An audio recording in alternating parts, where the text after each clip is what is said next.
Chapter 75. Zhang Xiaohua tidied up the bedding on the Kong, opened his own bundle, and took out all the things he needed to use. Afterwards, he put the bundle into the small cabinet on the Kong. Although someone had lived on this Kong before, and Lu Er had just left, the things were tidied up neatly. Lu Er didn't leave anything behind, so Zhang Xiaohua didn't have to tidy it up for him. After tidying up everything, Zhang Xiaohua sat on the Kong, waiting to carefully look around the room. At this time, he heard his stomach rumble. Zhang Xiaohua blushed and stole a glance at Ma Jing. Sure enough, he was also looking in this direction. Ma Jing looked at Zhang Xiaohua and also looked at him. He laughed and said, "Brother Xiaohua, you must be hungry. Don't worry, wait a moment and we'll go eat." Zhang Xiaohua nodded and said, "Okay." Ever since he ate a little at noon in front of the Misty Mountain Villa and lifted the stone lock at the Lotus Flower Escort Agency in the afternoon, he hadn't eaten anything until now. He didn't feel anything, but after drinking some water in Tian Zhongxi's room, he felt extremely hungry. Fortunately, not long after, Ma Jing came down from the Kong, picked up the copper basin and washed his hands. He called out to Zhang Xiaohua and said, "Let's go, brother. Let's eat." Zhang Xiaohua happily followed behind Ma Jing and walked out of the room. The dining hall was inside the inner door. They walked through several inner doors in a disorderly manner. Zhang Xiaohua felt a bit dizzy as he followed Ma Jing. Each courtyard seemed to be the same size as the one they lived in. Some were occupied, while others were dark. Zhang Xiaohua didn't dare to ask too much and just followed along. Just when he was about to get lost, he finally saw Ma Jing stop and walk into a brightly lit hall. The dining hall was very large, unexpectedly large. As for how big it was, Zhang Xiaohua couldn't tell. He could only see that there were 6 rows of tables in the rectangular hall. Each row had about a dozen tables. However, there didn't seem to be anyone eating at this time. The entire hall seemed empty. Ma Jing entered the hall and went straight to a corner. Zhang Xiaohua looked around the hall and followed behind Ma Jing. What a joke. There were so many tables. Who knew where to sit? However, when she sat in the corner, Zhang Xiaohua found that she was wrong. The other tables were empty. Only the table in the corner had bowls, chopsticks, and food. Where else could she sit? Ma Jing had already found a seat in front of the table and sat down. When Zhang Xiaohua approached, she found a problem. There were a total of 3 tables with food in front of her. One of the tables was empty, and the other 2 tables were full of people in green clothes and small hats. It seemed that there were no extra seats. Zhang Xiaohua couldn't help but wonder, where did Lu Er usually sit to eat? Ma Jing picked up the bowl and chopsticks and was about to eat. Seeing Zhang Xiaohua standing there, he was stunned. He looked up again and smiled, saying, "There are no seats. Xiaohua, you sit at the empty table." Zhang Xiaohua nodded and was about to go over. At this time, a strange voice sounded, "You just came and you're already picky about food? You don't even look at yourself.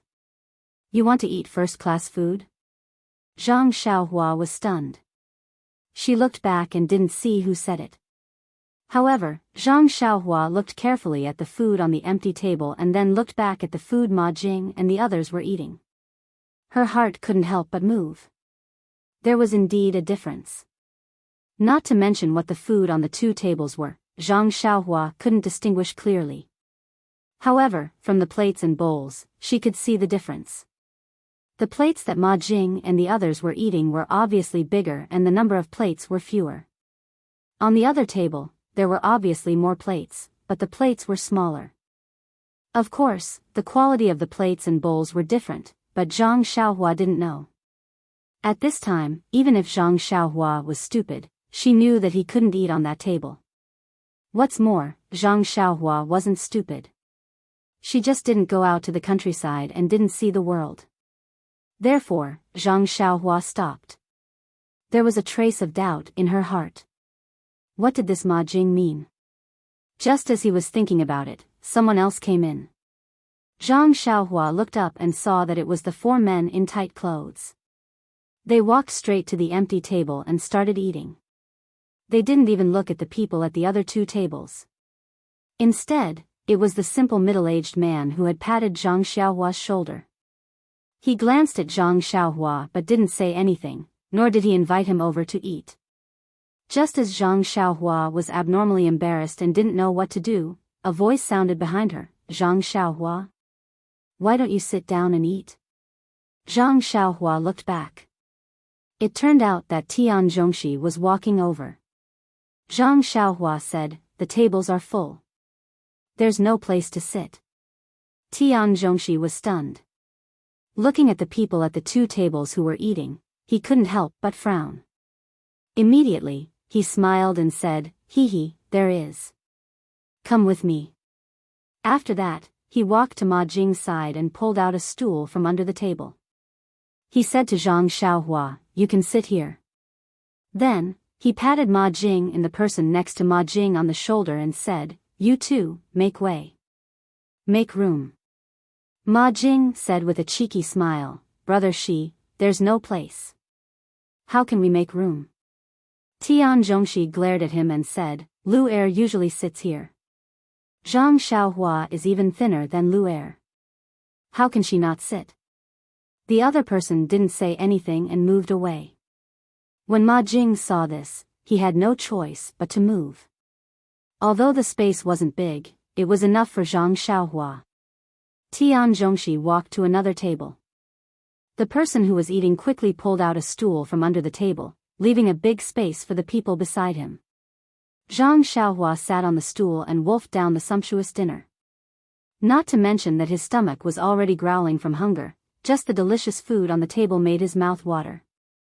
Our poor Xiaohua. When had she ever seen such a sumptuous meal? This plate of meat, who knew how it was made? It was even better than braised pork. What was that plate of meat? It was even better than streaky pork. And this fish, why was its head so big? Where did its body go? And this staple food was also unusually sweet. Alas, if only Grandma could eat it. As he thought about it, Zhang Xiaohua ate slowly. At this time, he noticed that almost the people next to him had stopped eating. Everyone's eyes were fixed on his bowl. There were sneers, mockery, disdain, smiles, and gratification. There were also people who whispered, "One look and I can tell that they are from the countryside. They have never seen food before." Unfortunately, at this time, Zhang Xiaohua seemed to have adapted to everyone's gazes. He had a cool breeze on the mountain feeling. He ate by himself and ignored the gazes of others. When everyone saw this, they felt very bored and didn't pay attention to him anymore. However, they still ate and chatted. Zhang Xiaohua even noticed that those people were looking at other first-class meals while eating. He even whispered in his ear, "We all do the same job. Why can't they eat first-class meals and we can't?" However, this had nothing to do with Zhang Xiaohua. It was good enough to eat these every day. Who cared about first-class meals? Although there were many varieties of food there, it was not as good as here. Eat more, eat well. This was Zhang Xiaohua's theme in the dining room tonight. Although Zhang Xiaohua had eaten to his heart's content, there was still a lot of food left on the table. The others didn't seem to have eaten much either. Looking at the leftovers, Zhang Xiaohua's only thought was how good it would be if he could give it to his pig. This thought lingered in his mind until he followed everyone back to the house. Back in the house, Ma Jing and Zhang Xiaohua each drank a cup of water and returned to their kong. Ma Jing was still picking at his smelly feet. Zhang Xiaohua looked at him and couldn't help but think disdainfully, Ma Jing's feet are going to be given to others someday? He should take advantage of this opportunity to pick at them properly. However, the smell in the house was getting worse and worse. Zhang Xiaohua even thought maliciously whether Lu Er had used his mother's death to corpse escape because of this. At this time, he wanted Lu Er to come back quickly so that he could move to another house. He didn't think about whether he could still stay in Huanxi Mountain Villa if Lu Er came back. In the end, Zhang Xiaohua couldn't stand it anymore. He got up and walked to the window. He opened the window and looked at the night outside. He took a few deep breaths and asked Ma Jing without leaving a trace, "Brother Ma, why were there two kinds of dishes when we were eating just now? Can you tell me?" Ma Jing took the finger away from his nose and said with his small eyes narrowed, "Xiaohua, you see clearly. You are very motivated. You know the principle of asking when you don't understand. You can make progress. Then I won't hide it and tell you." After that, his eyes looked through the window, through the night, and also through time and space. It seemed that he had returned to the past. Ma Jing's deep voice sounded in Zhang Xiaohua's ears. "A long, long time ago." Zhang Xiaohua was stunned and asked, "A long, long time ago?" Ma Jing answered, "Yes, before the new year." Bang! Ma Jing looked at Zhang Xiaohua, who fell and thought, he is still a child. Even when he falls, he is still handsome. Birds of a feather flock together. Only he is qualified to live in the same house with me. Then he asked with concern, "What's wrong?" "Oh, nothing.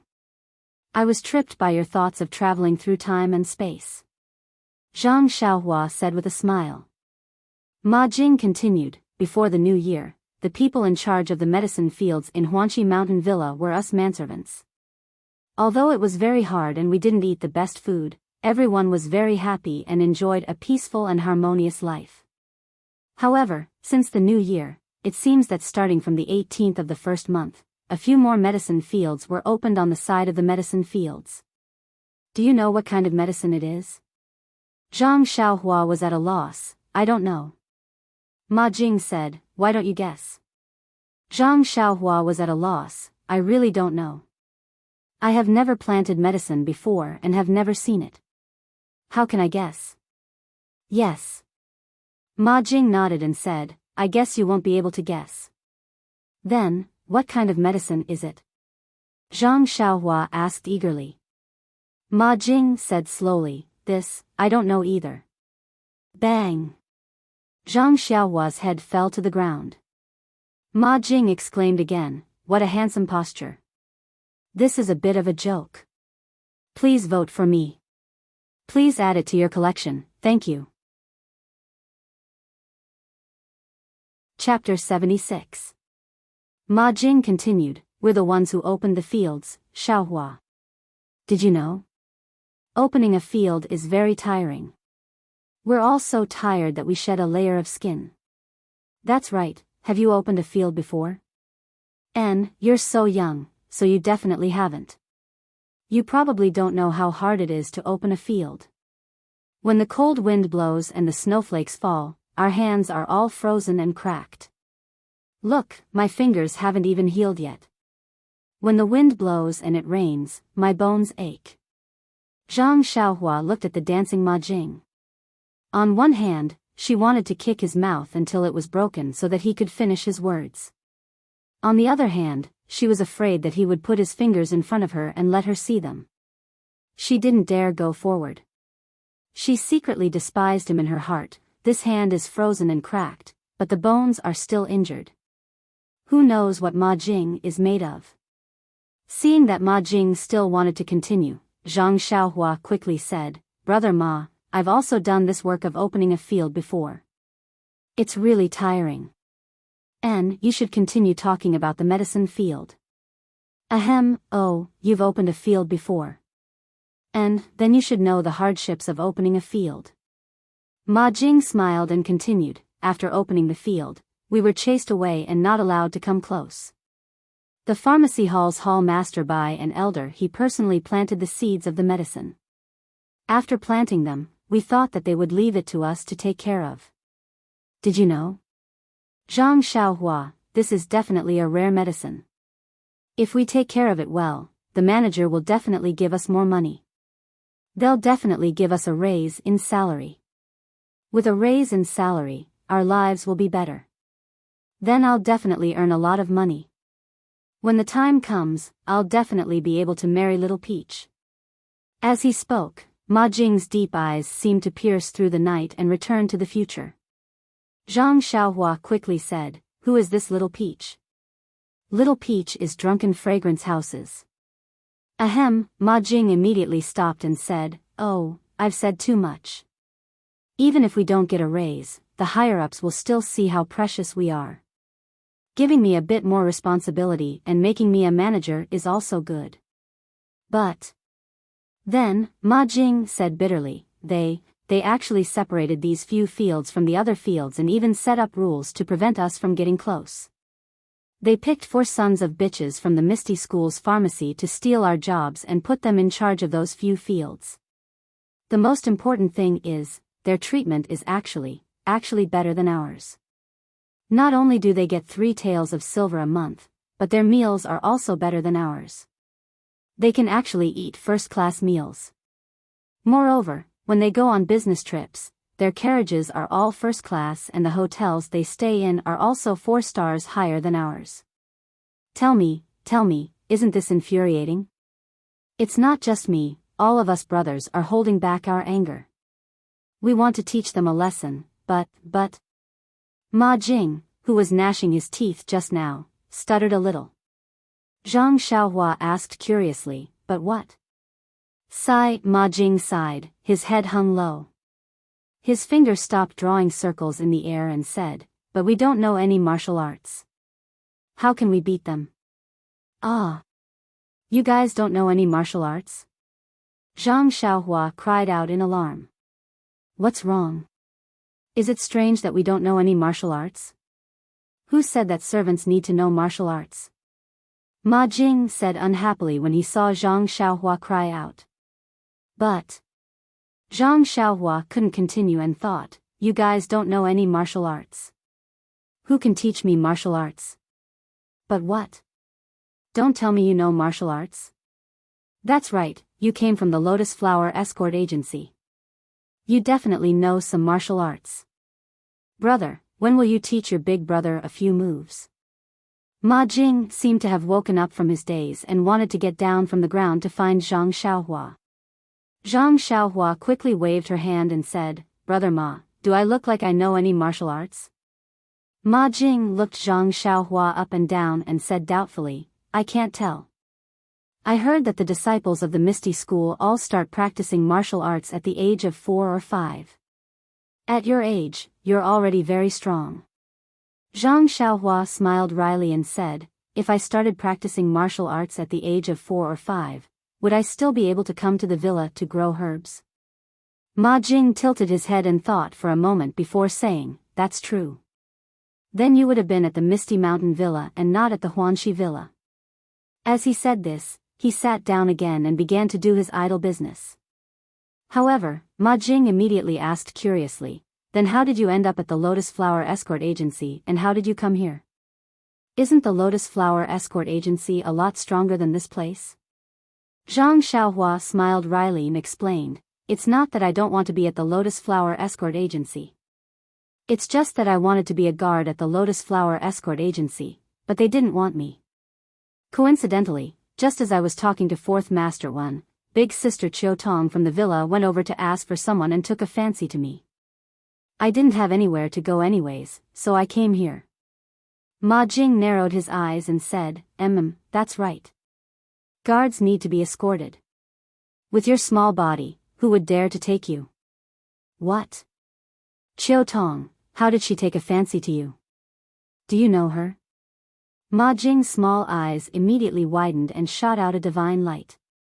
Zhang Xiaohua hurriedly explained, "How could I know Big Sister Chiu Tong? She saw that I was pitiful and didn't have anywhere to go, so she came looking for me." Ma Jing nodded and said, "That's right. Chiu Tong is a kind-hearted girl. Not only is she a good person, but her figure is also very good. That butt, that chest." Ma Jing's deep gaze seemed to pierce through the night and space to see Chiu Tong, who was busy taking care of O Yen. Ma Jing mumbled to himself for a while and suddenly smiled mysteriously at Zhang Xiaohua, "Brother, although Chiu Tong was the one who found you, don't have any improper thoughts about her.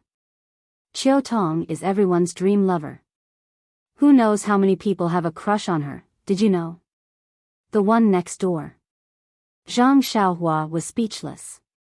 This Ma Jing wasn't just an ordinary gossiper. He'd spied on most of the privacy of the dozen or so people in the courtyard. At the same time, this made Zhang Xiaohua secretly raise his guard. He had to avoid this gossipy man if he had any matters to discuss. After eating and drinking to his fill, Zhang Xiaohua was still listening to Ma Jing's endless chatter at first. As he listened, he wondered how he was going to sleep with the smell of feet in the house.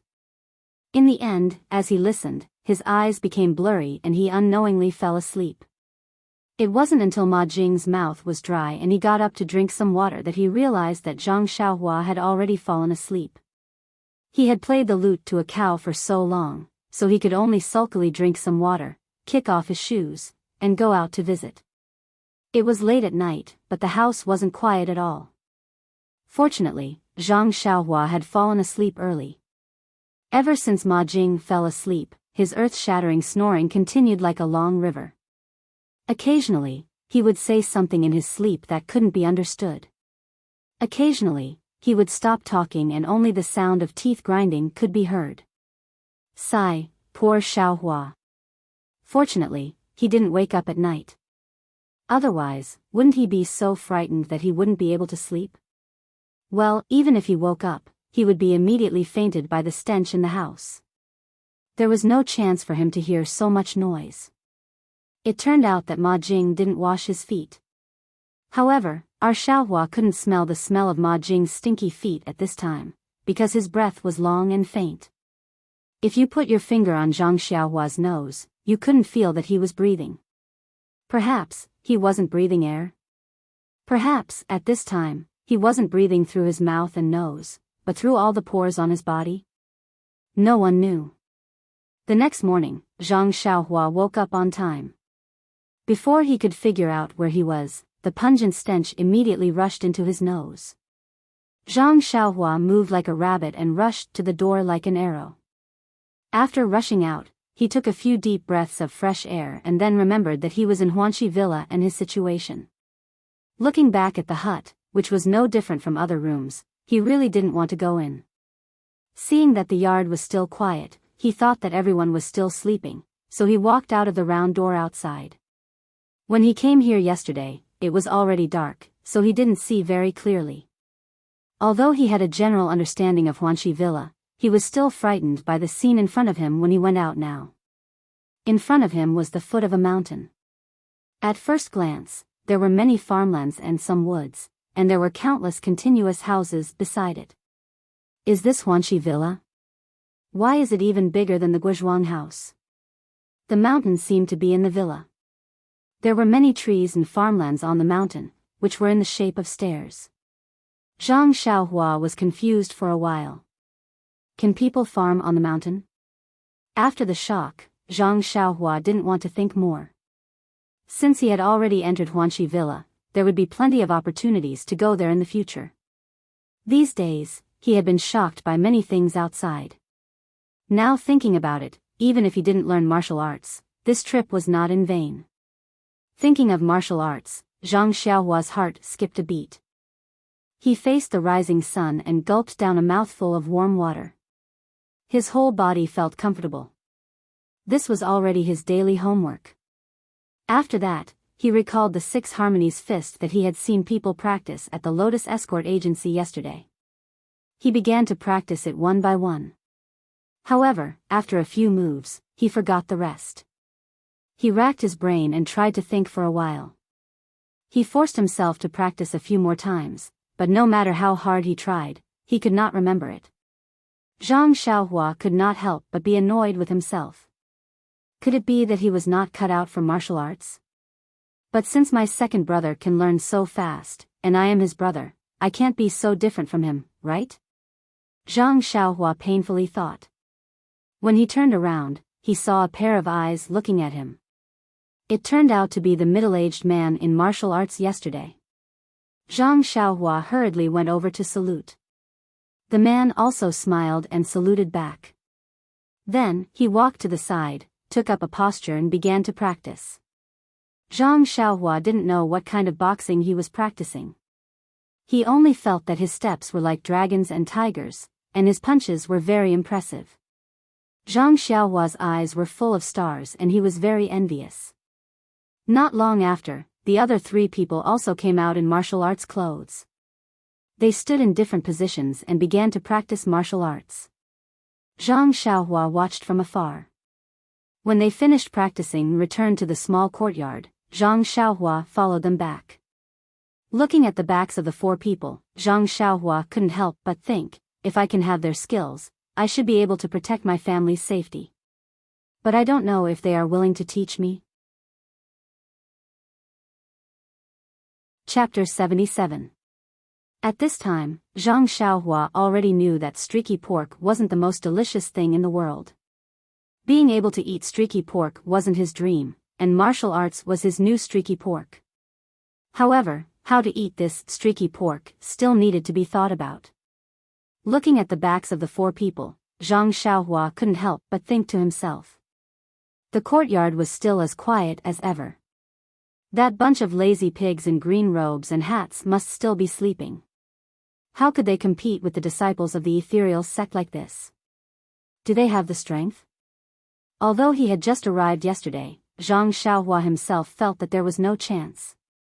Perhaps they knew that he couldn't do it, so they wanted to satisfy their appetite with their words. However, looking at the small room where he slept last night, Zhang Xiaohua felt a headache coming on. How could Lu Er have such a roommate? Couldn't he find someone of a higher level? Pinching his nose, Zhang Xiaohua opened the window. Although it was already summer, there was still a cool morning breeze. The dirty smell in the room was gone with the wind. Zhang Xiaohua then slowly walked in. After finding a copper basin to wash his face, Zhang Xiaohua sat on the Kong bed and drank some water. At this time, Ma Jing on the opposite side turned over, stretched his waist, and sat up. His mouth said, "Only I know who will wake up first in the dream." Bang! This time, it wasn't Zhang Xiaohua who fell, but the cup that fell on the Kong bed. Zhang Xiaohua hurriedly tidied up the bedding on the Kong bed, and asked with a wry smile, "Brother Ma, why is it so poetic?" Ma Jing shook his head and said, "It was a dream at night, how is it? Do you think Brother Ma is poetic?" Zhang Xiaohua praised again and again, "Shit is amazing." Breakfast was still eaten in the hall, and the dishes were still different. Zhang Xiaohua already knew the reason, so naturally, he didn't find it strange and ate with relish. The others could not do the same. They mocked and ridiculed them, throwing strange words at them, but the 4 of them did not seem to hear them at all. They continued to eat as if Zhang Xiaohua was carrying the food, and from time to time, the murderous glares directed at them were just side dishes. They hurriedly finished their food and left, leaving behind a bunch of resentful gazes. After everyone finished eating and left, Zhang Xiaohua patted his belly and left the dining hall. Looking at the leftovers on the table and thinking about how they ate, he couldn't help but wonder, wasn't the work in the medicine field heavy? Why did they eat so little? Did they have the energy to work? Zhang Xiaohua returned to the room and saw that Ma Jing had finished tidying up and was about to go out, so he quickly followed behind. However, when he passed the outer door, he was stopped by Tian Zhongxi. Tian Zhongxi smiled and said to Zhang Xiaohua, "Xiaohua, you're new here, so don't rush to work. You wait here for a while. I'll arrange it for them, and then I'll come over to greet you. You can first understand the situation with me." Zhang Xiaohua was stunned, and immediately responded, "Okay, you go ahead. I'll wait here." Seeing Zhang Xiaohua standing at the door, Tian Zhongxi took Ma Jing and the 4 people who were dressed in neat clothes and left first. Zhang Xiaohua didn't find it strange, but Ma Jing secretly asked Tian Zhongxi, "Brother Shi, can't you just let me take care of Zhang Xiaohua? Why do you have to take care of him personally?" Tian Zhongxi said, although Zhang Xiaohua came from the Lotus Escort Agency, his background and other things haven't been clarified yet. Although it seems that there's no problem, it's better to wait until it's clear. That's what the supervisor said last night. We'll just do as he said. Ma Jing was stunned, and said with a crying face, "Why didn't you say so earlier? Yesterday, I told him a lot about our mountain villa's secrets." Tian Zhongxi was stunned, and then said with a smile, what secrets can you know? When you know, it won't be a secret anymore. Even I don't know the important secrets of our mountain villa, so how do you know? Don't think too much. Zhang Xiaohua shouldn't have any problems, otherwise he wouldn't have let Qiu Tong bring him back. Only then did Ma Jing relax. Zhang Xiaohua stood outside and watched Tian Zhongxi and the others walk away. When he heard footsteps behind him, he turned around to see Elder Yu walking over. Zhang Xiaohua quickly bowed in greeting. Elder Yu walked over and patted him on the shoulder with a smile. Zhang Xiaohua, I heard that you want to learn martial arts? Zhang Xiaohua's eyes lit up. That's right, Elder Yu. Elder Yu asked again, yesterday I heard from Qiu Tong that you're very strong. You can actually lift 500 jin of stone weights? Zhang Xiaohua shook his head. Elder Yu, my strength is a bit strong. I also lifted 2 stone weights yesterday, but I don't know how heavy they are. Elder Yu said, it's a good thing that you want to learn martial arts, but you've already passed the best period to learn martial arts. Practicing martial arts for self-defense is not a problem. Do well, and I'll find someone to teach you. How about it? Zhang Xiaohua couldn't believe his ears. He said in surprise, really, Elder Yu, you're not lying to me, right? Elder Yu smiled, why would I lie to you? You'll naturally know in the future. Zhang Xiaohua smiled, that's great. I'll definitely train better than second brother. Elder Yu asked, your second brother entered the Lotus Flower Escort Agency yesterday, right? Zhang Xiaohua said, yes, third master one of the Lotus Flower Escort Agency said that my aptitude is very good. I'll be successful if I train a bit more. Elder Yu smiled and encouraged Zhang Xiaohua, and, if your second brother can be successful, then you won't be bad either. Train well and do your family proud. Zhang Xiaohua bowed again, thank you, Elder Yu, for your help. I will definitely do my best. After that, Elder Yu also left. However, Elder Yu thought to himself as he walked, this Zhang Xiaohua looks like an ordinary child. It's fine if he's strong, but why does the young miss value him so much and want him to learn martial arts? Actually, Elder Yu didn't understand Oh Yan's intentions. Oh Yan didn't really think highly of Zhang Xiaohua. It was just that yesterday, Qiu Tong's love for Zhang Xiaohua had made her think of her own elder brother. She was just casually saying it out of compassion. Besides, it was just a matter of saying a few words for a high and mighty person like her to let a small guard learn some martial arts, let alone a child who had long passed the age of learning martial arts. Zhang Xiaohua stood outside the door and waited for a meal before Tian Zhongxi returned. He brought Zhang Xiaohua around for a stroll. It was just as Ma Jing had said. There were all kinds of strange plants in Huanxi Manor. There were grains, flowers, herbs, and so on. There were different people taking care of them. Tian Zhongxi and the others were in charge of planting these herbs.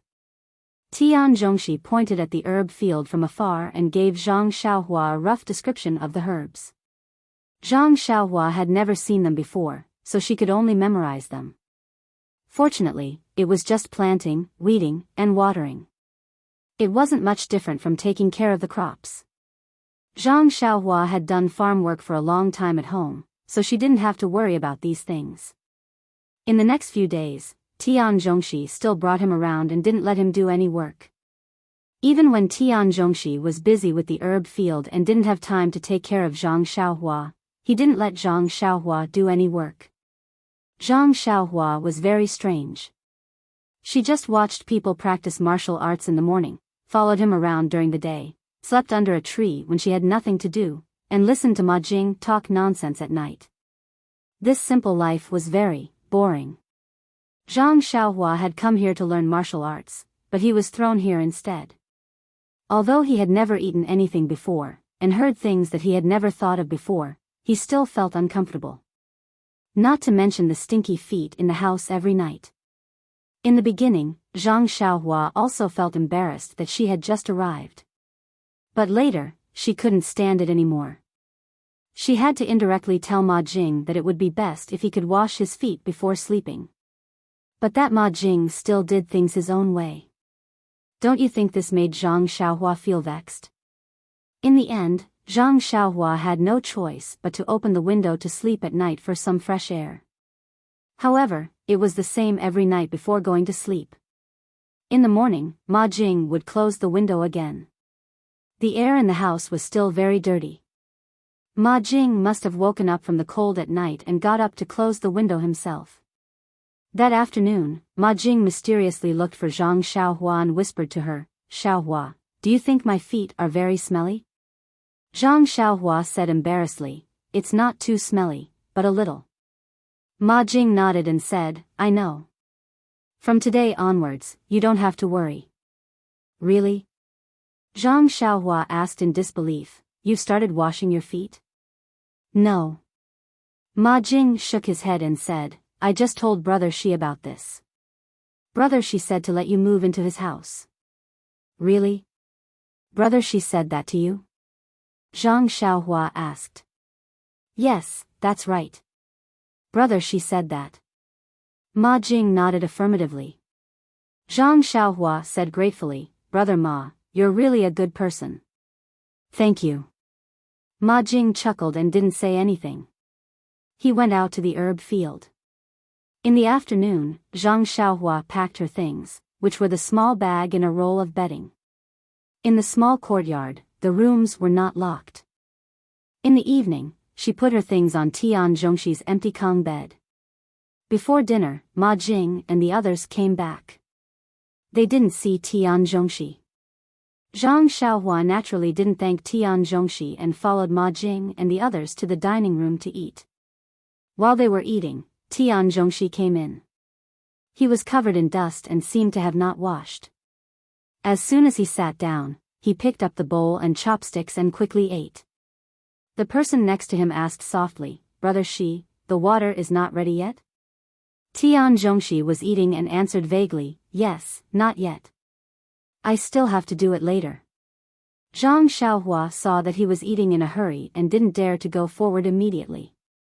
When he was almost done eating and was about to get up to leave, she went forward and said, "Brother Shi, thank you. I put the bedding on the Kong bed first." Tian Zhongshi was stunned and asked, "Thank me for what? Where did you put the bedding?" Zhang Xiaohua said strangely, "Brother Shi, didn't you let me stay in your house? I put my bedding on the empty Kong bed." When Tian Zhongshi heard this, his face darkened and said, "When did I tell you to stay in my house? Can you just enter other people's houses?" After saying that, he didn't wait for Zhang Xiaohua to explain and hurriedly left. "Please add it to your collection, thank you." Chapter 78. Tian Zhongshi's words were like a clap of thunder, shocking Zhang Xiaohua on the spot. What was going on? Zhang Xiaohua looked back at Ma Jing and saw that he was eating happily. It seemed that he had already hidden Little Peach in a golden house. The smile on his face was deeply hidden behind the wrinkles of his dark and thin skin. Under the light of the fire in the dining room, the excitement in his eyes could be seen. There was even a flush on his forehead. Zhang Xiaohua seemed to understand something and was furious. Although he was a country boy and had not seen much of the world, he was not someone who could be easily schemed against and bullied. He did not offend Ma Jing. He just advised him to wash his feet and pay attention to hygiene. He was tricked by him and made Tian Zhongshi despise him. This was too hateful. Zhang Xiaohua gritted his teeth and clenched his fists. He walked towards Ma Jing. However, when he just took 2 steps, he saw Ma Jing's fearless look. Suddenly, an idea arose in his mind. It immediately extinguished the burning anger in his heart. If he went over like this, Ma Jing would not admit it. How could he be reasonable? Moreover, these people around him were usually scoundrels. They could tell who was near and who was far away. How could they help him? Besides, even if he went over and beat Ma Jing, what was the result? Could it be that he was driven out before he learned martial arts? The connected questions made Zhang Xiaohua calm down. He stopped and looked at Ma Jing. He did not speak anymore. He returned to his seat and ate quietly. Apart from Ma Jing, the rest of the people in the green robes and small hats were all gossiping among themselves. Naturally, no one paid too much attention to it. But the middle-aged man next to him heard it clearly. He even saw Zhang Xiaohua's later actions clearly. When Zhang Xiaohua sat quietly, he withdrew his gaze and continued to eat. After dinner, Zhang Xiaohua took the things he packed from Tian Zhongshi's room and moved them back to Ma Jing's room. However, Zhang Xiaohua was not stupid enough to ask him face to face why he did so. This night, he did not listen to Ma Jing's nonsense. Instead, he went to the yard and walked slowly, thinking as he walked. Although it was not a big deal, it taught Zhang Xiaohua a very profound lesson. It gave him a very special understanding of the world. Between people, there was not only harmony and hatred, but also many strange things. Different people would do different things. Maybe it was kindness, maybe it was malice, maybe it was just to tease you, maybe it was just to watch the show. In short, there was no way to know a person's heart. Everything had to be carefully considered before one could believe it. Bad people did not all have the face of a bad person. However, every night before going to bed, Zhang Xiaohua would open the window, whether it was sunny or rainy. After a few more days, Zhang Xiaohua's lazy and free life came to an end. Zhang Xiaohua did not like this kind of life that others envied, so he happily accepted the task given to him by Tian Zhongxi. This task might be a little difficult for the group of servants in cyan clothes and hats, but for Zhang Xiaohua, a child who grew up in the field since childhood, it was not a challenge at all. Early in the morning, Zhang Xiaohua wore the cyan clothes and hats brought by Tian Zhongxi and went out with Ma Jing in high spirits. His task was to learn all the work of the herbal field from Ma Jing as soon as possible. Looking at Zhang Xiaohua's happy appearance, Ma Jing could not help but secretly despise him. He was really a country bumpkin. If he did not work for a day, his hands would be itchy. He could only be a farmer for a lifetime. Thinking of the matter of teasing Zhang Xiaohua a few days ago and recalling Zhang Xiaohua's defeated appearance, Ma Jing secretly laughed in his heart. Humph, who said that I, Ma Jing, was the most laughed at in the Huanqi Mountain Villa? Isn't there another little bumpkin here? Isn't he also played in the palm of my hand? Ma Jing despised Zhang Xiaohua and could also tease him in daily life, but in the herbal field, Ma Jing did not dare to be careless at all. What to do and what to pay attention to, he meticulously told Zhang Xiaohua. He was very clear that the herbs in the Huanqi Mountain Villa were the most important. At this moment, he made a little trouble for Zhang Xiaohua or neglected to mention a little. If something went wrong in the future, not only would Zhang Xiaohua be punished, but he would also be involved. Ma Jing was very clear about this point, so he did not dare to hide anything at all. Of course, Zhang Xiaohua did not know what he was thinking. She thought how difficult it would be to take care of the herbs, but along the way, she heard that there was not much difference between planting crops, only some subtle differences. So she wrote it down in detail. She also took a small medicine hoe and medicine shovel and followed Ma Jing to loosen the soil and shovel the grass. It was easy. After a day, when Ma Jing asked, Zhang Xiaohua's answer was very satisfactory. Moreover, looking at Zhang Xiaohua's appearance of working, Ma Jing was also a little relieved. So after 2 days, Ma Jing told Tian Zhongxi that Zhang Xiaohua could work alone. Tian Zhongxi still did not believe his ears.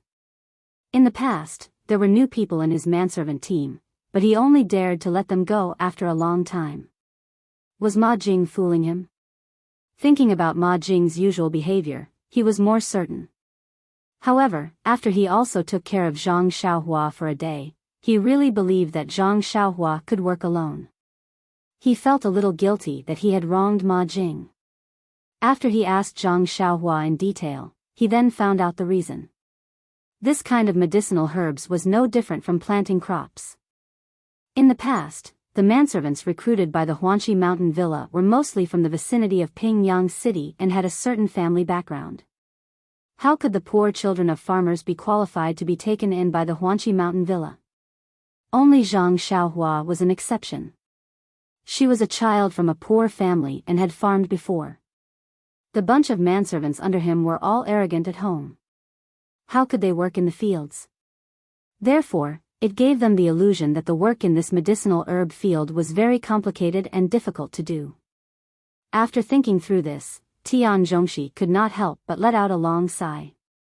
Habitual thinking killed people.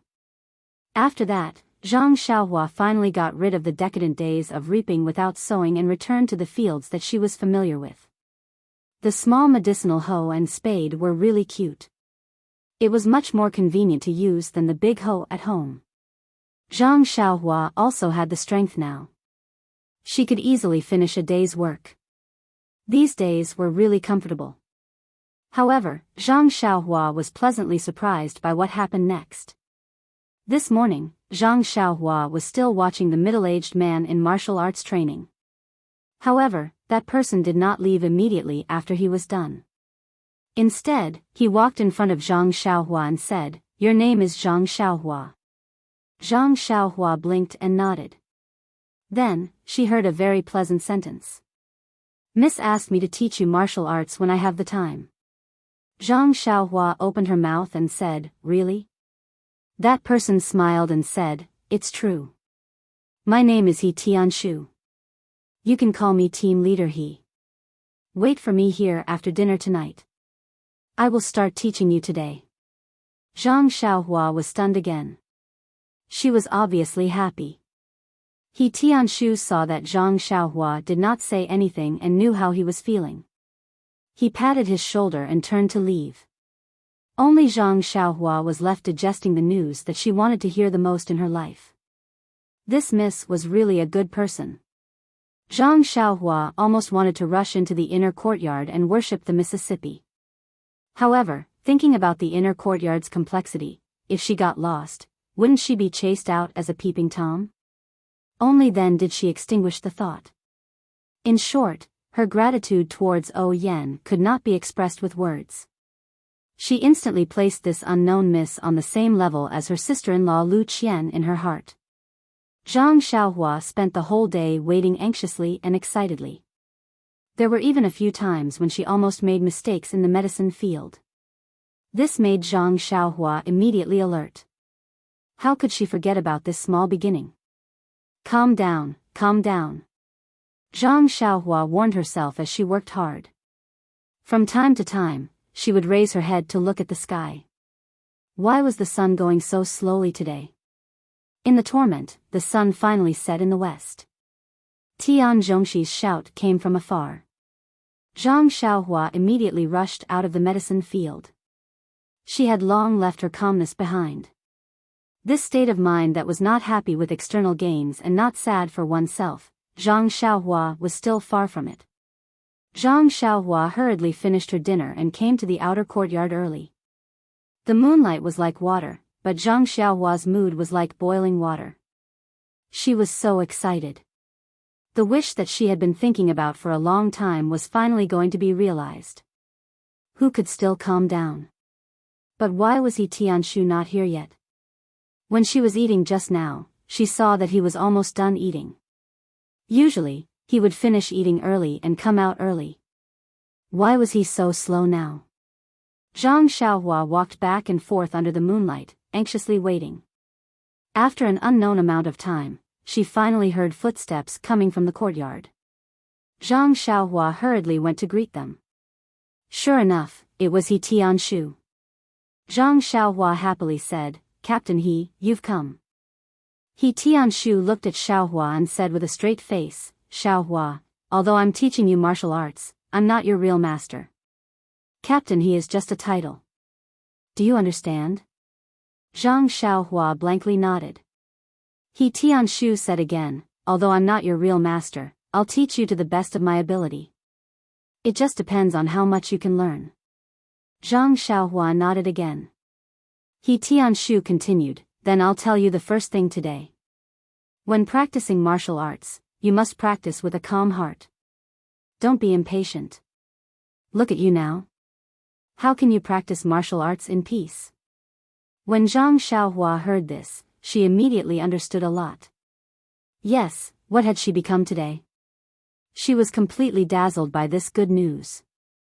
She immediately gathered her thoughts and calmly said to He Tianshu, "Thank you, Captain He, for teaching me." At this time, He Tianshu nodded in satisfaction and said, "That's good. No matter what happens in the future, you must be as calm as an ancient well. Come with me." Geyser suggests that I update faster. I plan to start from chapter 90 and try to write 5,000 words per chapter. However, I'll still update every day.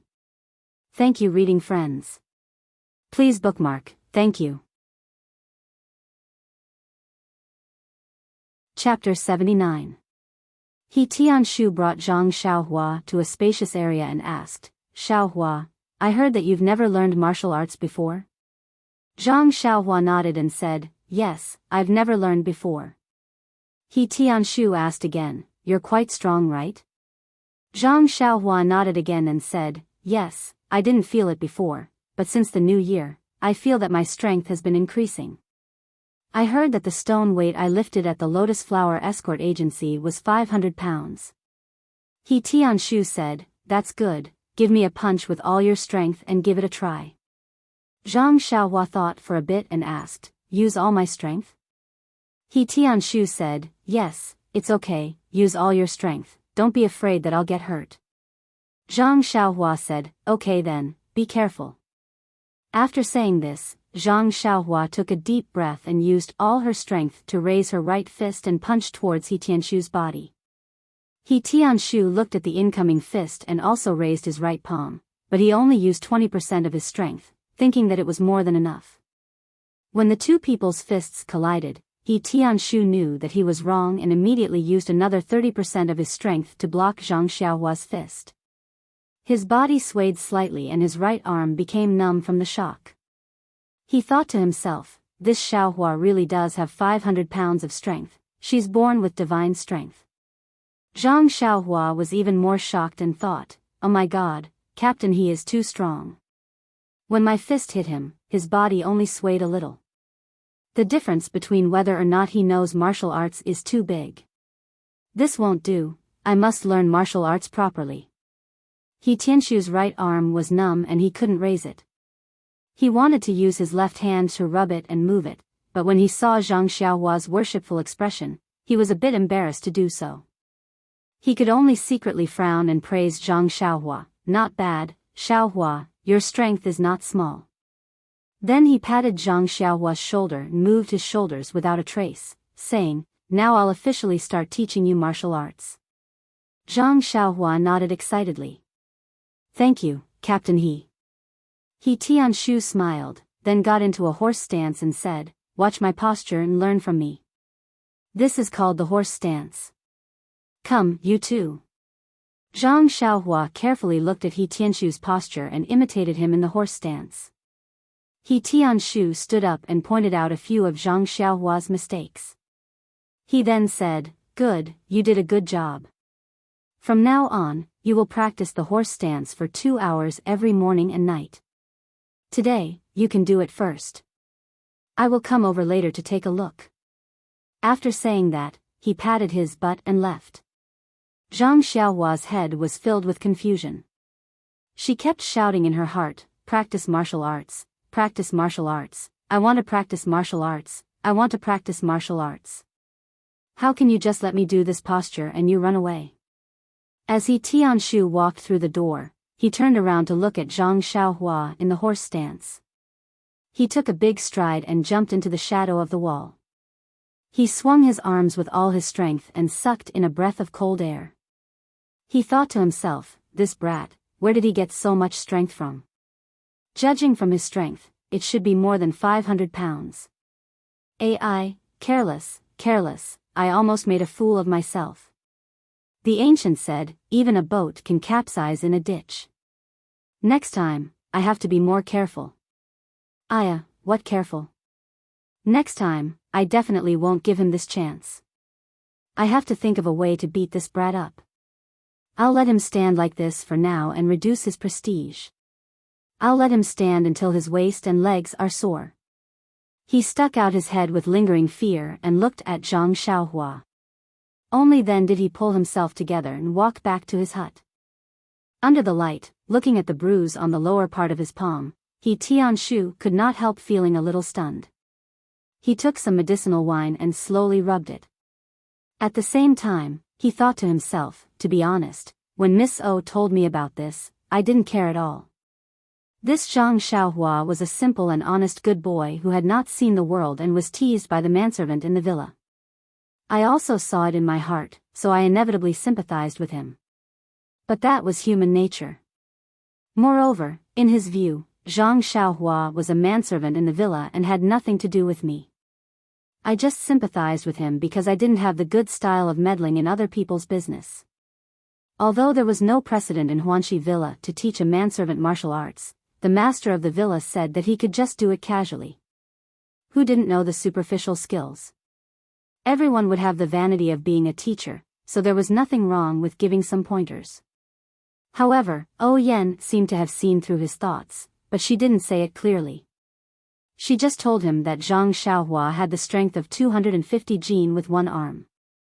Thinking of his disapproving expression at that time, He Tianshu couldn't help but feel ashamed of his arrogance. Although hearsay was wrong, it was not desirable for a frog at the bottom of a well to take things for granted. Therefore, after thinking about it, He Tianshu temporarily cancelled the idea of teaching Zhang Xiaohua martial arts directly. Instead, he let him practice the horse stance first and lay a good foundation for learning martial arts. Presumably, this was the real idea of the master of the villa. Otherwise, he could have found a subordinate to teach him directly. Why did he have to do it himself? Looking at the time, He Tianshu was about to get up and take a look at Zhang Xiaohua's pitiful appearance. Thinking back to the first time he performed the horse stance, he still felt a lingering fear. Just as he got up, he changed his mind and sat down again. He rubbed his already fine palm and laughed. Let Zhang Xiaohua perform the horse stance for a while longer. How dare he embarrass himself? If he didn't vent his anger, how could he be his master? However, he didn't think about who asked him to use all his strength. He was careless and only used 50% of his strength. After the time it took to smoke a cigarette, He Tianshu was a little ashamed. Forget it, he should hurry up. It was the child's first time learning martial arts. He shouldn't dispel his enthusiasm after just one time. If Zhang Xiaohua didn't learn, he wouldn't be able to explain it to the master of the villa. When He Tianshu walked quickly to the place where Zhang Xiaohua was practicing the horse stance, the situation in front of him surprised him.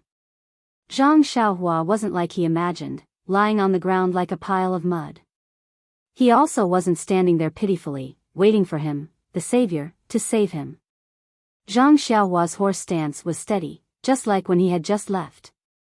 He Tianshu couldn't help but feel a burst of joy in his heart. Why was this kid the same as him when he practiced the horse stance for the first time? Even if he was lazy, he didn't do it properly. How could there be a kid who didn't have any aches and pains after practicing for such a long time? No matter what, he had to give him some face and put on a decadent appearance. However, thinking of himself and his master in the past, He Tianshu didn't have the intention to point out Zhang Xiaohua's laziness. When Zhang Xiaohua heard that He Tianshu had returned, she turned around and asked with concern, "Captain He, why did you take so long to come back? Is there something wrong with the dishes tonight? Did you eat something bad?" Then, she said to herself, "This Huanxi manor is good in every way, but there are too few toilets. Every day, we have to line up to use the toilets. That day, I should have asked Elder Yu to give some reasonable suggestions to the manor lord to improve our living environment and increase our enthusiasm for work."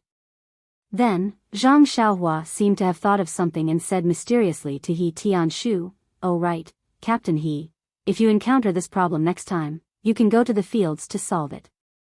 Don't line up there like an idiot. I always do this at home. The sky is so dark, no one will see. Moreover, isn't that good for the crops? Doing this is also a contribution to the manor." Bang! He Tianshu fell to the ground. Zhang Xiaohua hurriedly asked, Captain He, what happened?" Looking at Zhang Xiaohua's expression, she really wanted to help He Tianshu up. However, without He Tianshu's instructions, she still remained in the horse stance and didn't dare to get up. He Tianshu jumped up from the ground like a carp and said in a bad mood, "It's nothing, I just stepped on dog poop." Zhang Xiaohua suddenly understood and said, "Oh, I see.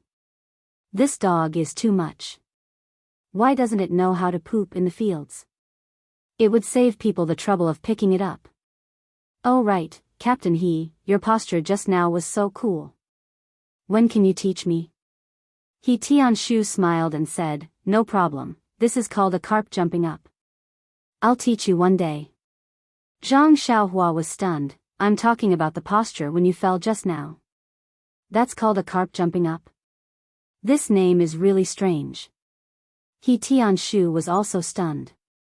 He Tianshu walked in front of Zhang Xiaohua and carefully looked at her from top to bottom, left to right, front to back, and said to her with a smile, "Xiaohua, your memory is not bad. You were lazy for so long just now, but your posture is exactly the same as mine. Not bad, a genius has fallen from the sky. Alright, that's all for today. We'll continue tomorrow morning." After saying that, he didn't wait for Zhang Xiaohua to speak and turned to leave, yawning as he walked.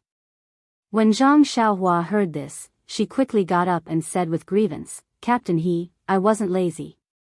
I really wasn't." He Tianshu thought to himself, "This kid, even his answer is as cool as mine in the past. He's a promising talent."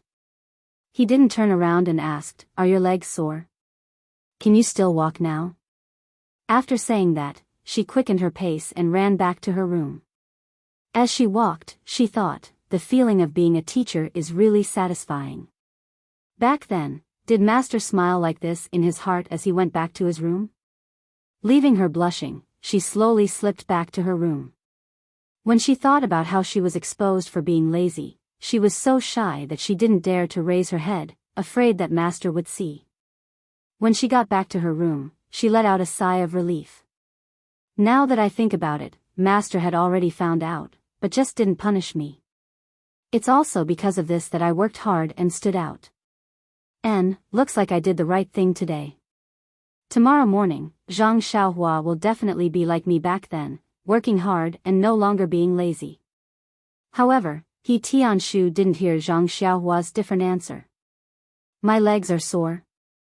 "My legs aren't sore, Captain He. I'm not tired at all. Of course I can walk." "Hey, Captain He, don't run. Didn't you say you were going to teach me martial arts? Hurry up and teach me boxing. I'm really not tired. I can still do boxing." Unfortunately, He Tianshu didn't hear it. While Zhang Xiaohua was praising, "What a cool qigong," he slipped back to his room, leaving Zhang Xiaohua to walk back to his room in confusion. He continued his battle with smelly feet at night. Please add it to your collection, thank you. Chapter 80.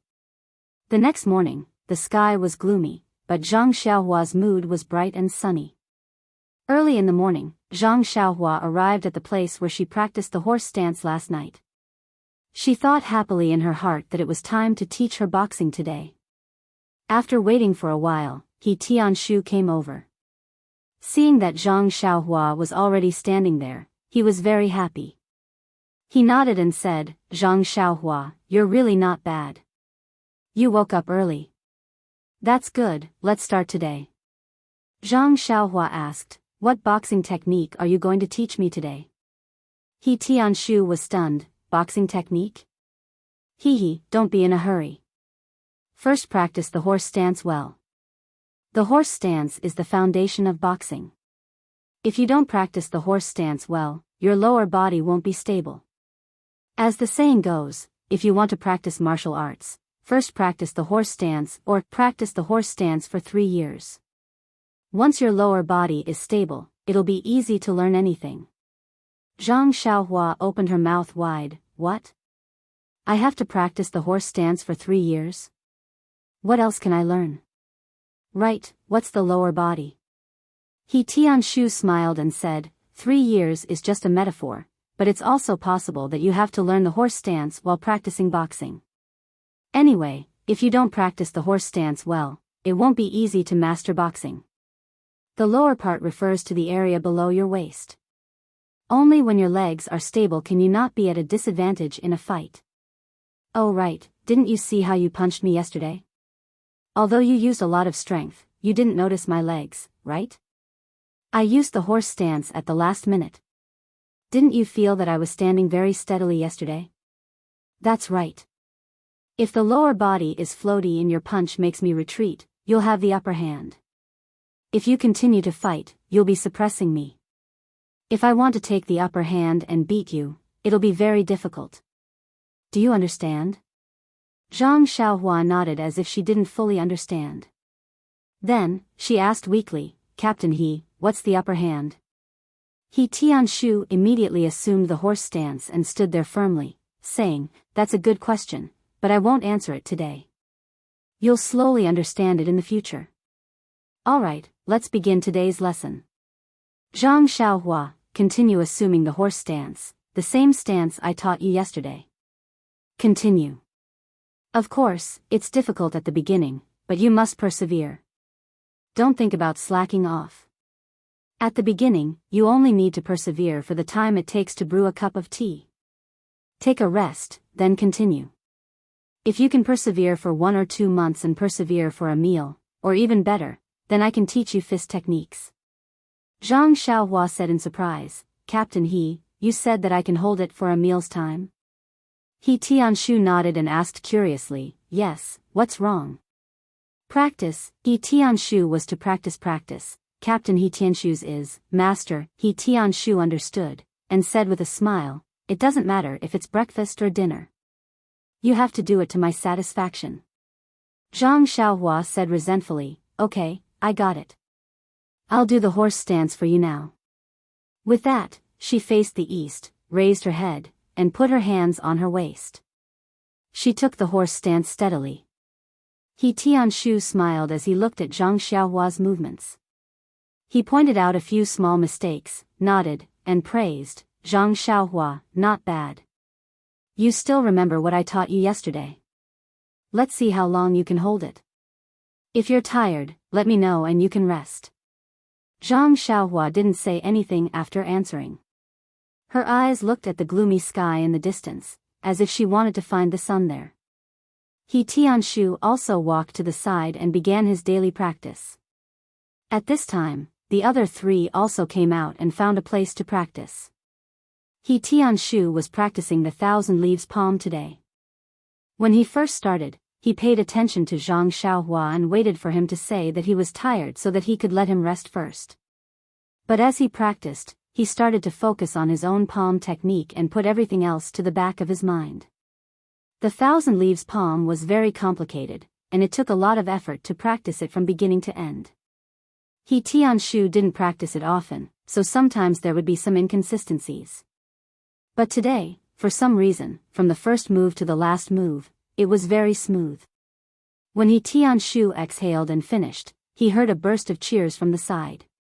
He couldn't help but feel a little smug, and thought, this group of little brats, they can tell that my 1,000 leaves palm has improved. How rare. As he thought, he turned around and said, you guys. Halfway through, he swallowed the rest of his words. Why? There was no one around He Tianshu to watch. The 3 people were cheering at the place where Zhang Xiaohua was in the horse stance. After He Tianshu finished practicing the 1,000 leaves palm, he was already far away from where he was standing. Before he reached the place where Zhang Xiaohua was in the horse stance, he heard someone say from afar, do you dare to bet with me? This Zhang Xiaohua can still stand for 2 meals. If you win, you have to wash my socks for 3 days. Another person said, you're really shameless. How about this, I won't take advantage of you. I bet that Zhang Xiaohua can still stand for 3 meals. If you win, you have to wash my socks for 2 days. The last person said to the other 2 with contempt, you guys can forget about it. Look at the situation, Zhang Xiaohua can stand for an entire morning and still be fine. What's the point of betting? Then, the 3 people said in unison, Zhang Xiaohua, you can do it. Zhang Xiaohua, you can do it. He Tianshu walked closer and sternly scolded, "What are you guys doing? Why aren't you practicing?" When the three people saw that He Tianshu had come, they all rushed forward and talked at once about what had happened. It turned out that when the three of them came to practice, they had already seen Zhang Xiaohua in the horse stance, but they didn't pay much attention to it. After all, they had all practiced the horse stance before, so they didn't get too engrossed in the practice. The three of them secretly glanced at Zhang Xiaohua as they practiced, wanting to see how he would be unable to hold on and sit on the ground. But as they watched, they realized that something was wrong. Zhang Xiaohua wasn't like them when they first started practicing the horse stance, where the horse stance got lower and lower until he finally sat on the ground. Instead, he was in the same position and didn't move at all. It was as if he had been in the same position for 3 years. The three of them watched and stopped practicing. They looked at each other and gathered around Zhang Xiaohua to ask about Zhang Xiaohua's situation. Zhang Xiaohua continued to practice the horse stance while talking to them. His face wasn't red, his heart wasn't beating fast, and he wasn't even panting. He was actually as relaxed as sitting on a chair. When the three of them heard that Zhang Xiaohua was really practicing the horse stance for the second time, they really didn't know what to say. Since they couldn't say it out loud, they could only shout. The three of them cheered together. He Tianshu looked at Zhang Xiaohua suspiciously, then looked at the three of them and asked, "Are you sure that Zhang Xiaohua didn't slack off?" The three of them nodded in unison. He Tianshu said to Zhang Xiaohua, "Xiaohua, you were also in the horse stance last night. You didn't slack off, right?" Zhang Xiaohua nodded and said, "Yes, Captain He. I really didn't lie to you. I didn't slack off." He Tianshu said solemnly, "Yes, I believe you, Xiaohua. By the way, are your legs sore now? Are there any other parts of your body that don't suit you?" Zhang Xiaohua thought for a moment and said, "It's fine, Captain He. My legs are a little sore, but there's nothing else on my body that's uncomfortable." He Tianshu thought for a moment and said, "Zhang Xiaohua, if you were to stay in the horse stance the entire time, how long do you think you could stay in it?" Zhang Xiaohua thought for a moment and said, "Probably until noon. I feel quite relaxed." He Tianshu's expression changed and was about to say something when Zhang Xiaohua saw that He Tianshu's expression had changed. She quickly said, "Captain He, if I persevere a little longer, I can still stay in it for a little longer. It's not impossible for me to persevere until night time. This way, you should be able to teach me martial arts." He Tianshu's expression became even more gloomy as he asked sternly, "Zhang Xiaohua, tell me the truth. Have you really never practiced martial arts before? Have you never practiced the horse stance before?" Zhang Xiaohua was still in the horse stance and didn't dare to move. She said anxiously, "It's true, Captain He. Before I met you, I really didn't practice martial arts. This is the first time I've heard you talk about the horse stance." He Tianshu thought for a moment and realized that it was true. When he was teaching yesterday, Zhang Xiaohua's movements were very stiff. She really didn't know how to do the horse stance. Moreover, if she had practiced martial arts before, there was no need to lie to him. Having a foundation was better than having no foundation at all. Suddenly, a thought flashed across He Tianshu's mind like lightning. Could this Zhang Xiaohua be a martial arts genius? However, when he looked at Zhang Xiaohua's ordinary face, childish expression, and slightly thin figure, he couldn't associate her with the word genius at all. For the first time, He Tianshu doubted his own point of view. Aren't all geniuses as handsome as me? Just as He Tianshu was thinking, someone beside him said, "Captain He, it's time to eat. Otherwise, it'll affect the morning's work." He Tianshu nodded and said, "Okay, let's hurry to the dining hall. Work is more important. What's the length of those herbs? Everyone will be affected." After he finished speaking, he led everyone into the small courtyard and rushed to the dining hall. Only Zhang Xiaohua, who was still in the horse stance, was left there crying and shouting, "Captain He, I'm hungry too. What should I do?" He Tianshu, who had already run to the small courtyard, slapped his head and said, I forgot about Zhang Xiaohua. He quickly turned around and shouted, Xiaohua, I'll let you pass. Hurry and eat. If there's anything else, we'll talk about it at night. Zhang Xiaohua responded and stood up. She was as nimble as a rabbit, without the slightest pain in her waist and legs. She followed the 4 people and rushed to the dining hall. In the dining hall, the people in green clothes and hats had already finished eating. When they saw Zhang Xiaohua rush in, everyone had a look of schadenfreude. When Zhang Xiaohua sat down and didn't pick up her chopsticks, Tian Zhongxi came over and said, Zhang Xiaohua, I know you're young and growing. It's inevitable that you're sleepy, but you also have to know your limits. You can't be too late. I won't pursue this matter this time, but if you're so late next time, I'll deduct your wages. Do you understand? Zhang Xiaohua wanted to explain. Tian Zhongxi immediately said earnestly, don't say so many reasons. Being lazy is being lazy. Being late is being late. I've heard from Ma Jing. Don't find any excuses. I hope you can correct yourself in the future. If you correct yourself, you'll still be a good servant in Huanxi Manor. Then, he patted Zhang Xiaohua's shoulder and walked away. Zhang Xiaohua looked up at Ma Jing. That guy smiled at Zhang Xiaohua, threw down his chopsticks, and slipped out of the dining hall.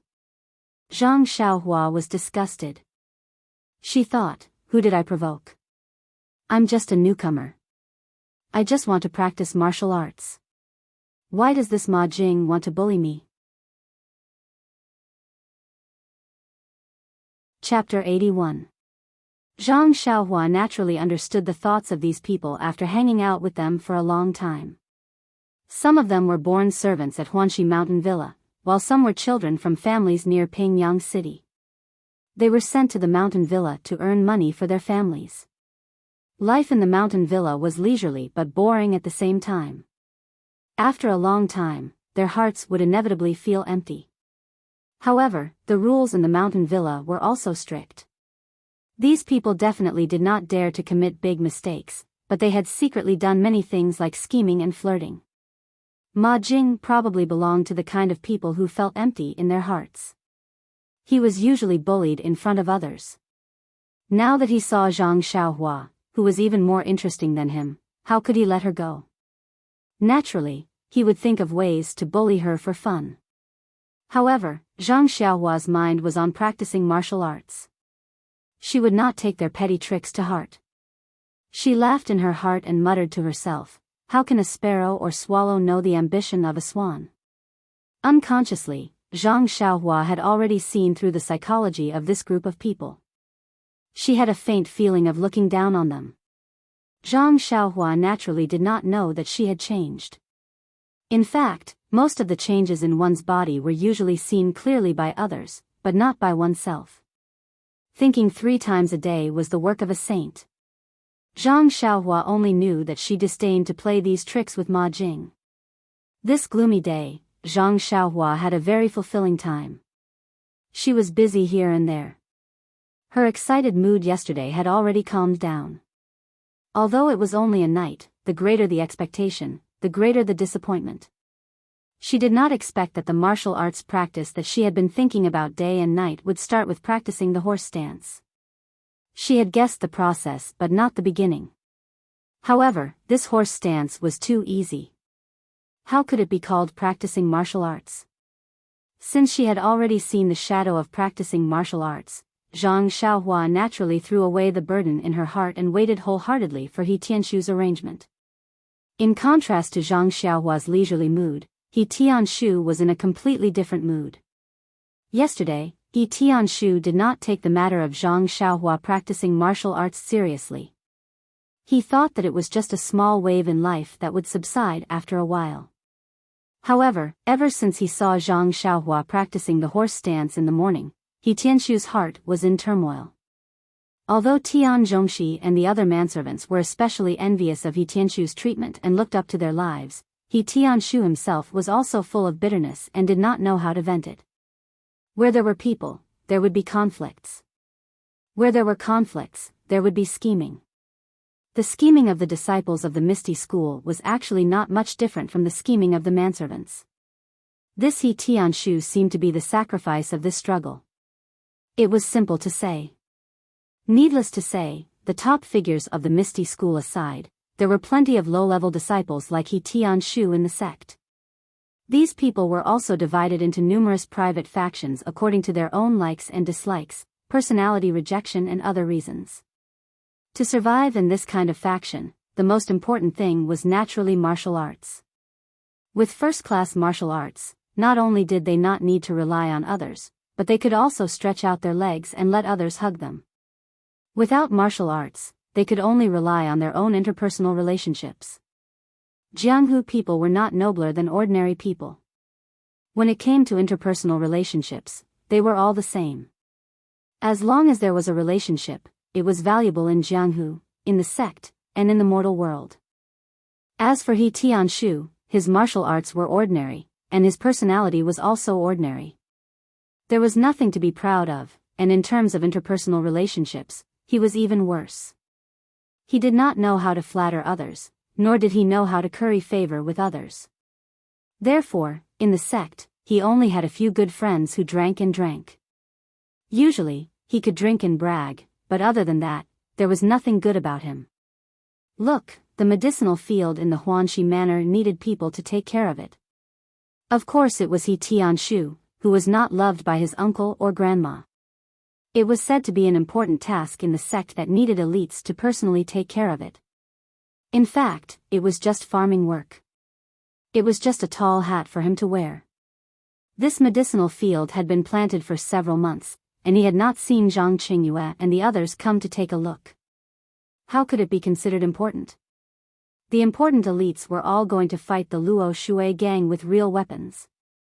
Thinking about the appearance of others waving their swords, and then looking at the exquisite little medicinal shovel in his hand, He Tianshu felt a burst of tightness in his chest.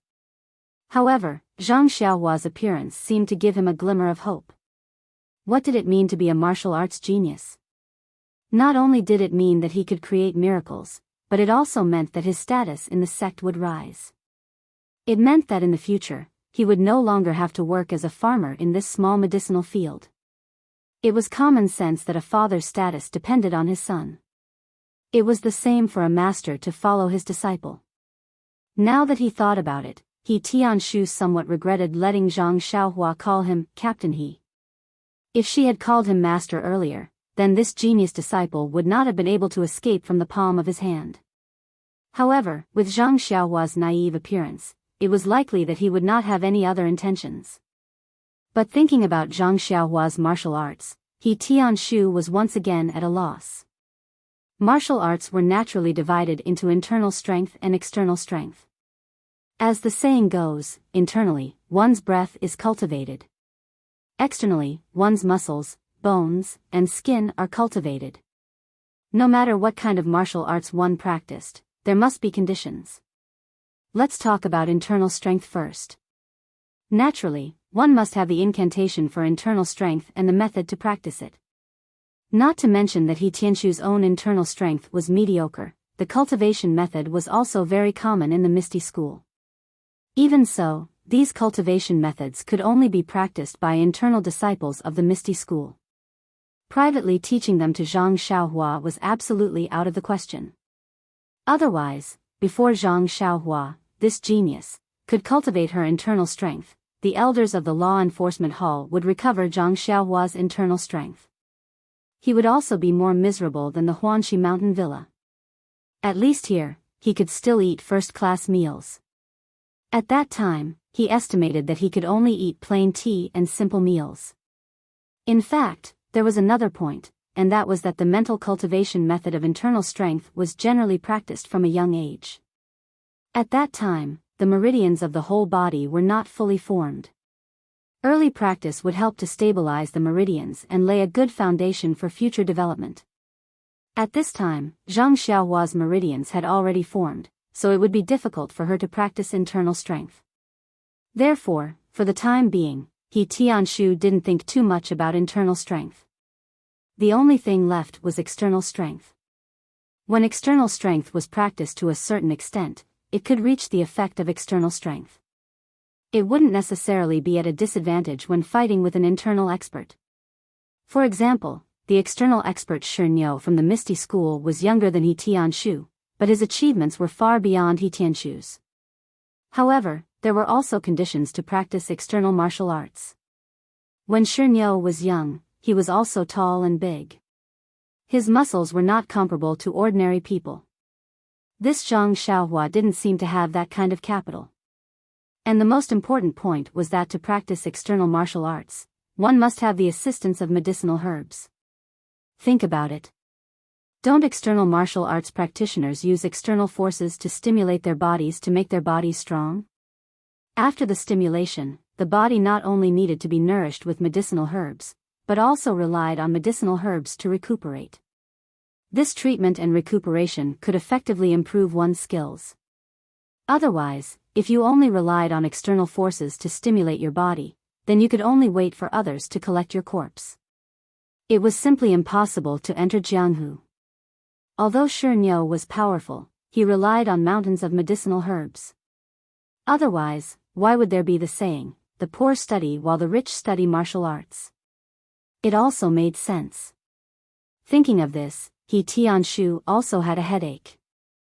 Huanxi Villa had piles of medicinal herbs, but they were all from the Misty School. They were not He Tianshu's own. He didn't have any courage to take them. Besides, if a pile of medicinal herbs could work, he could secretly use them. But this was not a pile of medicinal herbs that could work. He couldn't steal medicinal herbs every day. With so many worries, could He Tianshu really calm down? Until after dinner, when He Tianshu came to the same place, he still hadn't thought about what to do in the future. However, at this time, he still had time to think about it. He thought that Zhang Xiaohua was not waiting for him there. He Tianshu couldn't help but be a little surprised.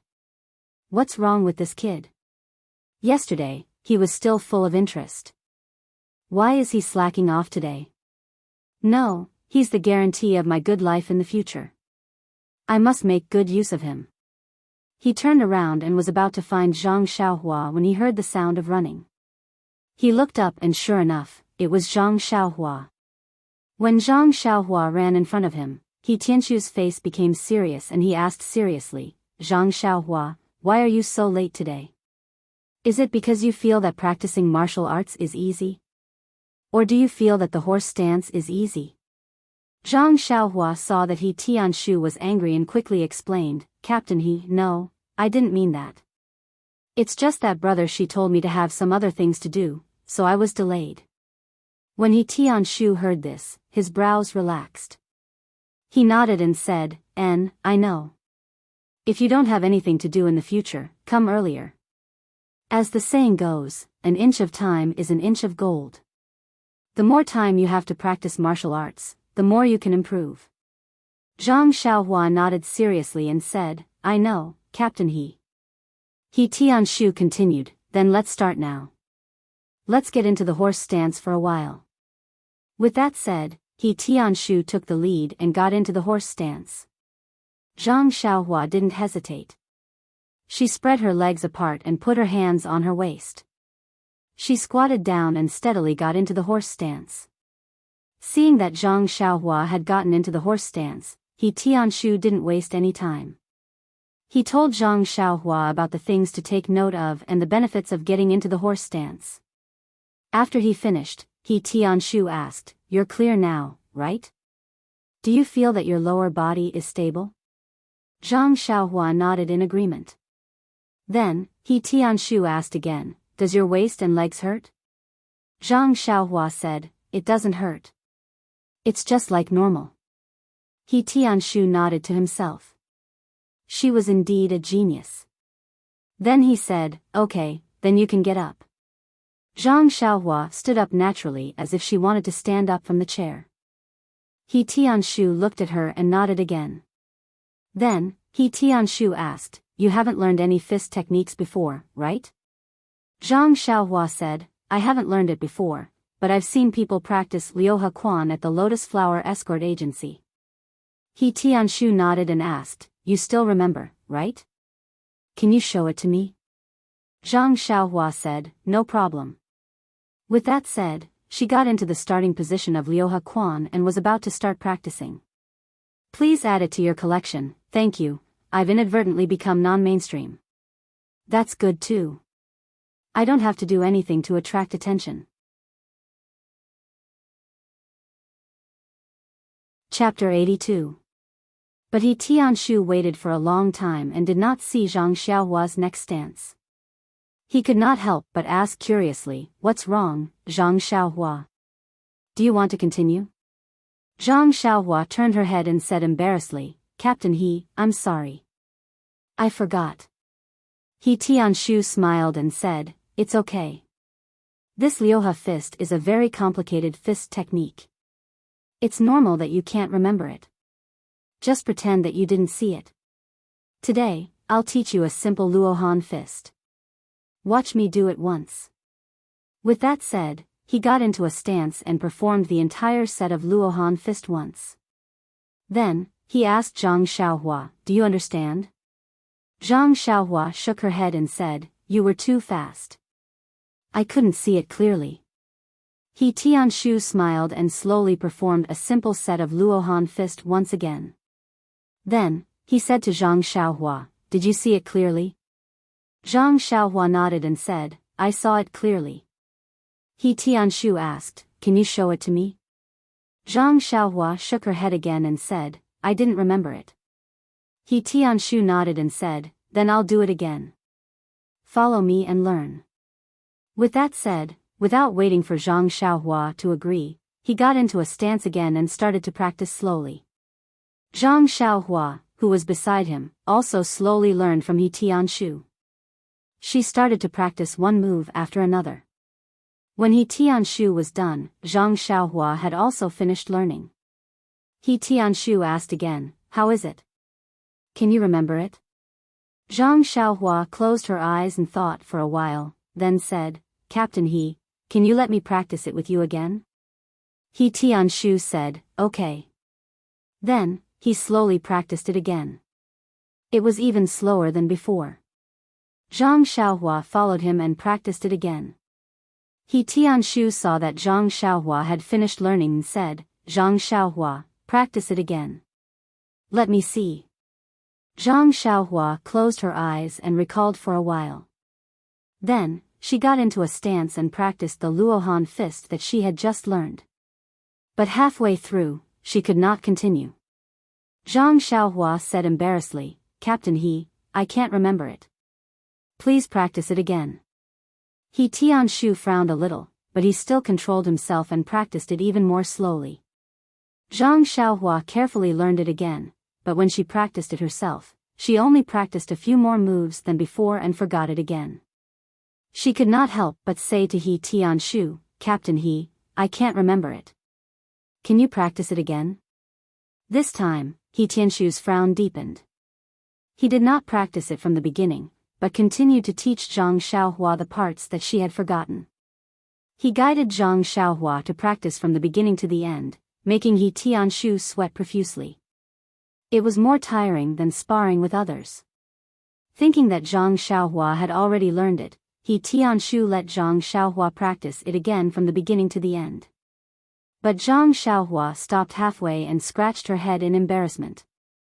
Just as she was about to say something, He Tianshu spoke first, did you forget it again? Let me practice it again. Zhang Xiaohua blushed and said, yes. He Tianshu sighed and said, this is the last time. Then, starting from the moves that Zhang Xiaohua had forgotten, he taught her the moves one by one. Only then did he let out a sigh of relief and said, you've learned it, right? Zhang Xiaohua nodded vigorously. He Tianshu said, then let's begin. Thus, Zhang Xiaohua picked up the starting stance of the Arhat fist again and practiced it seriously. Luckily, when she reached the parts that she had forgotten last time, she did not stop, but went through them smoothly. But good things did not last long. After another 2 or 3 moves, Zhang Xiaohua stopped again. She peeked at He Tianshu and wanted to say something, but the poor He Tianshu was driven crazy and spoke first, did you forget it again? Let me practice it again. Zhang Xiaohua cheerfully nodded. He Tianshu was so angry that he did not know what to say. He pointed at Zhang Xiaohua and said, Zhang Xiaohua, are you a genius? Or are you an idiot? The Arhat fist has a total of 18 forms, and it is the simplest fist technique for beginners. Geniuses can learn it once, and those who are slightly smarter can learn it again. The average person can learn it on the third try. Even for me, my master said that I was as stupid as an ox. I was able to complete the entire set of the Arhat fist on the fourth try. This is the fifth time, how can you still only know 11 forms? Zhang Xiaohua carefully said, Captain you've made a mistake. You practiced it 6 times. He Tianshu ignored him and continued to say, when other people learn martial arts, the most difficult part is the horse stance. You don't need to practice it at all, and you're doing it better than me. In the past, I endured this horse stance, so I know how difficult it is. Without great perseverance, it is impossible to be as stable as a rock. But you easily passed this obstacle. It is not an exaggeration to say that you are a genius. But why is it so difficult to practice? Alright, I won't say any more. I'll practice it for the 6th time, the last time. Zhang Xiaohua corrected him again, Captain if you practice it again, it will be the 7th time. He Tianshu waved his hand and said, I don't care if you practice it 7 or 8 times. This will be the last time. After saying that, he practiced it at the slowest speed he could, like a snail. He practiced it once. Then he let out a long breath and looked at Zhang Xiaohua with hidden bitterness. Zhang Xiaohua closed his eyes and thought for a long time before getting into his stance. But he still did not bring any good news to He Tianshu. When Zhang Xiaohua practiced to the 13th move, he still stopped and could not continue. Looking at He Tianshu, Zhang Xiaohua opened his mouth, but in the end, he did not say that sentence. He Tianshu looked at Zhang Xiaohua's aggrieved look and had 1,000 complaints in his heart. He did not know what to say, so he stomped his feet and left in a flash. It was still that old saying, the greater the expectation, the greater the disappointment. This He Tianshu had hoped for his own future from Zhang Xiaohua. Seeing Zhang Xiaohua's martial arts aptitude, he really could not help but blame himself for being blind. In the night, He Tianshu waved his hand and did not take Zhang Xiaohua with him.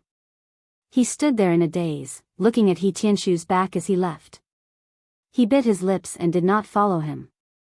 Instead, he frowned and thought for a long time.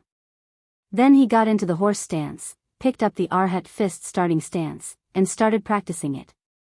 But not long after, he stopped again. He had forgotten the later moves, so he tried to recall again and again. But in the end, he stopped again and repeated this several times. If He Tianshu was watching from the side, his nose would definitely be crooked from anger. Zhang Xiaohua practiced to the 13th move for the first time, to the 11th move for the second time, and to the 9th move for the third time. In any case, the more he practiced, the more he forgot. In the end, he practiced the first 6 moves repeatedly, not forgetting them again. Such aptitude. Sigh.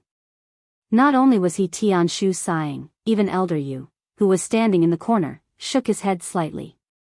Even if he had the strength of 1,000 jin, what was the use? Elder Yu, who came over to peek, sighed in his heart and returned to his room. Only Zhang Xiaohua was left, practicing the 6 moves of the Arhat fist over and over again, afraid that he would forget even one move. Knowing that it was getting late, Zhang Xiaohua could not take it anymore. He tidied up and went back to his room to sleep. The room was still filled with a strange smell. Shaking his head, Zhang Xiaohua opened the window as usual. It was strange. It was already May. It was already very hot and stuffy at night without opening the window, but Ma Jing actually closed the window every day. This made Zhang Xiaohua puzzled. Lying on the Kong bed, Zhang Xiaohua's mind was still filled with moves. He tossed and turned, only the 6 moves of the Arhat fist, and slowly fell asleep. In the middle of the night, the dreamscape flickered. However, Zhang Xiaohua did not seem to feel anything in his dream. His 4 limbs trembled along with the flickering. The next morning, Zhang Xiaohua was still the first to go to the training area. He naturally assumed a stance and performed a set of the Arhat fist. No, it was the first 6 moves of the Arhat fist. Zhang Xiaohua was still very satisfied with himself. This time, he did not forget a single move. Not bad. However, when He Tianshu came to the training area, in Captain He's eyes, Zhang Xiaohua was not as satisfied as he looked. Captain He's eyes were red. He probably did not sleep well last night. He must have thought about it for a long time.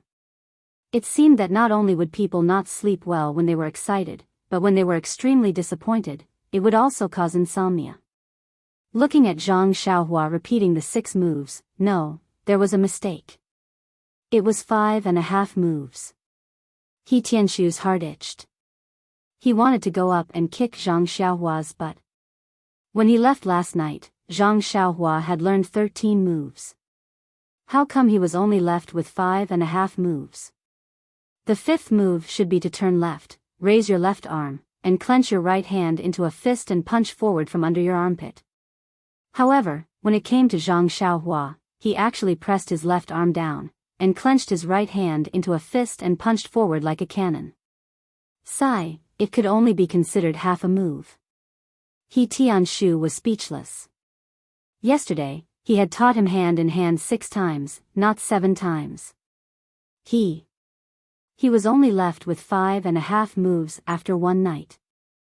Moreover, the other 5 moves were also different. They were all different. This talent was too rare. He Tianshu shook his head and was about to walk to the side to cultivate. However, when he saw Zhang Xiaohua's sneaky glances and his meticulous boxing, He Tianshu's heart softened. Forget it. Anyway, Manor Lord O asked me to teach him boxing. He didn't say that I had to teach him personally. Then, he pointed to a disciple who had just come out of the courtyard and said, "You, go over and teach Zhang Xiaohua the Arhat fist." That disciple was startled. He turned his head to look at Zhang Xiaohua's 5.5 moves. He couldn't help but laugh. When he saw He Tianshu's glare, he quickly restrained his smile and ran over. He stopped Zhang Xiaohua and let him follow him and teach him the Arhat fist from beginning to end. He Tianshu was also practicing and watching at the side. However, he no longer paid attention to that side and focused on his own moves. This was because Zhang Xiaohua's side was purely a copy of what he had taught last night. By the time it was time for breakfast, Zhang Xiaohua had only learned 10 moves. This was under the guidance of that disciple who had patiently taught him repeatedly. Looking at that disciple's sweaty appearance, Zhang Xiaohua felt embarrassed and said, "Thank you, sorry for the trouble." That disciple smiled bitterly and said, "You're welcome. Just treat it as me reliving the old days." However, he secretly complained in his heart, if I were to continue teaching Zhang Xiaohua like this for a few more days, then this Arhat fist would become my best move. In this misty school, there is probably no other disciple who is more familiar with the Arhat fist than me. Chapter 83. After a day of hard work, Zhang Xiaohua was already used to it, so he didn't feel tired at all. However, from morning till night, he kept recalling the moves of the Arhat fist in his mind. It was a very taxing task. Unfortunately, when he practiced again at night, the disciple who taught him in the morning was also speechless. Zhang Xiaohua actually forgot that there were only 6 moves left. He only remembered the first 6 moves. That disciple bitterly reported to He Tianshu. There was no way to teach this disciple. No matter how stupid the others were, they should have already remembered everything that He Tianshu taught them. Why couldn't this Zhang Xiaohua remember it no matter what? He couldn't possibly not practice and teach Zhang Xiaohua the Arhat fist, right? He Tianshu thought for a moment, then gritted his teeth and said, "Teach him again tonight. Tomorrow, we'll change to someone else. I don't believe that with the 4 of us, we won't be able to teach him the Arhat fist." That night, the results were plentiful. After the disciple taught him 7 to 8 times, Zhang Xiaohua actually completed all 16 moves of the Arhat fist in front of He Tianshu. The Misty School crowd watching from the side all had the same thought: hard work pays off. Even an iron rod can be ground into a needle. The ancients didn't lie to me. When everyone happily returned to their rooms to sleep with the satisfaction of being a teacher, Zhang Xiaohua was still practicing the entire set of the Arhat fist over and over again. Unfortunately, after who knew how many times, Zhang Xiaohua started to forget the moves one by one. Poor Zhang Xiaohua didn't know what to do. He didn't know whether to continue practicing or not. If he didn't practice, he was afraid that he wouldn't remember, but if he practiced, he was afraid that he would forget. He was in a dilemma. In the end, he could only get into a horse stance. It wasn't until late at night that he slowly walked back to his room.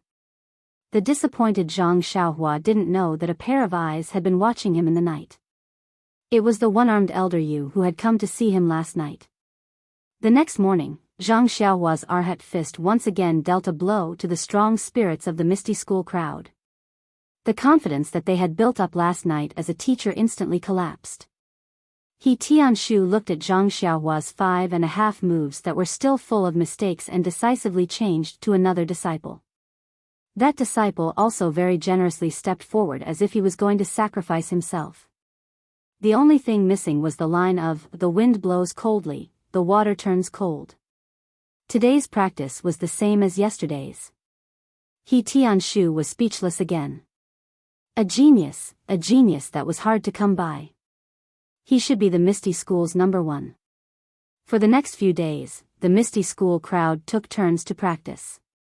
The result was that everyone's understanding of the Arhat fist had reached a brand new realm that no one had ever reached before. Everyone also took turns to relive the warmth of their first practice.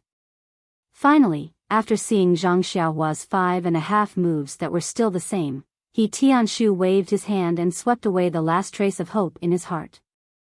His once fiery heart once again returned to normal. I always hoped that a big meat pie would fall from the sky and smash into my mouth. Unfortunately, I guessed the process correctly, but not the ending. The thing that fell was a big iron hammer, and the thing that fell was my head. In the days to come in the Huanxi mountain villa, He Tianshu would repeat this sentence the most. Disappointment was disappointment, and resentment was resentment, but the task given by Manor Head O still had to be completed. Thus, He Tianshu changed his strategy and began to teach Zhang Xiaohua the second set of fist techniques, the Heavens Gathering Fist. The Heavens Gathering Fist was also an extremely simple fist technique, with a set of 20 moves. He would first practice it once, then teach Zhang Xiaohua step by step. Perhaps it was because he already had the foundation of the Arhat fist, but in the end, Zhang Xiaohua learned all 12 moves on his first try, causing He Tianshu's withered heart to feel a little bit of rain.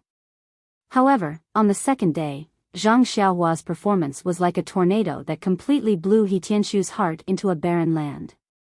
The Heavens Gathering Fist that Zhang Xiaohua had memorized, apart from the starting moves, was only left with 3 moves that were full of mistakes. Furthermore, these 3 moves were not the 3 moves that were linked together in the set, but were actually 3 moves that were separated by the first 12 moves. He did not know how Zhang Xiaohua managed to link them together, but he actually managed to perform them well. Then, naturally, the other 3 disciples took turns to teach him. A few days later, the result was still the same 3 moves, and the mistakes were not corrected. It was still the same as when he was taught. He Tianshu, no, even the other 3 disciples, completely did not hold on to any trace of hope for Zhang Xiaohua. He Tianshu's strategy changed again.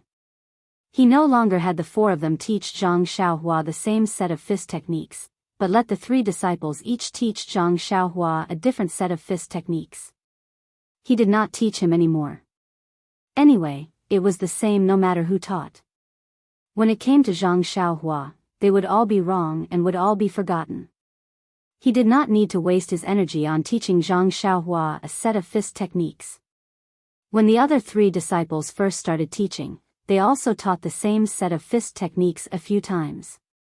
However, they realized that no matter how many times they taught, whether it was once or 20 times, Zhang Xiaohua would always remember the same few moves the next day. No matter how much they taught, it was useless. Therefore, they changed their teaching strategy. They only taught each fist technique once, and no more.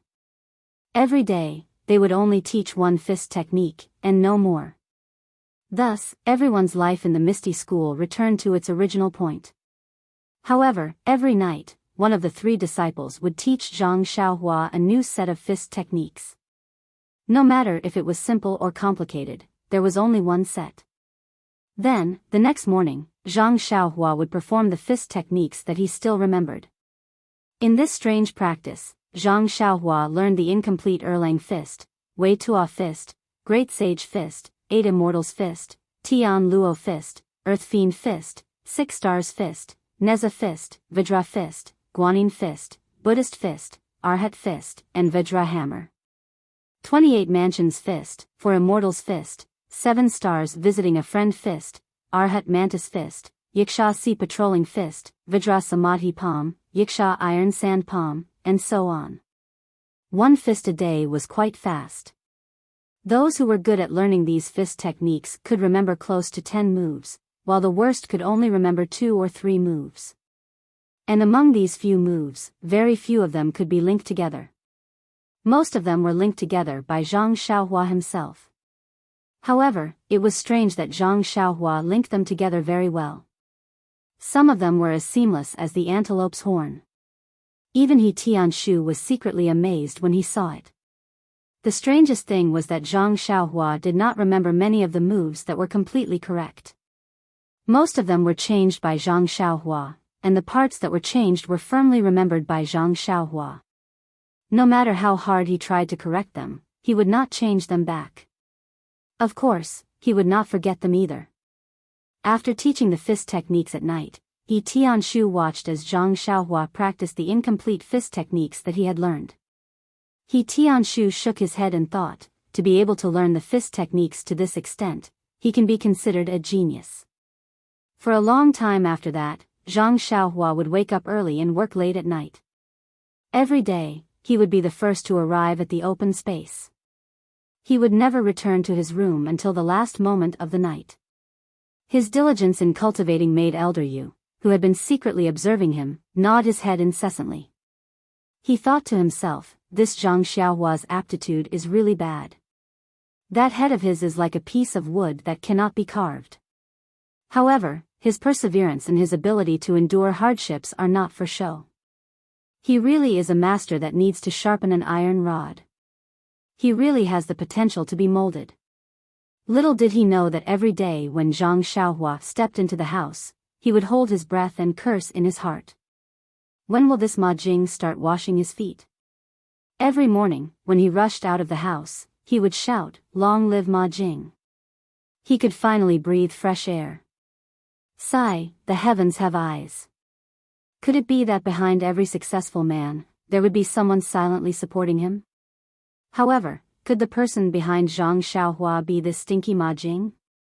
Putting aside the fact that Zhang Xiaohua was practicing the basic fist techniques that other Misty School disciples practiced at the age of 4 or 5 in Huanxi Mountain Villa, the ethereal mountain villa, which was adjacent to Huanxi Mountain Villa, was currently filled with joy.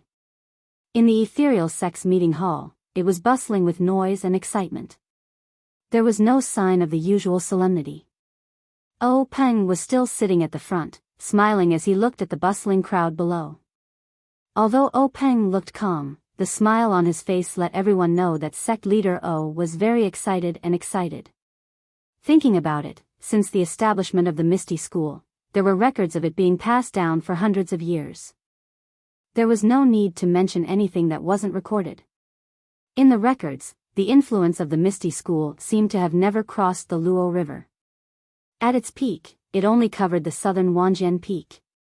It was only because of the incompetence of the later sect leaders that the Misty School declined, that they retreated to the vicinity of Pingyang City. Recently, Oh Peng personally commanded the battle against the Luo River Gang. Although naval warfare wasn't the strength of the Misty School, under the arrangement and deployment of Oh Peng, Shengguan Fenglu, and the others, they were able to miraculously take down the Luo River gang with only a few casualties. Moreover, Peng personally captured the Luo River gang's sect leader, Shui Yupeng. The Luo River gang was based on the Luo River and had many members. Although their overall influence was weaker than that of the Misty School, it was only slightly weaker. For the Misty School to be able to take down the Luo River gang in one fell swoop, the role of the elite team couldn't be ignored. As for being able to take down the upper echelons of the Luo River gang in one fell swoop, it was all due to the martial arts of the Misty Six Tigers. Now, looking back on the battle at the core of the Luo River gang, Peng still had lingering fears. He didn't expect Shui Yupeng to be a hidden expert. The few hall leaders and elders in the gang weren't weak either. If not for the fortuitous encounter at the Five Fingers Mountain last year, the Misty School would have been defeated by the Luo River gang. Perhaps they might even have been left behind in Luo River. Peng couldn't help but be vigilant against himself again. In this world, one must act according to one's ability. Any action that exceeded one's ability could only have one result, playing with fire. But at this moment, the most important thing was to celebrate the hard-won victory. Other things could be considered after the celebration.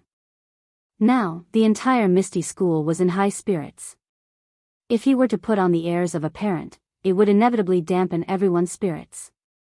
Although Peng had such a dignified aura, he wouldn't do such a pedantic thing. Everyone in the assembly hall had smiles on their faces, regardless of age.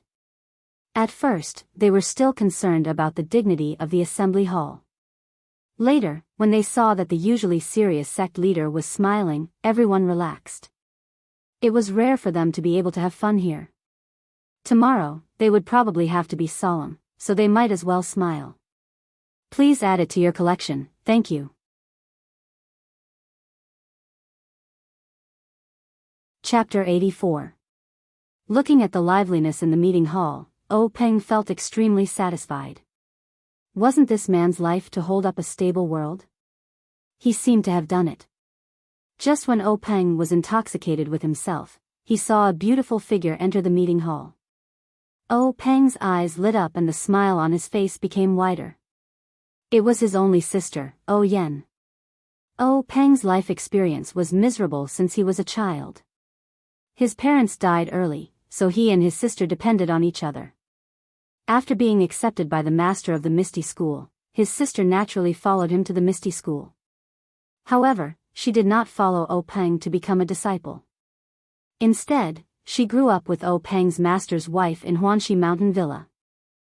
Peng's master had no children.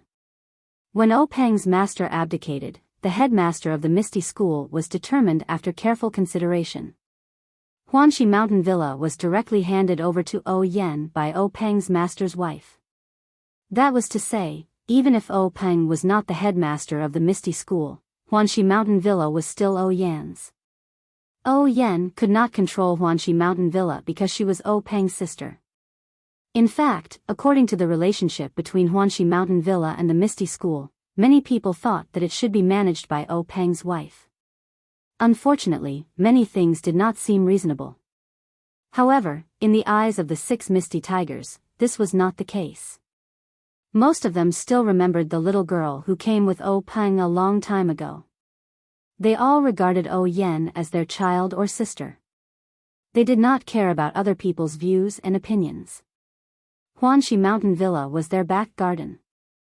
Of course, they would only be at ease if they handed it over to their own people. Although the headmaster's wife was Peng's wife, she was different from the previous headmaster's wife. She was the founder of Huanxi Mountain Villa. No matter how virtuous and sensible she was still an outsider. How could she be at ease as compared to Yen? Therefore, Yen's status in the Misty School was somewhat aloof. Peng watched his sister walk into the meeting hall with a warm look in his eyes. He was very gratified to see her slowly walking in front of him as if he was looking at his own child. At this moment, Peng was no longer a person. He was the incarnation of a father. It was like seeing his proud and beautiful child appear in front of him. Yen also had the same feeling. The brother in front of her was really not much different from her father. Since she could remember, she had grown up with her brother. He doted on her, loved her, and let her feel the warmth of a father.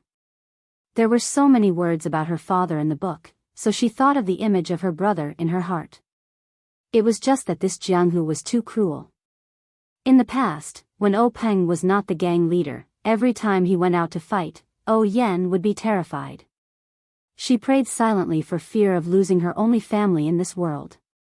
After Peng became the gang leader, he was busy with the affairs of the gang and had fewer opportunities to go out in person. Yan knew her brother's hardships and wanted to use her own strength to help him. Therefore, she had been doing her best to take care of the Huanxi mountain villa. From logistics, medicinal materials, and other aspects to ease the difficulties of the Misty School, she helped the development of the Misty School. Even last time, because of the treasure, Peng's relatives were asked to be hostages. Yan did not hesitate to go. She was willing to do anything for her brother.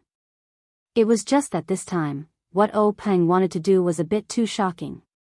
He wanted to annex a gang whose strength was not inferior to their own, and it was in waters that they were not familiar with. Although she knew that her brother had a fortuitous encounter and had taken medicinal pills that increased his skills, Jianghu was not only about martial arts. Opportunity and luck were also very important. Besides, this Jianghu was full of crouching tigers and hidden dragons. There was always someone better than you. It was possible that the Luo Shui gang was hiding their strength. During the time that Peng was out, Yan really could not sleep at night for fear of hearing bad news. Yesterday, when she received the news that her brother had returned victorious, Yan wanted to greet Peng as soon as possible. However, Yan also knew that her brother was the gang leader and no longer belonged to her alone. He was the idol of thousands of gang members and there were too many things that needed to be done. Therefore, she waited until the celebration party before she arrived late. Yan walked in front of Peng and said with a salute, "Brother, congratulations on making a great contribution to the foundation of the Misty School." Peng looked at his sister's slightly thin face and said with some heartache, "Yan, how many times have I said it? Don't worry about me. With my current skills, if I encounter any danger, escaping is not a problem and I will not lose my life. Look at you, I haven't seen you for only a few days and you've become so thin. Isn't this making me feel bad?" Yan said with a smile, "It's a pity that younger sister is not a man. Otherwise, you could also go out and fight in your brother's place. What are these worries for now?" Peng looked kindly at his sister. Looking at her face that was so similar to his mother's, he could not help but want to be like before and tug on her little ears. However, this meeting hall was not the main room of the family. He could only wave his hand and say, "The affairs of the gang will naturally be handled by older brother. Yan, you don't need to be alarmed. Even if you are a younger brother, I will not let you easily take risks. I will clear the path for you." Yan nodded with a smile and said, "I already knew this. Haven't you always been at the forefront since you were young?" Then, Yan asked again, "Brother, how was your battle with the Luo Shui gang this time?" Peng looked at his sister and pointed to the chair next to him and said, "Yan, sit down first. I will tell you slowly." After Yan sat down, Peng began to tell the story of his departure from the Misty School, all the way until he killed his way into the core of the Luo Shui gang and captured the leader of the Luo Shui gang, Shui Yupeng. During this process, Peng tried to make it as simple as possible and skimmed over the dangerous places. However, when it came to the thrilling parts, Yan still broke out in a cold sweat. Although her brother was sitting in front of her unscathed, her heart was still hanging high. When Peng finished his understatement, Yan let out a long breath and said seriously to Peng, "Brother, it seems that it really was very dangerous. If it wasn't for the great improvement in power of older brother and the other brothers, this Luo Shui gang might have been a dragon's pool and a tiger's den." Peng nodded thoughtfully and said, "Actually, if it wasn't for the great improvement in power of us and the other brothers, we wouldn't have had the idea of annexing the Luo Shui gang. This rashly obtained power can cause people to do things that exceed their usual expectations." Yan agreed and said, that's right, older brother. The consequences or expectations of this action can often not be controlled by people because they haven't gotten used to this great power and haven't let themselves get used to it. Therefore, they can't have a good understanding of the consequences and can easily bring disaster to themselves. Peng smiled and said, Yen is right. It's like a farmer who suddenly became rich overnight and has other things on his mind. He wants to do things that he didn't have the courage to do before, such as gambling. Perhaps he hasn't been to a gambling house before, or perhaps he has, but he knows that his wallet is dry and he doesn't dare to place big bets. Now that he feels that he has money and can afford to squander it, he comes to the gambling house and boldly places big bets. Of course, if he can win, the farmer is lucky. But if the gamble is out of the farmer's control, then he may lose his family fortune or even his life. Thinking about it this way, it's because he didn't become rich overnight that he can live a stable life and live an ordinary life until he's old. Yen looked at her brother with a smile and didn't say anything else. Peng said lovingly, Yen, older brother knows what you're thinking. This time, attacking the Luo Shui gang was indeed a bit risky. This is also because of the sudden increase in power. After the lesson of blood, I have also understood a lot. In the future, me and the other brothers will be more careful. Don't worry, your older brother is not just a farmer who became rich overnight. Yen smiled like a flower and said softly, I know, older brother. Peng asked again, Yen, how is the situation in the mountain villa's medicine field? Yen frowned and said, the situation is still the same. There hasn't been any progress. After the seeds were planted, there still hasn't been any signs of germination. But I don't know why. Peng was a bit anxious and said, could it be that the disciples sent don't know how to plant it? Or is it that the method used is wrong? Why don't we have Hall Master Bai or Elder he send a disciple that they're proud of to take a look? Yen nodded and said, perhaps. The method of planting the seeds is based on the usual method of planting medicinal herbs.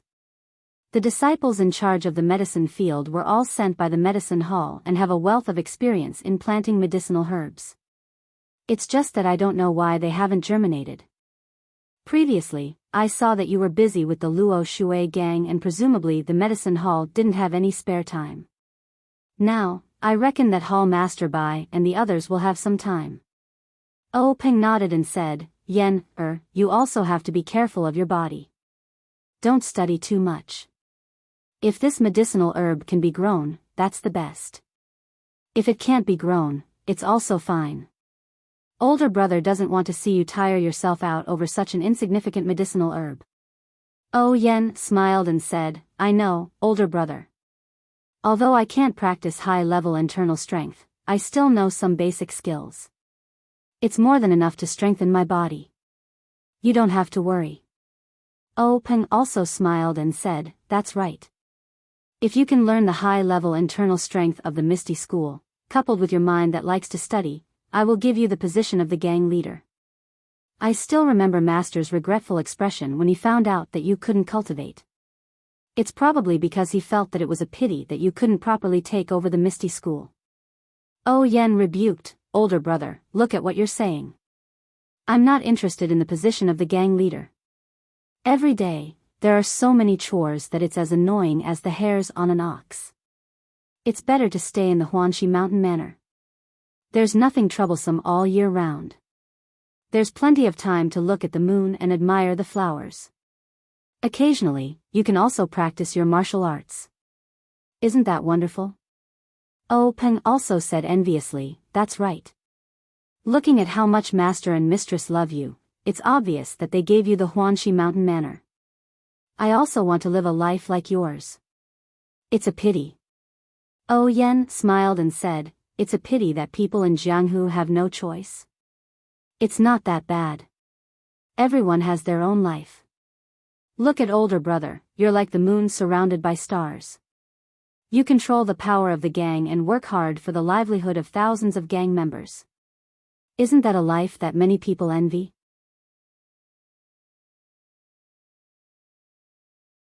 Chapter 85.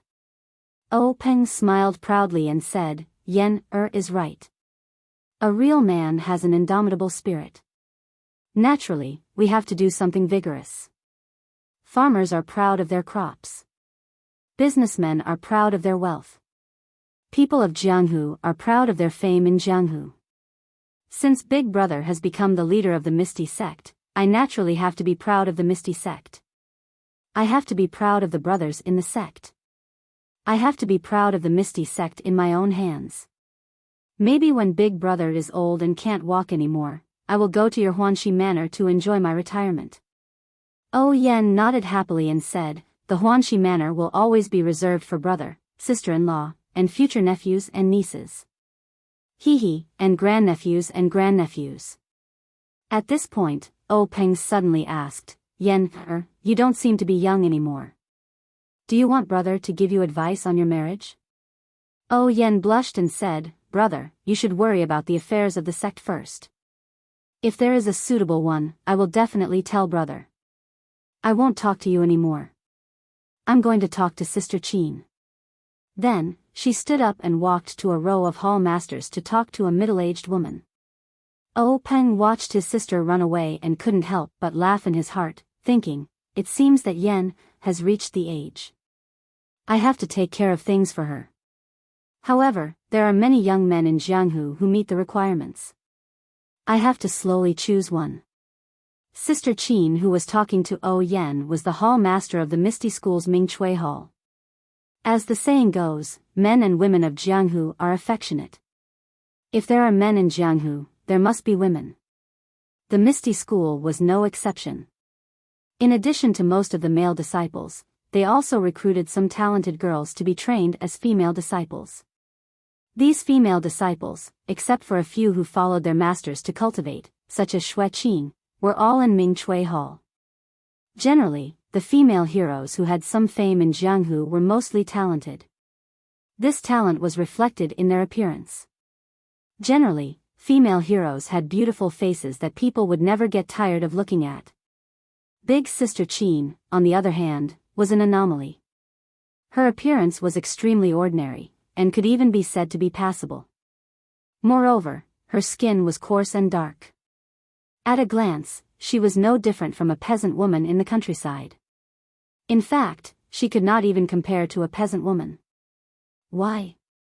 You said that the people of Jianghu all practiced martial arts. Of course, they practiced martial arts to protect their lives. Of course, it was also to strengthen their bodies. Needless to say, if you didn't even have a slim body, you would be embarrassed to say that you were in Jianghu.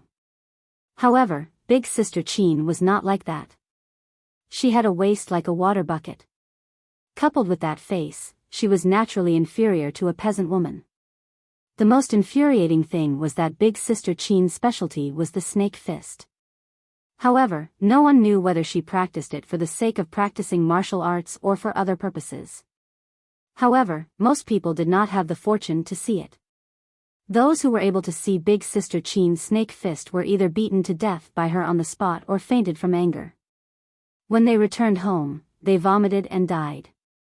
However, Big Sister Qin also had a good point, and that was that she had a good voice. When she spoke, it was as clear and melodious as an oriole. No one would get tired of hearing it 100 times. When she sang, it caused a sensation in Jianghu.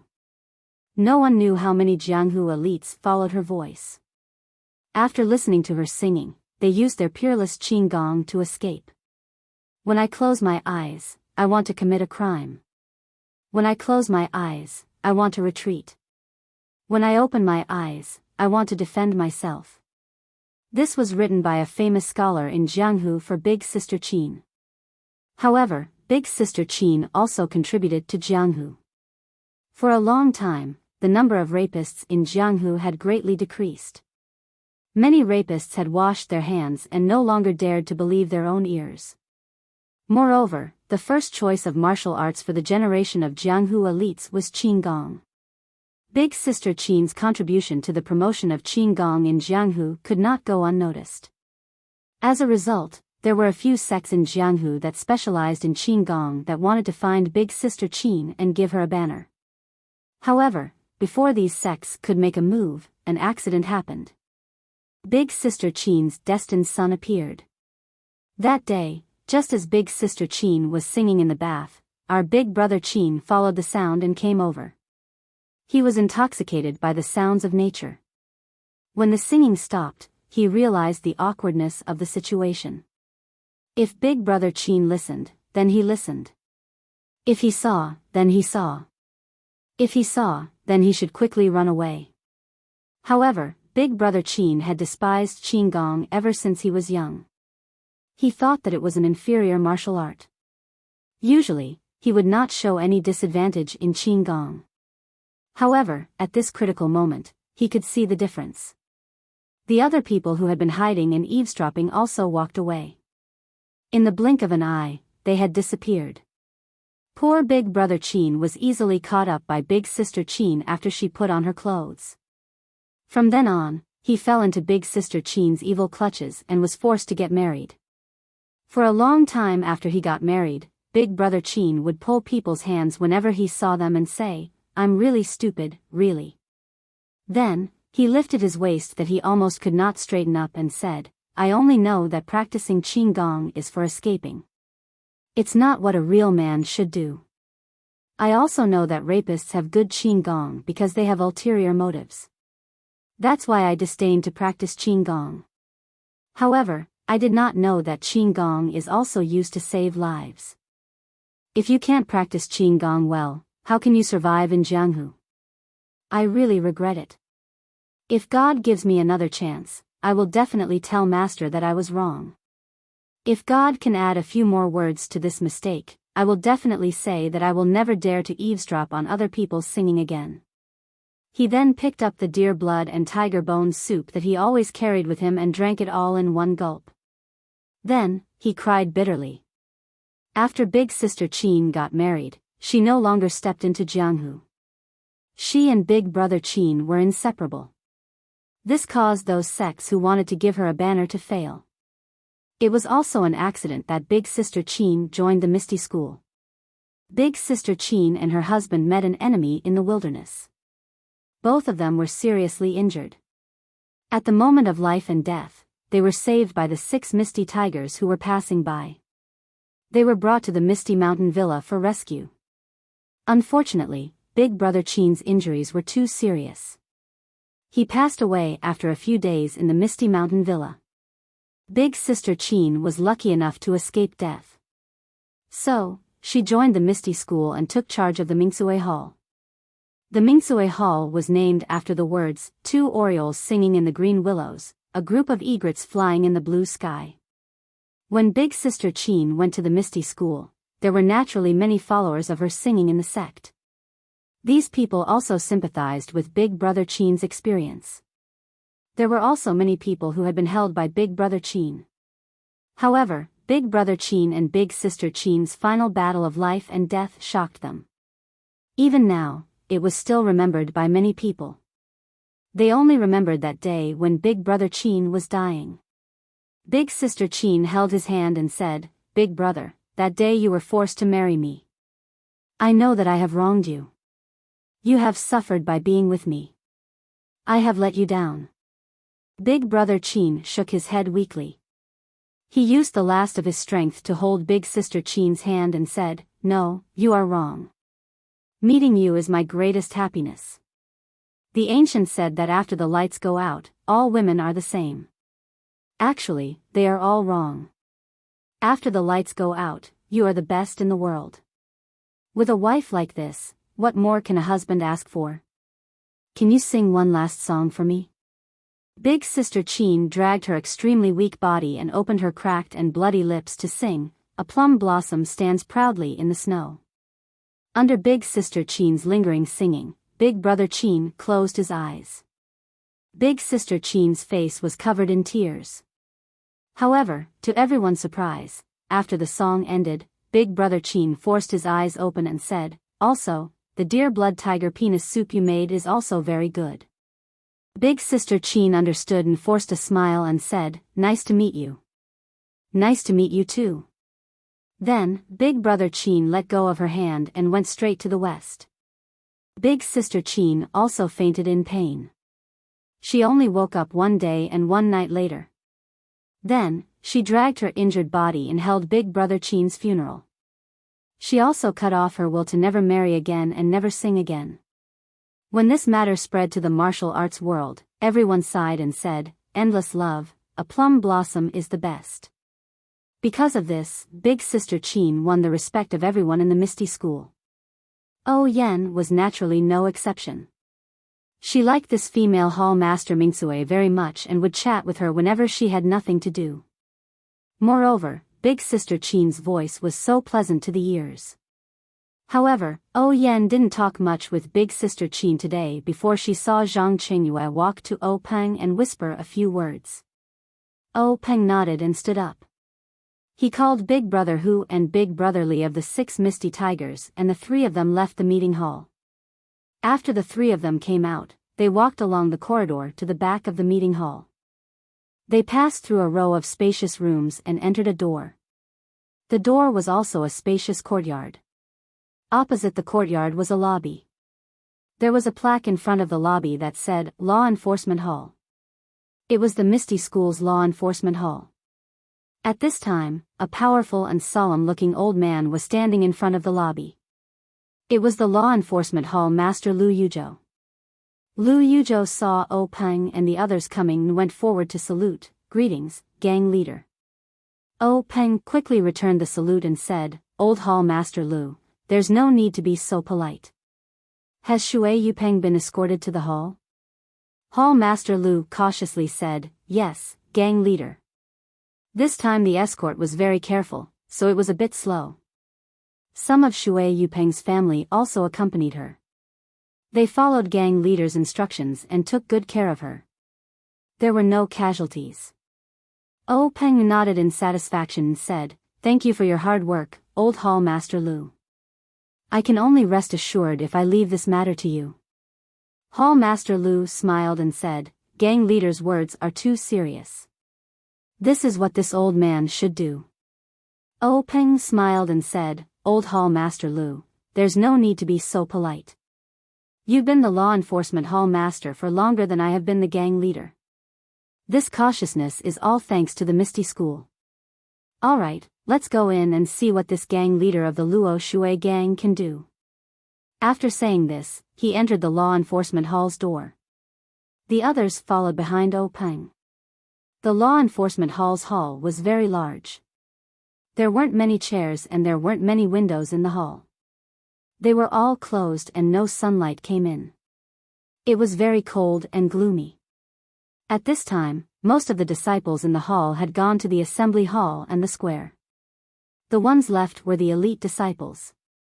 These people were all holding swords and sabers in their hands. They were ready for battle and didn't dare to slack off.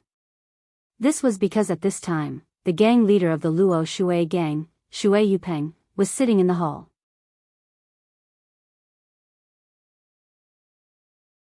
Chapter 86. In the law enforcement hall, a white-robed man stood beside a pillar with his hands behind his back. He was staring at the decorative patterns on the pillar. His white robes were slightly wrinkled and stained with blood. However, these, along with his sharp eyebrows and straight nose, only made him look imposing and not dispirited at all. Oh Peng walked into the disciplinary hall and looked up to see this man dressed in white. That person also heard the sound and turned around. Their gazes met in an instant. Oh Peng stopped in his tracks and the man in white froze. The two looked at each other for a moment, their eyes narrowing at the same time. Only then did they withdraw their gazes. The man in white went back to looking at the boring decorative patterns. Oh Peng once again stepped into the disciplinary hall and walked towards the chair placed in the center of the hall. Oh Peng sat on the chair and silently looked at the tall man in white in front of him. He didn't speak and seemed to be thinking about something. The man in white also didn't look at Oh Peng. At this time, the air also froze. The 6 Misty Tigers also walked into the disciplinary hall. Only Hu Yuni sat below Oh Peng. Everyone else stood, including Lu Yuzhou. After waiting for a while, some people became impatient. Lu Qingyang, old fifth Lu, frowned and said, "You bastard, You've already been captured by my misty school. Why are you still putting on airs? Do you want me, old Fifth Lu, to give you a beating? Oh Peng was a little angry. He glared at old Fifth Lu and lightly scolded, Fifth brother, don't talk too much. Old Fifth Lu was unconvinced and said, Third brother, this bastard. Before he could finish, the man in white said, Since I've been captured, my life and death are in your hands. Why talk too much? Oh Peng smiled and said, Brother Shui, you don't need to lower yourself to his level. My fifth brother is a boor. You don't need to take those words to heart. The man in white, Shui Yupeng, snorted and didn't say anything else. At this time, old fourth Shengguan said, Gang leader Shui, do you still think this is your Luo Shui gang? Since you know you've been captured by us and are now a prisoner of my misty school, you should have the awareness of being a prisoner. You shouldn't act so righteous, as if it's a blessing that we captured you and insulted your martial arts for no reason. Shui Yupeng glanced at Shangguan Laosi without saying anything. Shangguan Laosi continued, I know what clan leader Shui is thinking. Is it because my misty school's sudden attack caught the Luo Shui clan off guard and caused them to suffer a great loss? If the Luo Shui gang had been even the slightest bit vigilant, we would have been the ones completely wiped out. Shui Yupeng snorted again and said loudly, It's just a small trick. It's not worth mentioning. Shangguan Laosi snorted and said sternly, What dirty tricks? What dirty tricks? What schemes? What schemes? What schemes? As long as you can win, it's a good scheme. Jianghu. Jianghu. Jianghu. We don't need a reason, we don't need to be honorable. Clan leader Shui seems to have been a clan leader for so long that you've forgotten the law of the jungle. Shui Yupeng said, There's no need for Master Shangguan to worry about this. I naturally know. Shangguan Laosi said, Since you know this principle, then you should know that there will be a time when a gang tries to annex another gang. Naturally, there will be a day when you will be annexed by another gang. Clan leader Shui can't have forgotten how the Luo Shui gang grew, right? At this time, Shui Yupeng's expression was somewhat uncertain. The faith in her heart was slightly shaken. Seeing this, Hu Laoda opened his mouth and said, Is clan leader Shui still regretting your plan to attack the Xian Rong gang? Because of our interference, you failed on the verge of success? Shui Yupeng's expression became even more gloomy, That's right. My Luo Shui gang has always relied on Luo Shui for a living. We have no foundation on land. For the sake of Luo Shui's development, I did my best to plan for several years to bring the Xian Rong gang under my command. But I didn't expect you to take advantage of my weakness. If not for the fact that my gang's attention was focused on Xian Rong gang, how could you have succeeded so easily? Shangguan Laosi laughed. The ancients say that those who scheme against others will always be the ones to scheme against. Clan leader Shui must have learned this before. Besides, the mantis stalks the cicada, unaware of the oriole behind. This is not uncommon in Jianghu. To be ambushed by my misty mist gang, it can only be said that clan leader Shui was too careless. If you can plan to go ashore, how can the gangs on land not plan to enter the water? Shui Yupeng looked up to the sky and sighed, Man proposes, God disposes. What can I say if God disposes of me? At this time, O Peng also smiled and said, Clan leader Shui, you're wrong. It's not that God is heartless. This time, God has opened his eyes. Shui Yupeng was stunned and asked curiously, Why does clan leader O say that? Could it be that your misty school's annexation of my Luo Shui gang is actually doing me a great favor? After he finished speaking, he laughed coldly. O Peng saw this and didn't argue with him. Instead, he asked, Then does clan leader Shui know the background of the Xian Rong gang's leader, Zhao Xian? Zhao Xian? Shui Yupeng heard this name and said contemptuously, Isn't he just a mountain bandit who has the support of a wealthy merchant in Yu City and is only able to survive in the cracks between the various sects? What kind of background could he have? Then what about Jingrong? O Peng continued to ask. Jingrong? Shui Yupeng was puzzled. Isn't he the second in command of the Xian Rong gang? Isn't he a scholar that Zhao Xian robbed when he was in the mountains? It's said that the two of them got to know each other through fighting. In the end, they became sworn brothers and Jingrong followed suit. Peng smiled and said, clan leader Shui is right. Later on, Jingrong felt that robbing in the mountains was not the way to survive. So, he acted as a middleman and led Zhao Xian to become acquainted with a wealthy merchant in Yu City. Then, he came down from the mountains and established the Xian Rong gang between Yu City and Pingyang City. Shui Yupeng listened and nodded involuntarily. Then, Peng asked, then why does clan leader Shui think that the wealthy merchant wants to cooperate with a mountain bandit with no background? Shui Yupeng thought for a moment and said, according to our understanding, the wealthy merchant wants to expand his influence and find a chance to make a name for himself. He doesn't want to limit himself to business. Peng asked again, then, why doesn't the wealthy merchant seek help from the large sects in Yu City or the Misty School in Pingyang City? Shui Yupeng said, maybe, he thinks that Zhao Xian is easier to control? If he cooperates with the large sects, he will be eaten up by you. Peng smiled and said, that makes sense. Clan leader Shui, why do you think we haven't taken over the Xian Rong gang since it's so close to the Misty School? Why do you think we're taking over the Luo Shui clan instead? Shui Yupeng smiled and said, how would I know? Maybe he thinks that the Xian Rong gang is just a fly with too little meat. However, Peng said, clan leader Shui is wrong. The Xian Rong gang is located between Pingyang City and Yu City. If the Misty School can take over the Xian Rong gang, its influence will immediately expand to the vicinity of Yu City. The benefits to the Misty School will not be small. Shui Yupeng was also curious and asked, then why hasn't clan leader acted yet?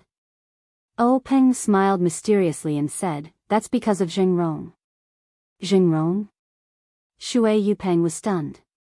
Peng continued, Jingrong is an abandoned disciple of the Dalan Temple's law enforcement elder, Chang Gung. Hearing this, Shui Yupeng sucked in a breath of cold air. He was also a guild leader, so he didn't lack strategic insight. What he lacked was information, and this lack of information directly led to his and Peng's different judgments of the Xian Rong faction. No one was a fool. Shui Yupeng immediately understood what Peng meant. He was about to touch the tiger's butt. The word abandoned made many connections. First of all, as the saying goes, you have to look at the owner before beating the dog. Although Jingrong was an abandoned disciple, he was still a member of the Dalan Temple. Although he was abandoned, it did not mean that the Dalan Temple would not care. If you taught him a lesson, wouldn't you be disrespecting the Dalan Temple? Moreover, even if the Dalan Temple did not care, they could not stop the law enforcement elder from expressing his warmth from a personal perspective.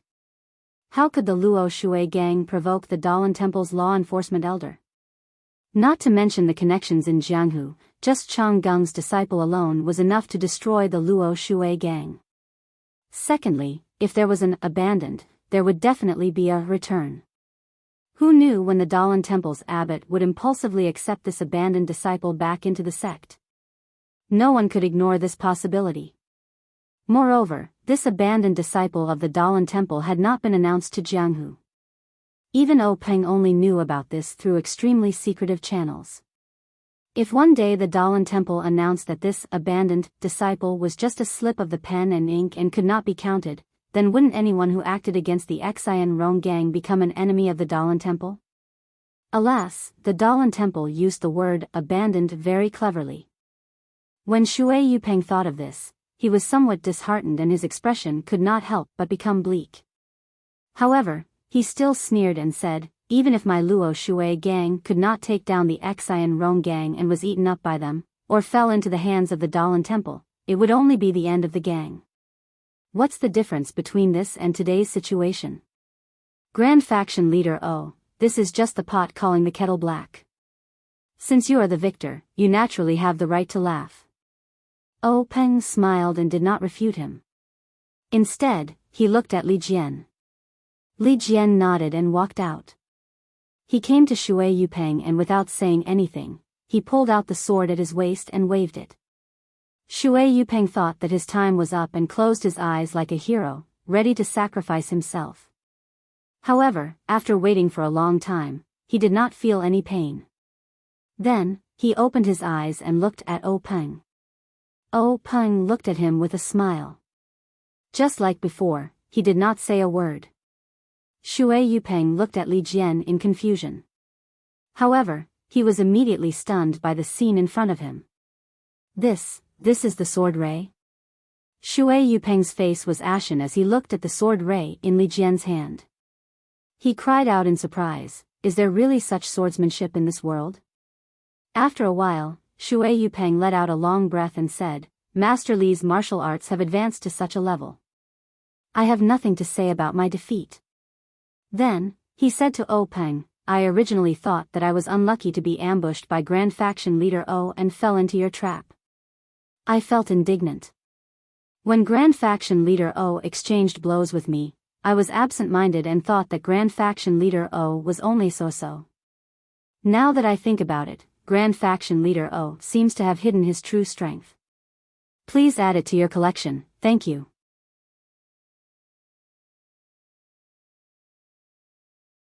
Chapter 87. O Peng said, Sect Leader Shui must be joking. Swords have no eyes, who would hold back in a life and death battle? This one will naturally give it his all. My second brother's martial arts are naturally higher than mine. This one has always been busy with the sect's affairs and has fallen behind in terms of martial arts. The path of martial arts is like rowing a boat against the current. If you don't advance, you'll fall behind. I'm sure Brother Shui understands this. Finished speaking, he waved his hand at Li Jian. Li Jian understood and withdrew his sword, returning to his original position. Shui Yupeng snorted and didn't reply, thinking, only a ghost would believe that. However, at this time, Shui Yupeng's face was no longer as arrogant as before. Thinking about it, although the Misty School took advantage of the Luo Shui gang by catching them off guard and wiping them out in one fell swoop, they did have the strength to do so. Just by looking at Li Jian's martial arts, the Luo Shui gang was invincible. If they were to fight face to face, the Luo Shui gang wouldn't be able to escape the fate of being wiped out. At this time, Shui Yupeng was out of luck. O Peng looked at Shui Yupeng's face and said with a smile, Sect Leader Shui, this one has a gift for you. I hope you'll accept it. Finished speaking, he nodded at Shengguan Fenglu, who immediately hurried out of the Hall of Justice. Shui Yupeng looked at O Peng strangely, a trace of uneasiness in his heart. Sure enough, not long after, Shengguan Fenglu slowly walked into the Hall of Justice. Behind him was a woman in plain green clothes, holding a 3-year-old child in her arms. The woman's face was pale and her expression was somewhat agitated. The little boy's eyes were darting around as he held a tanghulu in his hand, eating it with relish. The two followed Shengguan Fenglu into the Hall of Justice. Shui Yupeng saw the two familiar figures and immediately couldn't help but tremble. He looked back at O Peng with an angry expression and said sternly, O Peng, you, without waiting for Shui Yupeng to finish, O Peng laughed and cut him off, asking, Sect Leader Shui, what did I do? Shui Yupeng lowered his voice, saying, Jianghu people have their own rules. My martial arts are not as good as yours. I can give my life to you. My wife and child don't know martial arts, why did you take them? In the end, there was a hint of pleading in his voice. O Peng was still all smiles as he waved his hand and said, Brother Shui, you're exaggerating. I'm not as bad as you think. While the two were talking, the woman and the child had already entered the law enforcement hall. The boy stared curiously at the group of strangers around him. When he saw a familiar face, he cheered and no longer focused on the candied hawthorn in his hand. He struggled to get out of the woman's arms. The woman hugged him and didn't dare to let go. She looked at Shui Yupeng pitifully. The child's face was also red and his small body was twisting hard. He was about to cry. His hand that was not holding anything also reached out to Shui Yupeng. In an instant, Shui Yupeng's mind was emptied of all thoughts. What Jianghu? What bloodshed? What imperial dynasty? What Jianghu? What Jianghu? What bloodshed? What imperial dynasty? What Jianghu? What Jianghu? What bloodshed? What imperial dynasty? What Jianghu? What Jianghu? What Jianghu? At this moment, Shui Yupeng no longer had his arrogance. He bent his back that had always been straight and reached out with his hands behind his back. He made a gesture of hugging the child. When the woman saw this, she let go of her hands and carefully put the boy on the ground. As soon as the boy's feet touched the ground, he immediately whistled and rushed over with a giggle. Shui Yupeng waited for the boy to come closer. He grabbed the child's armpits and raised him high above his head. His two hands alternated in front and back, causing the child's body to sway left and right, making the child giggle. He seemed to like this game that he often played. When the child was done laughing, Shui Yupeng held the child in his arms. He raised his head, squinted his eyes, and lovingly stroked his little head. He was enjoying this rare family happiness that he thought he would never have again. The boy seemed to be uncomfortable because his father hugged him harder than before. He struggled with all his strength and poked his little face out of Shui Yupeng's arms. He pushed the candied hawthorn in his hand to Shui Yupeng's mouth and said in a childish voice, "Daddy, this is for you. It's so sweet." Shui Yupeng gently said, "Good boy, Tian Tian. Daddy won't eat it. You can eat it yourself." The boy was unhappy. He twisted his body and said coquettishly, "Daddy, you must eat it. Tian Tian has always wanted to give Daddy some. If Daddy doesn't eat it, Tian Tian will finish it all. When that time comes, Tian Tian will be unhappy." Usually, Shui Yupeng would not eat the candied hawthorn. He would definitely think of a way to make the child eat it himself. At this moment, he suddenly felt his eyes moisten. He looked at the child's eager eyes and opened his mouth. The boy saw that his father had finally agreed and was very happy. He put the candied hawthorn into his father's mouth. When he saw Shui Yupeng take a bite, he smiled sweetly. He also carefully bit the candied hawthorn that was about the same size as his mouth and ate happily. As he ate, he muttered, "Big Sister Shui was right. She didn't lie to Tian Tian. I can really see Daddy here." Shui Yupeng was startled and asked, "Who is Big Sister Shui?" As Tian Tian ate, he looked up and said, "It's that pretty big sister with that thing on her face."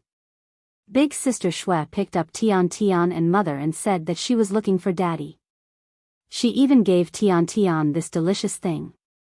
"I haven't seen Daddy for a few days." Tian Tian thought that Big Sister was lying. Shui Yupeng immediately understood the reason. Then, he carried Tian Tian over to the woman and said, "Good boy, Tian Tian. Come and play with Mother. Daddy still has things to do. I'll play with you later." Hearing this, Tian Tian stretched out his arms and hugged Shui Yupeng's neck. He frowned and said unhappily, "Then Daddy should come quickly. Don't be like before and always go back on your words." Shui Yupeng smiled and kissed Tiantian's little face, saying, "This time Daddy will definitely keep his word." Tian Tian cheered and kissed Shui Yupeng's face, saying, "Then Tian Tian will wait for Daddy outside." Then, he obediently let go of his arms and twisted his body to hug his mother. The woman hurriedly and carefully took Tian Tian into her arms. At this time, the woman's expression had returned to normal. Shui Yupeng looked at her and nodded deeply. Her eyes revealed a look of pleasant surprise. She did not say anything to Shui Yupeng and turned to leave the law enforcement hall. Tian Tian, who was in her arms, looked at Shui Yupeng with reluctance. When the two figures disappeared, Shui Yupeng turned around and said to O Peng, "Clan leader O." O Peng understood and said, "Clan leader Shui, don't worry. Your family of 14 is unharmed." Then, O Peng said to the people below, bring a chair for clan leader Shui. The people below placed the chair beside Shui Yupeng. Peng said, Clan leader Shui, please sit down and talk. Shui Yupeng looked at the chair and thought for a moment. Then, she took a deep breath and slowly exhaled. She then calmly sat down. Seeing this, Peng smiled in satisfaction. He then said, since Brother Shui has sat down, then please listen to what this one has to say. From Brother Shui's point of view, the Luo Shui gang being taken down by my Misty School is the same as being taken down by the Dalan Temple. They are both the result of the gang being destroyed. Actually, Brother Shui, if you think about it carefully, you will find that there is a fundamental difference between the two. If the Luo Shui gang is taken down by the Dalan Temple or the Xian Rong sect, then it must be because Brother Shui's attack on the Xian Rong sect has failed, or the Dalan Temple has come to take revenge on Brother Shui for destroying the Xian Rong sect. However, looking at the strength of the Xian Rong sect and the Luo Shui gang, it should be the latter. At that time, the Dalan Temple will take revenge and will not hold back. Not to mention Brother Shui's family, the brothers in the gang will also suffer heavy casualties. Moreover, the Dalan Temple has the power to control the waterways and will not leave the Luo Shui gang behind. Brother Shui's Luo Shui gang will definitely be destroyed. There is no other choice.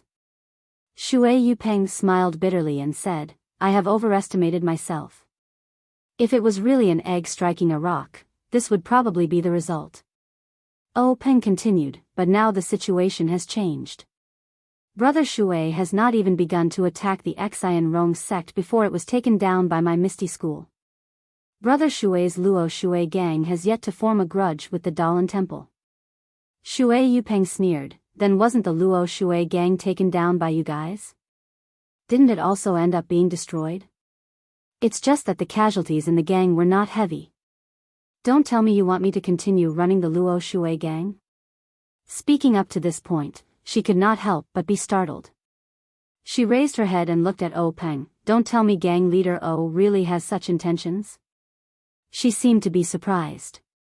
Actually, since the Misty School attacked the Luo Shui gang, she arranged for her family to escape. Then, she led the elders and hall masters to fight against the Misty School. As a result, the entire gang was wiped out and captured. Shui Yupeng was already disheartened. She thought that there was no way she could escape the destruction of the Luo Shui gang. From then on, the Luo Shui gang's name would no longer exist in the Jianghu. She would also be killed.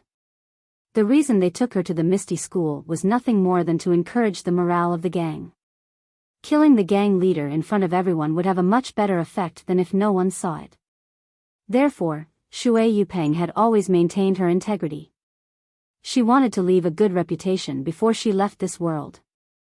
Actually, it was not that Shui Yupeng did not consider the possibility of the Misty School sparing her life and relying on herself to develop the Luo Shui gang for the Misty School. However, thinking about it, although the Misty School did not have any influence on the Luo Shui gang, the Luo Shui gang had so many elders and hall masters.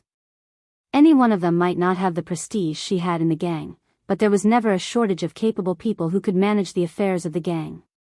With the help of the Misty School's martial strength, even without her, Shui Yupeng, the Luo Shui gang could still develop. Leaving her behind would definitely be a hidden danger to the Luo Shui gang. Therefore, Shui Yupeng had always thought that the Misty School would not spare her. However, until now, Peng had first compared the strength of the two factions, then brought out the background of the Shinrong faction, and even brought out the martial strength of the Misty School. Finally, he had her family appear. Could it be that Shui Yupeng's heart was stirred up again? She really could not believe that Peng had such great courage and was willing to spare her so that she could regain control of the Luo Shui gang. Please add it to your collection, thank you.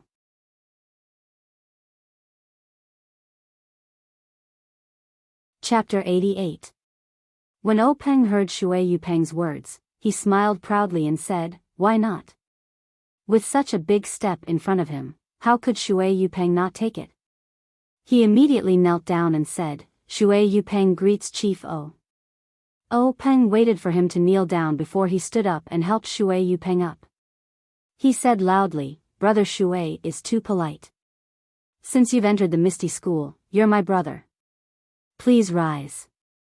When the rest of the people saw this, they all laughed and went up to congratulate him. Thus, Shui Yupeng once again greeted everyone one by one. After everyone returned the greeting, Peng asked the gang members to bring a few chairs over for everyone to sit down. Peng smiled and said to Shui Yupeng, "Brother Shui, are you curious as to why I let you take over Luo Shui and not let someone else replace you?" Shui Yupeng cupped his hands and said, "Since Chief has made such an arrangement, there must be a reason for it. This subordinate will definitely listen to Chief's arrangements. However, this subordinate is indeed curious. From the elders to the hall masters, there are many people who can replace this subordinate. For Chief to use this subordinate is out of this subordinate's expectations. This subordinate is all ears, please help me clear up my doubts." When Peng heard Shui Yupeng call him subordinate, he smiled and said, "Brother Shui, you don't have to call me subordinate. My Misty School doesn't have that many rules and I don't see Brother Shui as a subordinate. If you're willing, Brother Shui can call me brother." Shui Yupeng readily accepted and said with a smile, "Since Chief has said so, how can this brother not obey?" Peng continued, "Although the battle between the Luo Shui gang and Misty School was intense, the disciples of Misty School were all elites and knew how to hold back. Although the Luo Shui gang was taken down, they didn't suffer heavy casualties. It could even be said that they didn't hurt their bones, but their morale was broken. What the Misty School needs to do now is to regain the morale of Luo Shui so that they can deal with the prying eyes of the other gangs. If it was someone else, not only would they have to reshuffle the cards, they would also have to face the doubts of the other gangs. Although Misty School can support them with force, there will still be internal friction and hidden dangers. This is something the Misty School cannot accept. Moreover, as Brother Shui knows, the Misty School doesn't have any brothers who are proficient in water matters. The Luo Shui gang will still have to be managed by the people of Luo Shui gang. The most suitable candidate for this position. Otherwise, I wouldn't have spent so much effort to invite Brother Shui to join my Misty School." Shui Yupeng still didn't believe him and said, "Don't tell me Chief can rest assured that brother will go to Luo Shui?" "Huh." Peng laughed and said, "Brother Shui, don't use people you don't trust. I can't help but feel at ease letting Brother Shui go to Luo Shui. However, I must let Brother Shui have some concerns. Brother Shui doesn't need to bring your family to Luo Shui. You can settle down in my Misty Mountain Villa. Luo Shui isn't that far and Brother Shui can return to the sect often. Moreover, I see that nephew Tian Tian has a unique physique and is a martial arts talent. After this year, I'll let Chengyu or Hai take him in and let him practice my Misty Mountain Villa's techniques. In the future, he will definitely be a pillar of the martial arts world who possesses the strengths of two sections." Shui Yupeng's expression changed slightly and quickly returned to normal. He cupped his fists and said, "Thank you Chief for the arrangement." Peng saw this and said with a smile, "Brother Shui doesn't seem to understand what I mean. However, it's no wonder. Since I'm letting Brother Shui join my Misty School, I'll naturally give Brother Shui some benefits. Otherwise, how could Brother Shui be so willing?" Looking at Shui Yupeng's puzzled expression, Peng laughed heartily and said, "Brother Shui, in Jianghu, there are many sections. Gangs also spring up like bamboo shoots after a spring rain. New gangs are formed and old gangs are destroyed. A new generation replaces the old in Jianghu. For example, since the Luo Shui gang was established by the previous chief, it has only been 2 generations, close to 30 years. Shui Yupeng nodded and said, "Yes. However, in the past 30 years, gangs like the Luo Shui gang are as numerous as carps crossing the river. There are countless of them." Peng continued, "In Jianghu, sects rise one after another, each leading the way for hundreds of years. However, there are still some sects that remain standing. They are like the rocks in the river. No matter how the situation in Jianghu changes, they are the eternal protagonists. I'm sure Brother Shui knows about these sections. Shui Yupeng smiled and said, of course. Think about the Dalan Temple and the cult of incense. These super sects have been in Jianghu for hundreds of years. How can I not know? Peng nodded and continued, these super large sects have their own fixed mountain ranges, occupying a radius of dozens of miles for their disciples to live and practice martial arts. The most important thing is that these super large sects have their own martial arts heritage, and their disciples practice the martial arts of their own sections. These martial arts are mostly of the highest quality in Jianghu, so they can practice twice as fast with half the effort compared to ordinary martial arts. Moreover, these sects have their own methods of selecting disciples, so they can ensure that they can pick out suitable disciples from the masses of ordinary people, ensuring the prosperity of their sections. Shui Yupeng smiled bitterly and said, faction leader is right. For example, I've only heard of the Dalan Temple's Buddha's Palm and Grasping Flower Heart Sutra. I've never seen them before. The Luohan Fist and Erlang Fist that are popular in Jianghu are probably low-level martial arts that the Dalan Temple disdains to practice. The Dalan Temple's Nigong Heart Sutra is rarely taught to outsiders. The Luo Shui faction doesn't even have their own Nigong Heart Sutra. I've only managed to obtain a Nigong Heart Sutra that was left behind by others.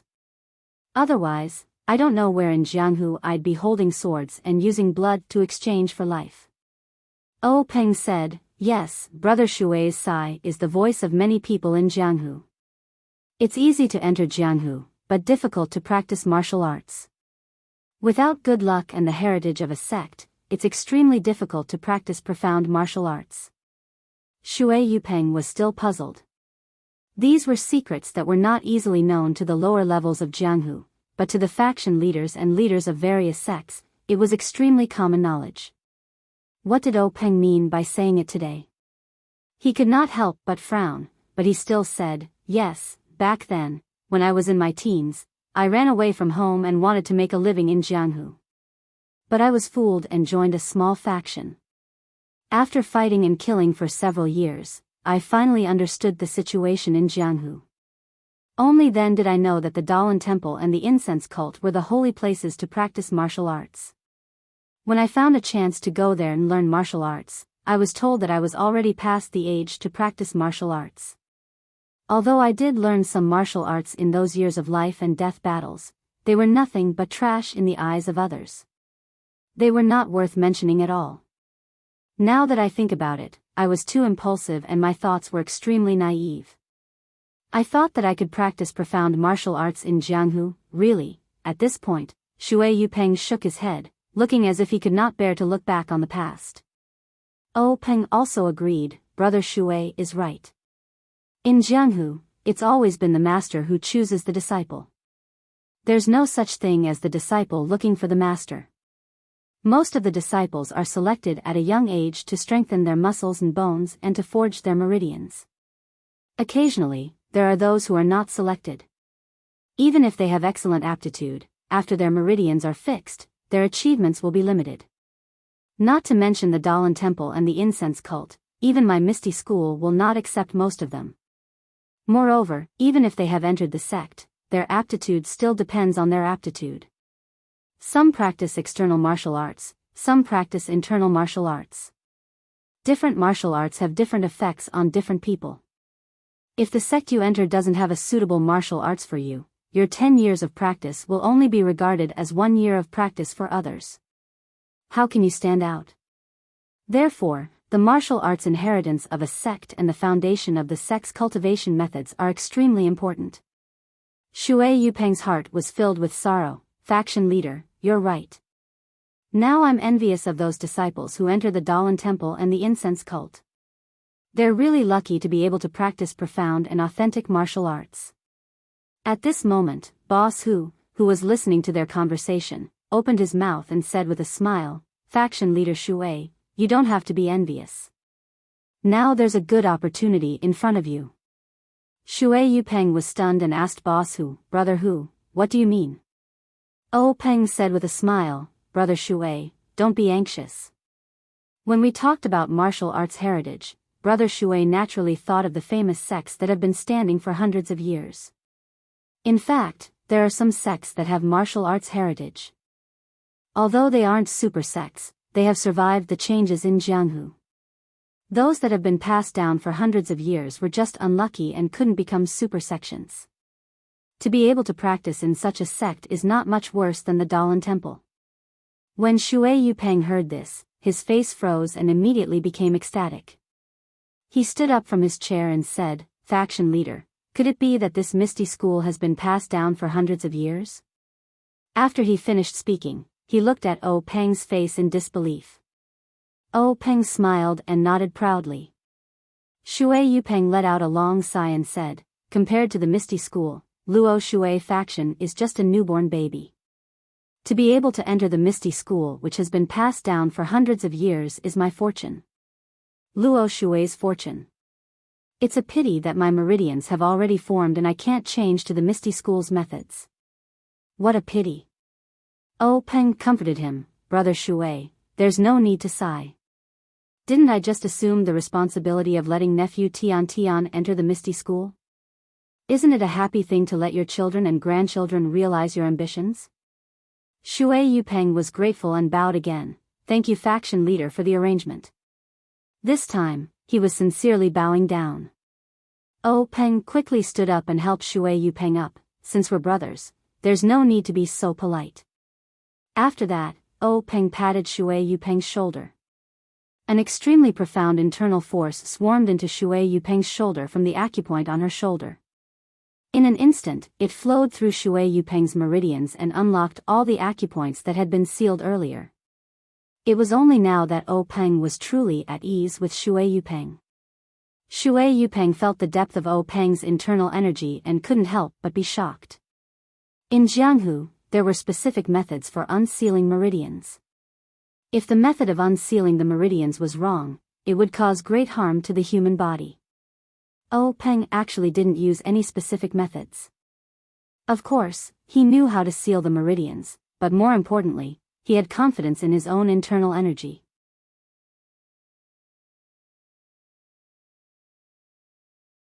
Chapter 89. When O Peng used his profound internal energy to unseal all of Shui Yupeng's acupoints, Shui Yupeng realized that he was just a frog at the bottom of a well. The Luo Shui gang that he managed was not worth mentioning in front of these large sects with hundreds of years of history. At this time, O Peng said, "Brother Shui, you don't have to regret it. My misty school has countless ancient books for you to read. When you have time, you can go to the library and take a look. Although you can't practice internal energy cultivation methods, there are many martial arts you can refer to. Some of them don't require specific cultivation methods. When Brother Shui sees them, you can choose one or two to practice. Even if you can't practice them, you can refer to them to verify your own shortcomings." Shui Yupeng bowed and thanked him. "Thank you for your help." O Peng patted Shui Yupeng's shoulder and said with a smile, "We're already brothers. Brother Shui is too polite. Hurry up and take a bath. There are other brothers waiting for us in the assembly hall. They're all waiting for Brother Shui to join us." At this time, Lu Qingyang, Lu Laowu, who was sitting below, had been impatient for a long time. If it weren't for O Peng's repeated warnings, he wouldn't have been able to sit still.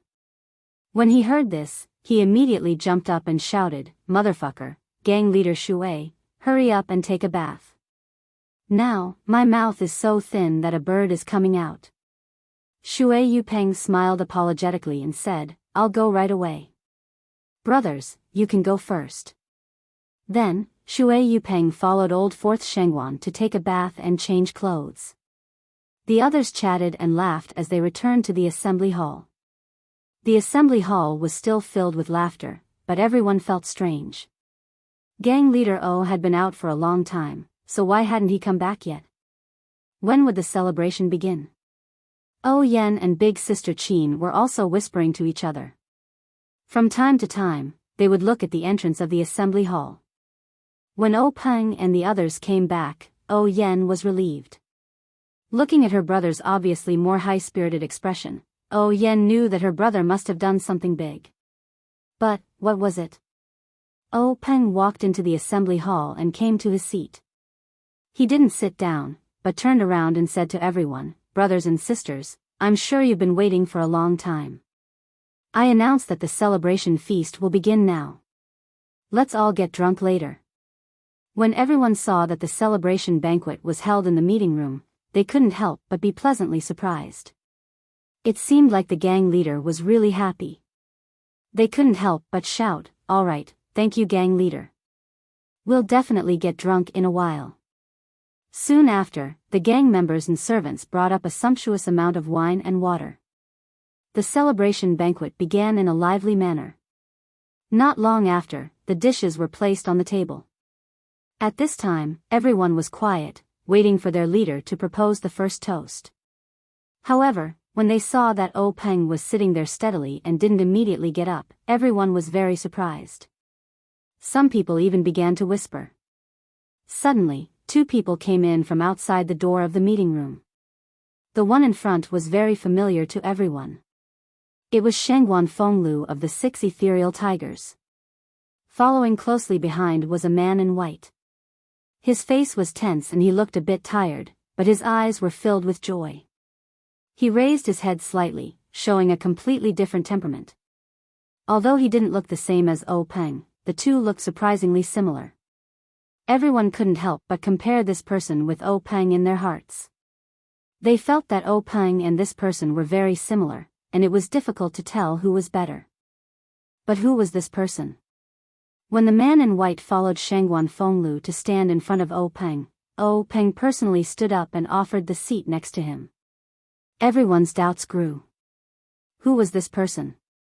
He actually had such an identity. Just as everyone was whispering, Oh Peng stood up and raised his wine cup, saying, "Brothers and sisters of the gang, the first toast of today's celebration banquet is a toast to everyone present. With everyone's hard work, the Misty School has become more prosperous with each passing day.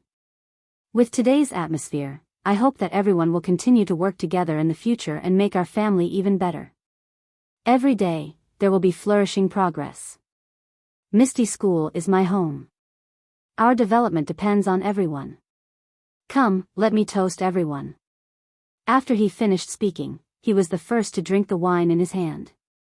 When everyone heard this, they were all happy and said in unison, "Thank you, Misty School is my home. Our development depends on everyone. Cheers." After everyone finished drinking the wine in their cups, they sat down. Oh Peng raised his second cup, saying, "Before I propose the second toast, let me introduce everyone to a person. Perhaps no one has seen this person before, but I guarantee that once I say this, everyone will know." As he said this, he affectionately pulled up the man in white sitting next to him, saying, "This is the Luo Shui Gang's Shui Yupeng, the gang leader." The originally noisy meeting room instantly became silent. That's right, no one had seen this person before, but the Luo Shui Gang's name was very big. The Misty School had been busy for so long, and today's celebration banquet was to celebrate settling the Luo Shui Gang. Now that the big boss of the enemy was sitting here, how could no one not know? Seeing everyone looking at each other in dismay, Oh Peng was very satisfied with this effect and continued, "This second toast is to gang leader Shui and the brothers of the Luo Shui Gang, to celebrate them joining our Misty School." These words were like a candle flame thrown into a fire, immediately igniting the enthusiasm of the Misty School's people. Everyone raised their cups and looked eagerly at Oh Peng and Shui Yupeng. That's right, although they had taken down the core of the Luo Shui Gang, the Luo Shui Gang's power was still not firmly in the hands of the Misty School. If Shui Yupeng did not represent the Luo Shui Gang in joining the Misty School, then there would definitely be some fierce battles.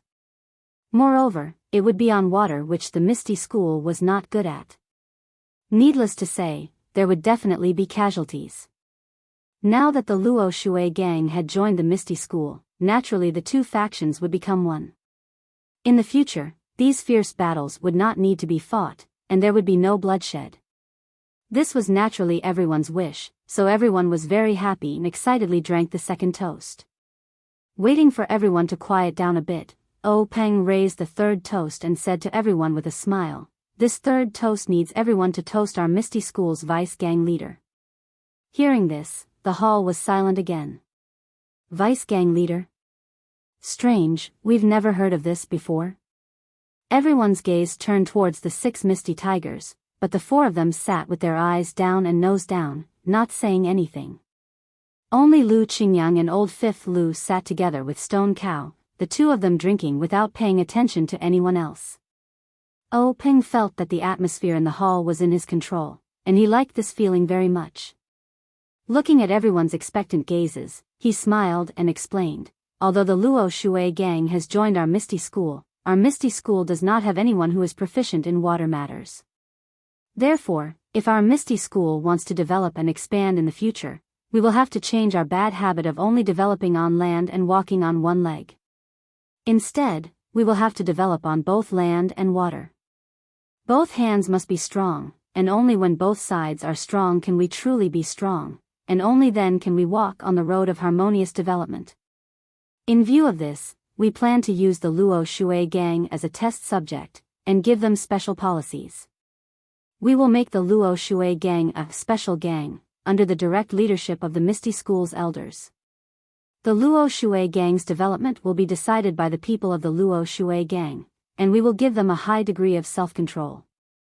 We will encourage the people of Luo Shui to control Luo Shui, and this policy will not change for the next 20 years. In the future, the gang leader of the Luo Shui gang will be called Chief Executive, which means special leader. Moreover, this Chief Executive will directly be our Misty School's Vice Gang leader. Therefore, the first Chief Executive of the Luo Shui gang will be Vice Gang leader Shui Yupeng. Come, everyone, let's toast Vice Gang leader Shui. Shui Yupeng, who was standing to the side, was stunned on the spot. This day's experience could be said to be extremely thrilling, as exciting as jumping off a cliff. Just a moment ago, he was still in the upper echelons of the Luo Shui gang, but in an instant, he fell to the bottom of the valley, and became a captive of the Misty School. A long sword flashed in front of his eyes, and he thought that his life was coming to an end. Even Shui Yupeng's nerves of steel couldn't help but crack. However, after Peng's wave of combo punches, he was dazzled.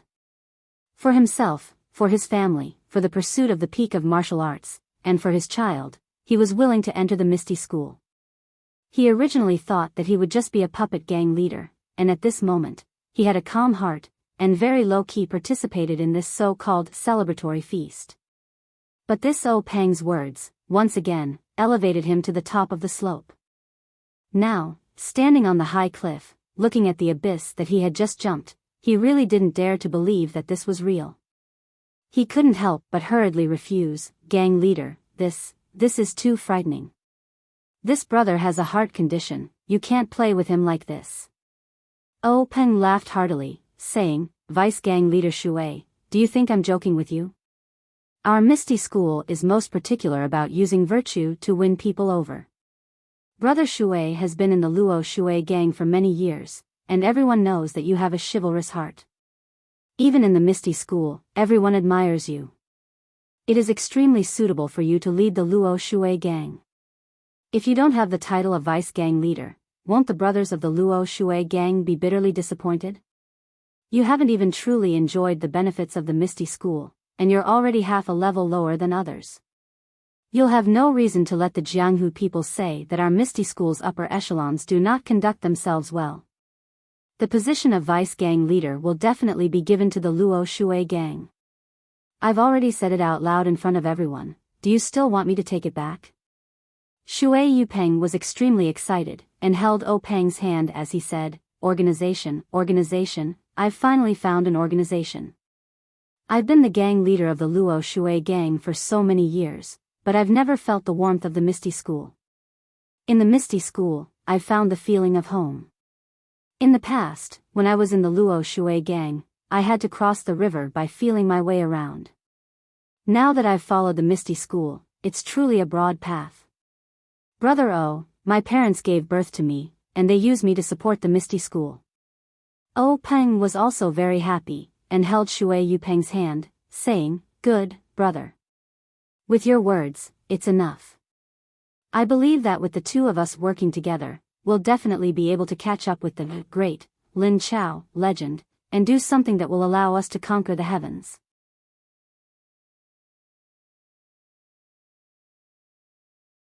Chapter 90. The celebration banquet reached its first climax with sect leader O's vision of the future. Everyone in the meeting hall was excited as if they had been injected with chicken blood. They raised their cups to each other, as if the entire Jianghu had become ethereal. Naturally, there were still sober people in the hall. For example, O Peng, who was surrounded by everyone, the 6 ethereal tigers who were competing with the other elders in drinking, and O Yen, who was laughing with the female disciples. There was no lack of intelligent people in Jianghu, but there was a lack of great people who could direct the thoughts and actions of fools. Perhaps they knew that some words could not be trusted, but looking at the bloody Jianghu, why couldn't they sing today and drink today? Outside the meeting hall, the twilight was like a song. A few days after the celebration banquet, Shui Yupeng rushed to Luo Shui to regain control of the Luo Shui gang. Under Shui Yupeng's repeated requests, O Peng reluctantly sent Shangguan Fenglu and a group of elites to accompany her and assist her in handling the affairs of the Luo Shui gang. The merger between the Misty School and the Luo Shui gang was indeed an inconspicuous small wave in the Jianghu where sects were fighting each other. It did not attract much attention, but in some places, there were different reactions. Wanjian Peak, Meeting Hall. Wan Qingjiu listened to the report with a gloomy face. He slapped the armrest of his chair and said, "If the Misty School continues to develop, how will my Wanjian Peak deal with it? Everyone, do you have any good suggestions? If not, go to the grassroots and find a few representatives to come up with a proposal for us to discuss." In a flower pavilion of the aroma cult, the fragrance seeped into one's heart. A pair of jade-like hands were holding a piece of fragmented paper. A pleasant voice rang out, "Leader O, you are truly extraordinary. This servant's vision is not bad, but I don't know how far you can develop. I'm looking forward to it." In a secluded hut in the Dalan temple, under the candlelight, a withered hand was holding a small piece of paper. After reading it, 2 fingers pinched it, and the paper was set ablaze. The ashes of the burnt paper floated to the ground. A hoarse voice sounded, "What a fool. Such a delicious bait was placed in front of me, and I didn't even get to eat it. Instead, it was taken away by someone else. You made me waste my energy. It seems that I still have to think of a way out. In this Misty School, a starving camel is still bigger than a horse. A mysterious place, a mysterious person, and a mysterious voice. This Jianghu sure is lively. Why hasn't the Misty School died out yet?" However, O Peng didn't know about this. He and his Misty School were developing steadily. Zhang Xiaohua didn't know anything about the Jianghu. Even what happened in the Misty School wasn't something Zhang Xiaohua could know. He and his learning of fist techniques had reached a bottleneck. Saying it was a bottleneck was exaggerating Zhang Xiaohua's cultivation. However, after the 4 people from the Misty School roughly taught Zhang Xiaohua some basic fist techniques, a strange phenomenon occurred when they taught Zhang Xiaohua the Lu family fist, the Kai family fist, the Li family fist, the Mo family fist, the Wu family fist, and the Shui family fist based on their own knowledge. Zhang Xiaohua gradually forgot the fist techniques they taught her in the past, but after a night, she would always remember some of them, whether it was the 3rd or 4th style. It would always show that she had learned them. However, for the fist techniques that came after, no matter how much Zhang Xiaohua learned the day before, after a night, she would completely forget them the next day. Even if she continued to learn, after a day, it was still the same. He Tianshu was completely scratching his head. In He Tianshu's mind, Zhang Xiaohua could be considered a genius for being able to lift a 250-kilogram object with one arm without any training. Although this weight wasn't too shocking to the people of the Jianghu, just thinking about the effects of Zhang Xiaohua's training in martial arts was enough to move him. Although she was past her age and couldn't achieve great success in martial arts, she wouldn't be able to be as famous as the stone cow in the future. However, it was more than enough to change He Tianshu's current situation. But this Zhang Xiaohua's brain? There was really nothing much to say. This child didn't look stupid, so why couldn't she learn it? She couldn't even learn the most basic fist techniques, let alone the internal strength cultivation method that Zhang Xiaohua didn't even know existed. A few days ago, although Zhang Xiaohua couldn't remember all the fist techniques that he taught her, she could at least learn a little. He Tianshu thought that if he let Zhang Xiaohua learn, she might be enlightened. But now, He Tianshu was completely disheartened. Zhang Xiaohua, this rotten wood, was completely rotten and couldn't be carved. Therefore, He Tianshu said, Zhang Xiaohua, your cultivation has now reached a bottleneck. Breaking through this bottleneck depends on luck. For the time being, I won't teach you other fist techniques. You should practice the previous fist techniques first. When you break through the bottleneck, I'll teach you. He sent Zhang Xiaohua away and left Zhang Xiaohua to practice the horse stance while thinking about those incomplete fist techniques. However, this Zhang Xiaohua was also very diligent and hardworking. Every day, he would wake up when the sun rose and never return to the house until late at night. He would always practice martial arts at that place. No matter if it was wind or rain, he wouldn't move even if lightning struck him. This kind of tenacity made He Tianshu very moved, but when he thought about his brain, He Tianshu gave up on other ideas. He Tianshu wasn't the only one who was moved. One-armed elder Yu also came to watch Zhang Xiaohua practice almost every day. He knew his situation like the back of his hand and nodded his head every time. However, this nod was to affirm Zhang Xiaohua's hard work.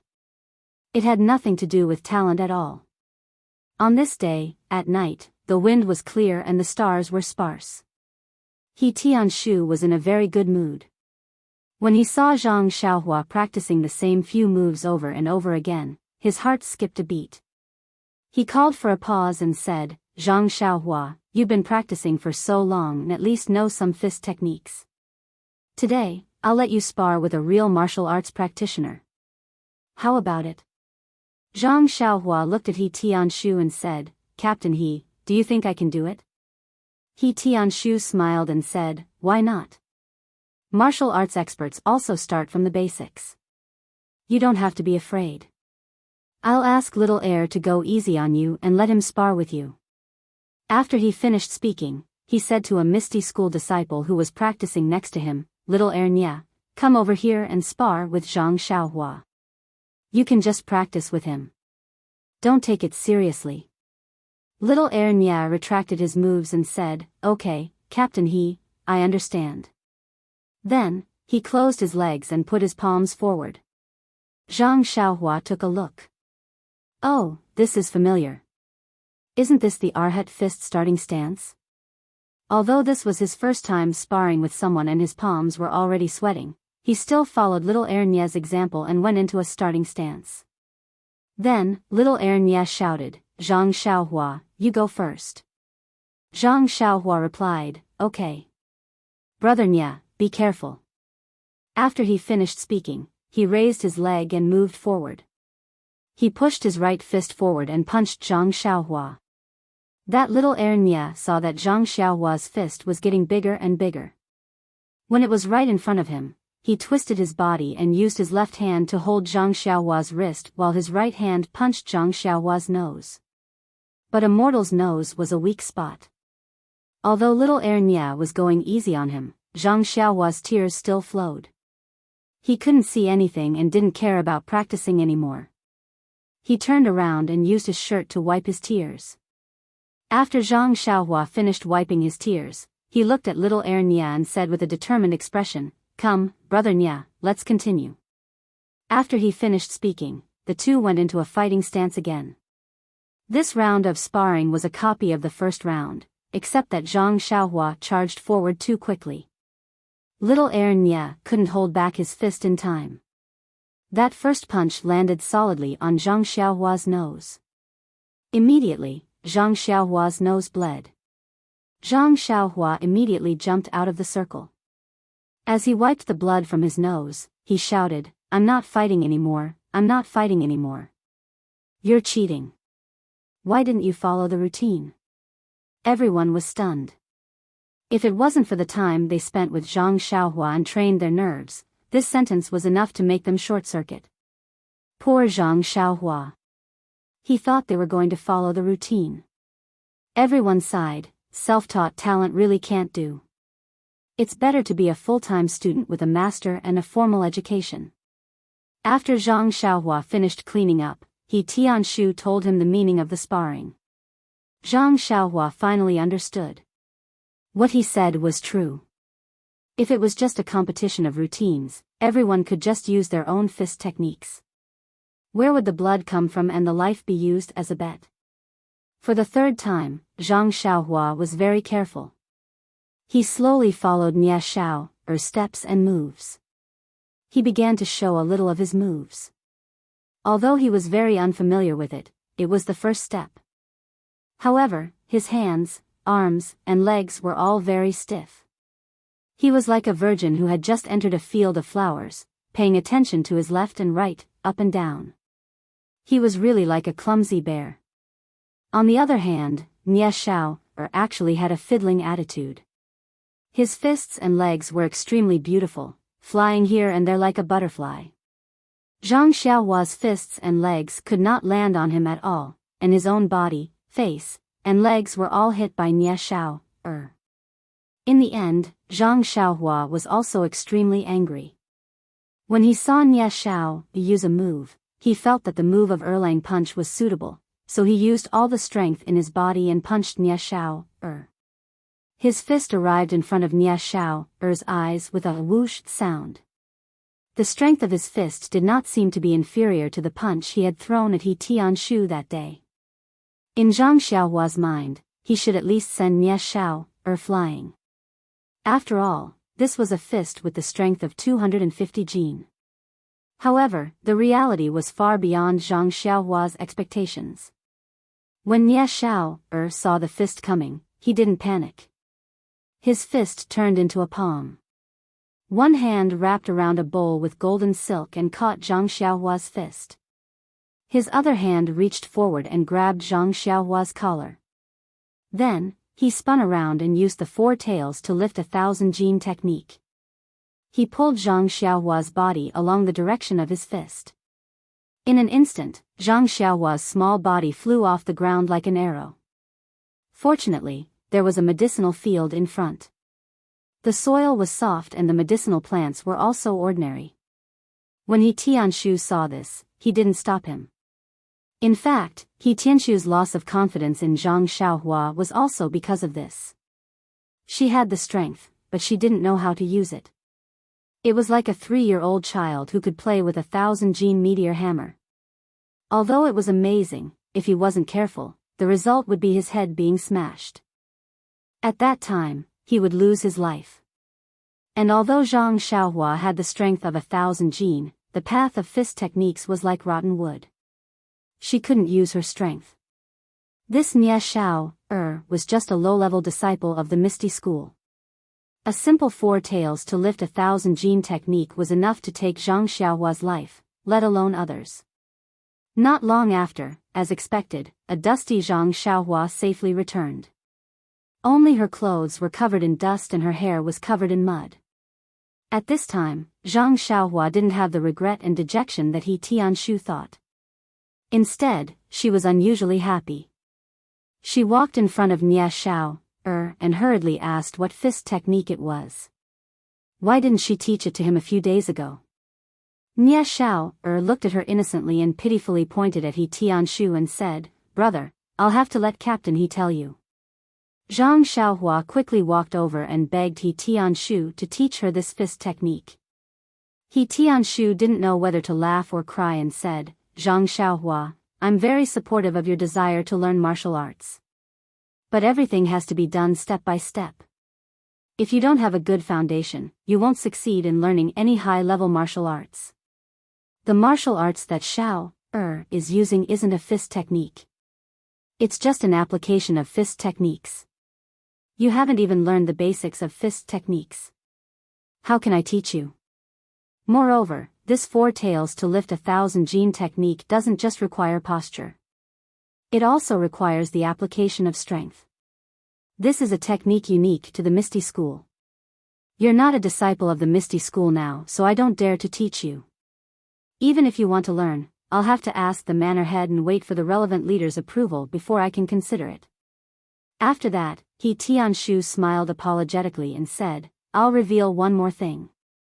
This approval needs to be sought from the various leaders and then passed down layer by layer. By the time it reaches me, I don't know how long it'll take. The style of the higher-ups is debatable. You'd better practice your fist technique steadily and pass your bottleneck before you can make any plans. Zhang Xiaohua was rejected by He Tianshu and was slightly sad. But he also knew that he had only gained the manor head's favor.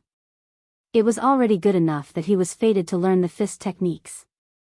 And seeing that He Tianshu didn't hide anything from him, he knew that he had learned quite a lot. However, his fist techniques were indeed too weak. Before he learned everything and received He Tianshu's approval, he didn't have the right to complain. Zhang Xiaohua's first martial arts competition thus ended. To Nie Xiao, it was just a game. But Zhang Xiaohua saw a whole new world. At least he knew that the competition didn't follow the rules. Then, it seemed that he suddenly had a flash of inspiration. Even if he didn't learn the full set of moves, he could still compete. Then, why did team leader He keep asking him to learn the full set of fist techniques before talking about the next step? This question stayed in Zhang Xiaohua's mind for a long time and he didn't have an answer. However, this didn't affect his enthusiasm to practice martial arts. After team leader He and the others from the Misty School washed up and went to bed, Zhang Xiaohua still continued to practice his shabby fist techniques. Zhang Xiaohua had been in the Huanqi Mountain Villa for more than a month.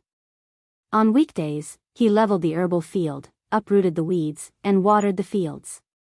What he did was the usual business in the Guozhuang house. He also practiced his fist techniques in the morning and at night. His life was very comfortable. Moreover, the meals were delicious and there was a constant supply of meat. In Zhang Xiaohua's eyes, this was the life of an immortal. He had long put aside his homesickness and even almost forgot that he had a biological second brother in the nearby Pingyang city. The manservants in the Huanqi Mountain Villa had a few days off every month. They could go out or rest in their own rooms. Naturally, it was very relaxing to rest in the villa. The steward didn't care much about it. If they went out, it would be very troublesome. Not only did they have to report to the steward for approval, they also had to go to the designated place in the villa to file a record and issue a waste token. They would only be allowed to go out after they agreed on a time to return to the villa. On this day, after Zhang Xiaohua finished practicing her fist techniques, she walked into the small house with a frown. However, she found that Ma Jing was actually using a copper basin to wash his feet. Zhang Xiaohua was shocked. She quickly turned her head and thought strangely, the sun still rises from the east as usual. I don't know that this sloppy Ma Jing is actually washing his feet today. As she thought, she quickly walked forward and touched Ma Jing's forehead with concern. Then, she touched her own forehead and said in puzzlement, Brother Ma, you don't have a fever. Ma Jing said angrily, Of course I'm not sick. Why would I have a fever? It's such a good day. I can go out and breathe in the fresh air. Why would I be sick? Zhang Xiaohua didn't understand and asked, Brother Ma, what do you mean? The air in this villa is very fresh every day. It's just that it's different from our house. Ma Jing pursed his lips and said, You country bumpkin. What do you know? No matter how fresh the air in the villa is, it's not as fragrant as the pollen in Zuixiang house. Zhang Xiaohua suddenly understood. Although she had never been to those places, she couldn't help but hear Ma Jing talk about the wonders of those places every day. Naturally, she knew what kind of place it was. Zhang Xiaohua's heart skipped a beat and said, Brother Ma, I've always heard you mention Zuixiang house. It seems like you're going there today. Ma Jing looked around carefully and said softly, You're young but you know a lot. You're very smart. Your brother Ma is going there to take care of their business. Why? You want to go too? Zhang Xiaohua said carefully, Brother Ma, you're mistaken. I just want to ask. I've been in the villa for a month and haven't left the villa. I heard that we can go out every month. I want to follow Brother Ma to Pingyang City. I won't be going to Zuixiang House, but it's good to walk around. Ma Jing tilted his head and thought for a while. He guessed that Zhang Xiaohua wouldn't delay his important matters and nodded his head in agreement. Zhang Xiaohua was overjoyed and thanked him. Then, she quickly tidied up and sat by the Kong bed to wait for Ma Jing. She thought that Ma Jing would be done tidying up very quickly. But seeing Ma Jing tidying up this and fiddling with that, tidying himself from head to toe and changing his appearance completely, Zhang Xiaohua felt a sense of freshness. How was this the sloppy Ma Jing? He was simply a handsome and dashing fair-skinned young gentleman. Zhang Xiaohua was dumbfounded. He looked outside and saw that the sun was already high up in the sky. It was already late. This Ma Jing took longer to dress up than the ladies on the sedan. He couldn't help but urge him, "Brother Ma, can you hurry up? It's already late." Who knew that Ma Jing was still calm and unhurried? He looked at himself in the mirror again and said, I'm not busy. The ladies at Zuixiang House are probably still dreaming. Why should I go so early? Zhang Xiaohua was so angry that his nose was crooked and he almost fainted on the Kong bed. Fortunately, he had been hanging out with Ma Jing for a long time and was knowledgeable. He immediately took the horse stance and didn't fall.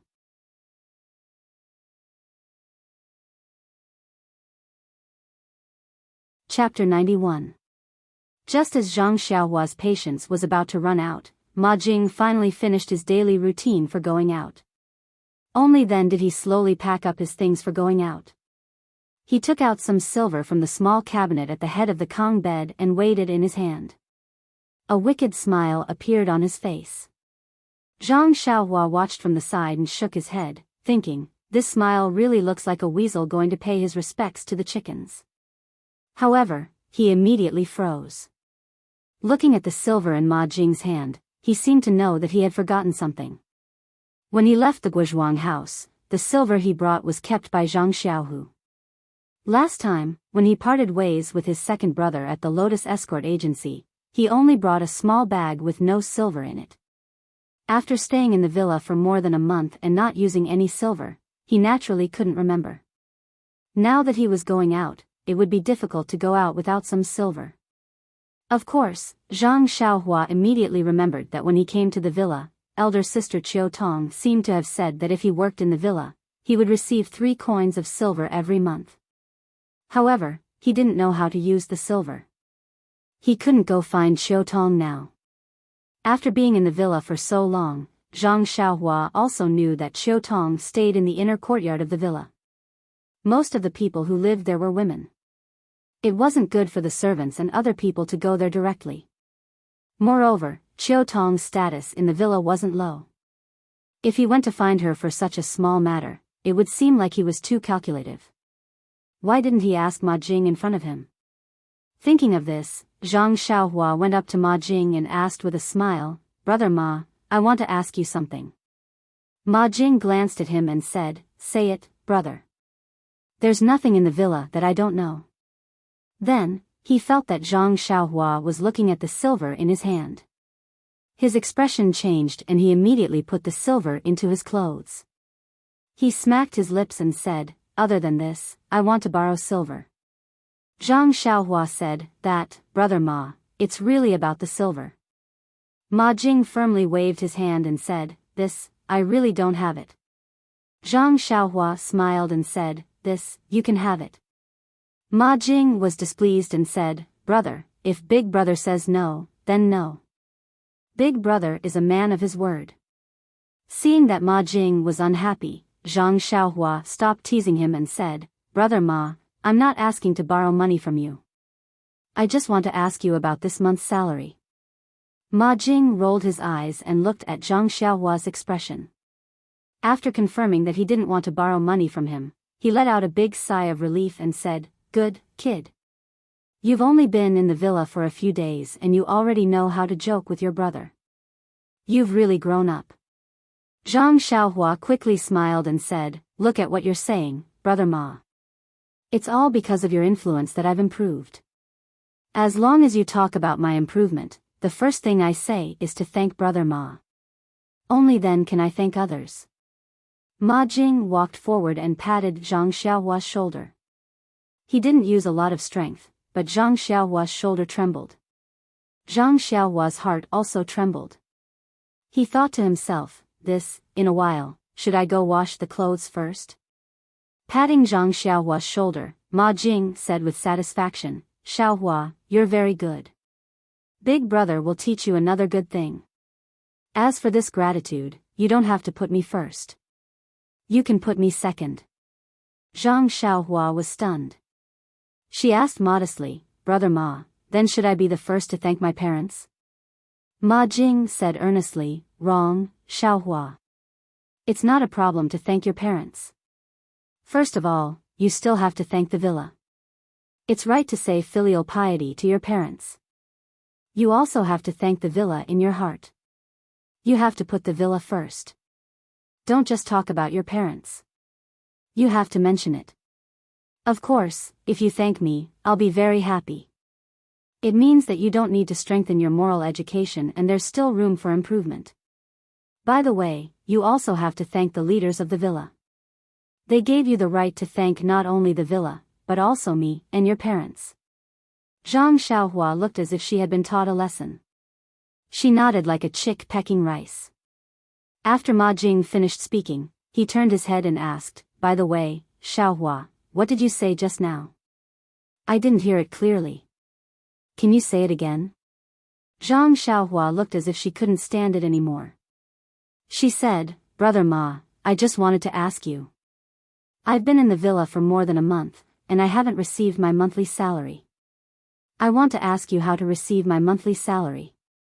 Ma Jing stared at Zhang Xiaohua, looked up and down, and said thoughtfully, Xiaohua, look at your body. You've grown up and you're almost developed. It's time to consider some things. However, I still want to advise you. The price of the young ladies of Zuixiang House is not low, but with your monthly salary, it may not be enough. If you insist on having your own way, you'll probably have to borrow money from the accountant for a few more months. However, speaking of borrowing money, I've done it before. You're a newcomer, so they may not be able to do it. Zhang Xiaohua didn't know whether to laugh or cry. She explained, Brother Ma, look at what you're saying. I don't have such elegant hobbies like you. I'm just... Before Zhang Xiaohua could finish, Ma Jing interrupted and said anxiously, Xiaohua, let me give you another piece of advice. Even if you don't go to the drunken fragrance brothel, you still can't go to those hidden brothels in the alleys. Back in the day, I made a mistake and regretted it for eternity. It was also because I didn't have enough money on hand that I occasionally went there and got infected with a disease. It was so painful that I didn't want to die. Let's not talk about it anymore. Now that I think about it, I feel terrible. Alright, brother, I really can't do it. Brother Ma, don't hurt yourself. Brother Ma, don't hurt yourself. After saying that, he went to open the small cabinet on the Kong bed. Zhang Xiaohua hurriedly stopped him and said emotionally, Brother Ma, can you listen to me? I just want to take out this month's salary to walk around Pingyang City and buy some things. You're thinking too much. Ma Jing asked tentatively, Xiaohua, are you sure? You don't need me to lend you money? Zhang Xiaohua smiled and said, Brother Ma, I'm sure. Although Ma Jing misunderstood, his intention to lend money to Zhang Xiaohua made Zhang Xiaohua extremely touched. This greatly reduced the influence of his smelly feet in Zhang Xiaohua's heart. After that, Ma Jing explained to Zhang Xiaohua, the monthly salary for this villa is not given out every month. It is stored in the villa's account room. If you need it, you can go to the account room to withdraw it. If you don't need it, it will be kept in the account room until the day you leave the villa. Of course, you can also go to the account room to withdraw it every month and store it in the cabinet like me. Zhang Xiaohua thought for a while and decided to withdraw the first month's allowance first. He would buy whatever he liked in Pingyang City and give the rest to his second brother, Zhang Xiaohu. He might not be able to use the money in the mountain villa, but his second brother might be able to use it. If his second brother did not need it, he would keep it first. However, he did not know if he could think of a way to bring it back to his family. At the thought of this, Zhang Xiaohua asked Ma Jing again, "Brother Ma, do you know how I can bring the money back to my family in Lu Town?" Ma Jing smiled and said, "This is easy. If someone you know returns to Lu Town, you can ask him to bring the letter you wrote and the money back. If you don't have one, you can go to the carriage company and ask them to do it for you. However, the carriage company will charge a fee for such a thing. As for how much they charge, it depends on how far Lu Town is from here. They all have a price. You can go there and ask. However, I heard that the fee is not standard and is quite expensive. Why don't the government properly rectify it? Isn't this unreasonable fee disturbing the social order?" "Oh right," after Ma Jing finished speaking, she added, "Are you really not planning to save money to go to Zuixiang restaurant? I am very familiar with that place and can introduce you to a few good friends." By the time Zhang Xiaohua stood still with the steak, Ma Jing had already packed up and walked out of the small house. Zhang Xiaohua shook her head that was dizzy from Ma Jing's words and hurriedly chased after him. Following that, Zhang Xiaohua followed Ma Jing to the accountant's office to collect the money. The accountant's office was in another place in the villa and it took a long time to walk there. The accountant was an old scholar. When he saw Ma Jing coming, he frowned and said, "Flatterer, why are you here again? Didn't you collect this month's salary long ago? Don't tell me you are here to buy on credit again? Flatterer." When Zhang Xiaohua heard this, she wanted to laugh. This name really suited Ma Jing. The pronunciation of Ma Jing's name was also very similar. Thinking about Ma Jing's usual behavior, he really did have the potential to be a flatterer. However, she had been here for so long, why hadn't she heard anyone call him that? Flatterer, this name was often called by people in the past. Later on, the manservant in the villa changed and fewer people knew about it. Naturally, not many people called him that. Usually, when Ma Jing came to the accountant's office, this accountant called him that and felt that it was very affectionate. Now that there was a new little brother following behind him, this Ma Jing's face turned a bit red. He hurriedly went forward and said, "Listen to what Mr. Tong is saying. Although I, Ma Jing, am not talented, I won't always come to the accountant's office to buy on credit. Those who can come to buy on credit are those who have difficulties in life." Old Mr. Tong muttered, "That's right." Not repeatedly, but at least 7 or 8 times a year. Then, he turned to look at Zhang Xiaohua and said, "Young man, what is your name? This time you came to the accountant's office to withdraw all of your money, or a part of it?" Zhang Xiaohua hurriedly went forward and said respectfully, "Old Mr. Tong, my name is Zhang Xiaohua. I've only been here for a month, so I don't have much money. Please withdraw all of it." Old Mr. Tong looked at Zhang Xiaohua and said worriedly, "It's okay to give all of it to you. It's your money anyway. However, you have to be careful. Don't spend money recklessly." After saying this, his eyes glanced at Ma Jing. Ma Jing seemed to have noticed old Mr. Tong's gaze. He immediately looked up at the roof of the accountant's office and studied the large peony flower painted on the roof. Zhang Xiaohua said submissively, "Don't worry, old Mr. Tong. I want to give the money to my second brother first and see if he has any use for it. Then, second brother will think of a way to bring it back to my parents." When old Mr. Tong heard this, he was very happy and said, "You're very good. You're a good child. You're not like some people who always take their hard-earned money and learn how to be romantic. In the end, they don't get any points for pretending to be cultured and elegant. Instead, they get a lot of problems." Ma Jing's face became redder and he studied it more attentively. The withdrawal procedure was actually very simple. They just had to compare it with the register and sign or leave a fingerprint. Because it was Zhang Xiaohua's first time here, they had to leave a fingerprint. Not long after, Zhang Xiaohua finished the procedure. She carefully put away the first money she had earned in her life. Then, Zhang Xiaohua said goodbye to old Mr. Tong. Old Mr. Tong liked Zhang Xiaohua very much. He talked to him a lot and treated him as if he was his own grandson. Seeing Zhang Xiaohua come out, Ma Jing's research project also came to an end. He pulled Zhang Xiaohua and left quickly. Old Mr. Tong opened his mouth and swallowed the words that he didn't say.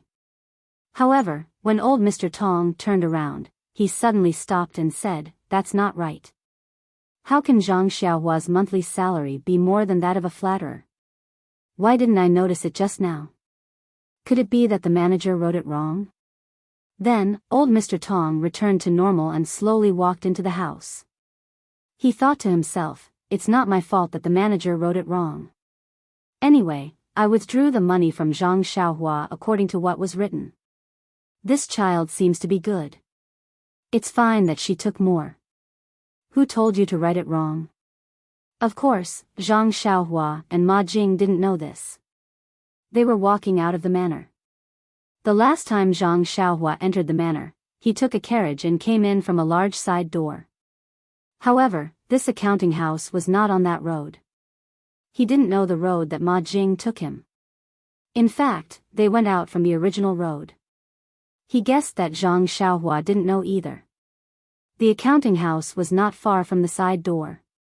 The two of them arrived at the door in a short time. This side door was still guarded by guards.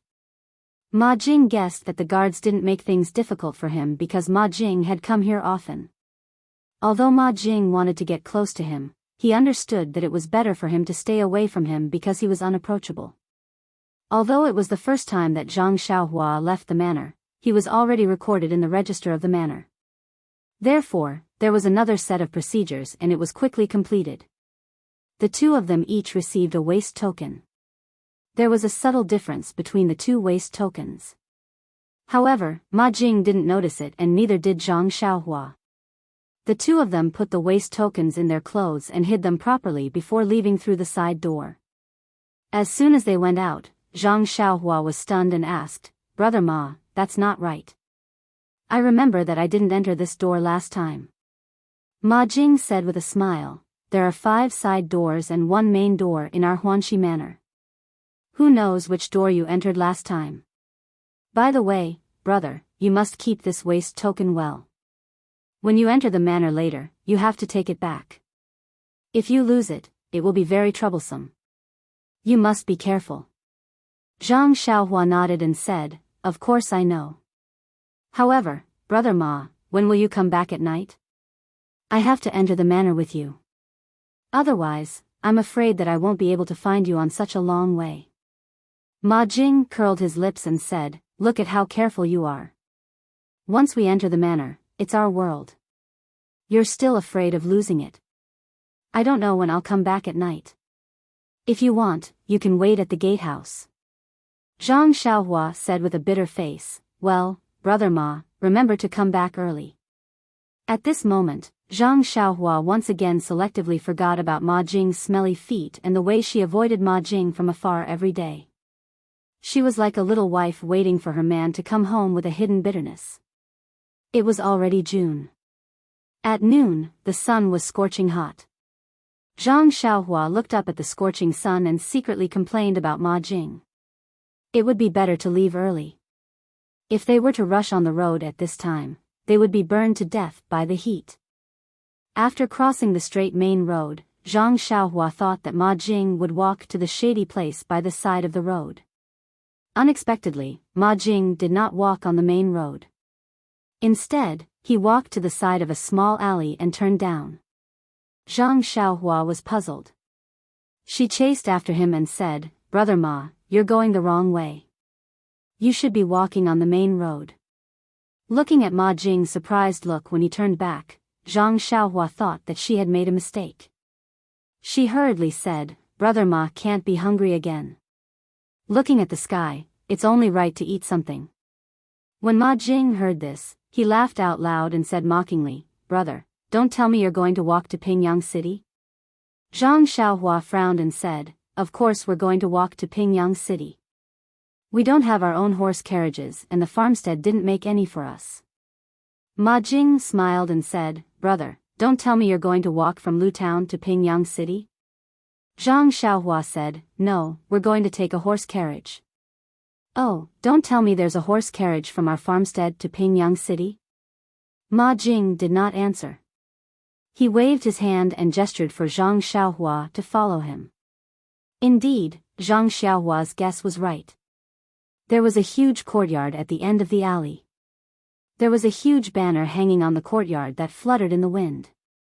It said, "When a carriage reaches a mountain, there will be a road. Where there is a road, there will be a speeding carriage." There was also a small flag below that said, "Speeding." It turned out that this was the horse carriage company that brought Zhang Xiaohua to Pingyang City. Zhang Xiaohua knew that she was ignorant and inexperienced. She did not say anything else and looked at Ma Jing. Not long after, a small horse carriage that could only fit 2 to 3 people drove out of the courtyard and stopped at the entrance, waiting for people to board. Looking at Zhang Xiaohua's dazed expression, Ma Jing pulled Zhang Xiaohua up the horse carriage.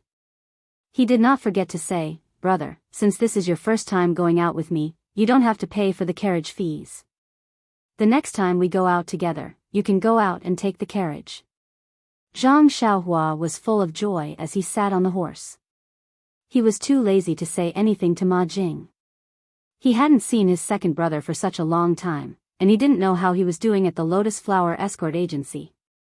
On the day of his second brother's test, that person had said that his second brother was a good seedling for practicing martial arts. He reckoned that he must have learned a lot of fist techniques by now. Thinking about his own nondescript punches and kicks, Zhang Xiaohua was looking forward to seeing his second brother practice martial arts as soon as possible. However, this horse carriage was very comfortable. It was unbearably hot outside. Thinking about how tired she and second brother were when they walked from here to Pingyang City, she did not expect to be able to take a horse carriage after so long. She did not know if Lu Town had such a horse carriage. If it did, it would be very fast to go from Guizhuang House to Lu Town. She did not need to look for someone else's donkey cart. It would be great if there was such a horse carriage from Guizhuang House to 8 Mile Valley. She did not need to wake up early and arrive at noon. Thinking of 8 Mile Valley, she wondered how eldest brother and sister-in-law were doing. Was eldest brother's health better? Also, how was her parents' health? How was the farmland at home? What was she planting in the plot of land that she owned? All of these made Zhang Xiaohua very concerned. Unknowingly, she fell into deep thought. Seeing Zhang Xiaohua like this, Ma Jing thought that it was noon and that Xiaohua was resting. He did not say anything to her. If he knew that a simple ride in a horse carriage would make Zhang Xiaohua think so much, he would definitely laugh until his teeth fell out.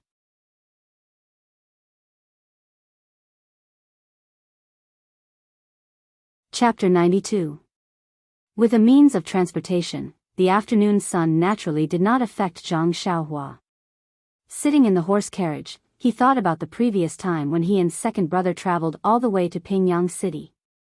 Zhang Xiaohua thought to himself, no wonder everyone is willing to live in a big city. The feeling is really different. The quality of life is really high. In the countryside, even if one wants to enjoy such a life, there is no way to do so. I wonder how much would it cost to take a carriage? It's better not to ask. Otherwise, Ma Jing will nag again. The sound of horse hooves could be heard. After about 10 minutes, the tall city gates of Pingyang City were in sight. Seeing Pingyang City again, Zhang Xiaohua was no longer as surprised as before. It was as if he had already taken it for granted and ignored it. People's habits were indeed scary. This was only the third time he saw it, but he had already lost his novelty. If he were to see it every day, he would definitely ignore it no matter how precious it was. When the horse carriage entered the city, Zhang Xiaohua thought that it would head in the direction of the carriage company. Unexpectedly, it turned in another direction. Although Zhang Xiaohua did not remember the way, he still knew the general direction. He asked Ma Jing in confusion, "Brother Ma, the carriage company doesn't seem to be in this direction. Did I remember wrongly?" Ma Jing had long been tortured by Zhang Xiaohua's strange question. He looked at him and said unhappily, "The carriage company is not in this direction, but Zuixiang brothel is in this direction. When Zhang Xiaohua heard this, he quickly stood up. Fortunately, he was still short and almost touched the roof of the horse carriage. Ma Jing was shocked when he stood up and asked, "What's wrong, brother?" Zhang Xiaohua said with a red face, "Brother Ma, I really don't want to go to Zuixiang brothel. Let me alight." Ma Jing looked at Zhang Xiaohua's embarrassment and laughed out loud. He said to the front of the horse carriage, "Coachman, please stop for a while and let my brother alight." The horse carriage stopped. Zhang Xiaohua quickly jumped down from the horse carriage, afraid that the horse carriage would continue moving and bring him to Zuixiang brothel. Ma Jing leaned half of his body out of the horse carriage and asked, "Brother, do you know the address of the carriage company? You can go to the carriage shop and look for a carriage. Don't forget, you still have to walk back. Also, where are you going? I can get a carriage to send you back later." Zhang Xiaohua smiled and said, "I know, Brother Ma. You don't need a carriage. Just remember to go back early tonight." After saying that, he waved his hand and ran away. "Come back earlier? It's not easy for me to come out. It would be strange if I returned early," Ma Jing said to himself as a lewd smile appeared on his face. Zhang Xiaohua ran along the road for a while. When she felt that she was far away from the carriage, she stopped and asked a shop assistant for directions to the Ming Lian Hua escort agency.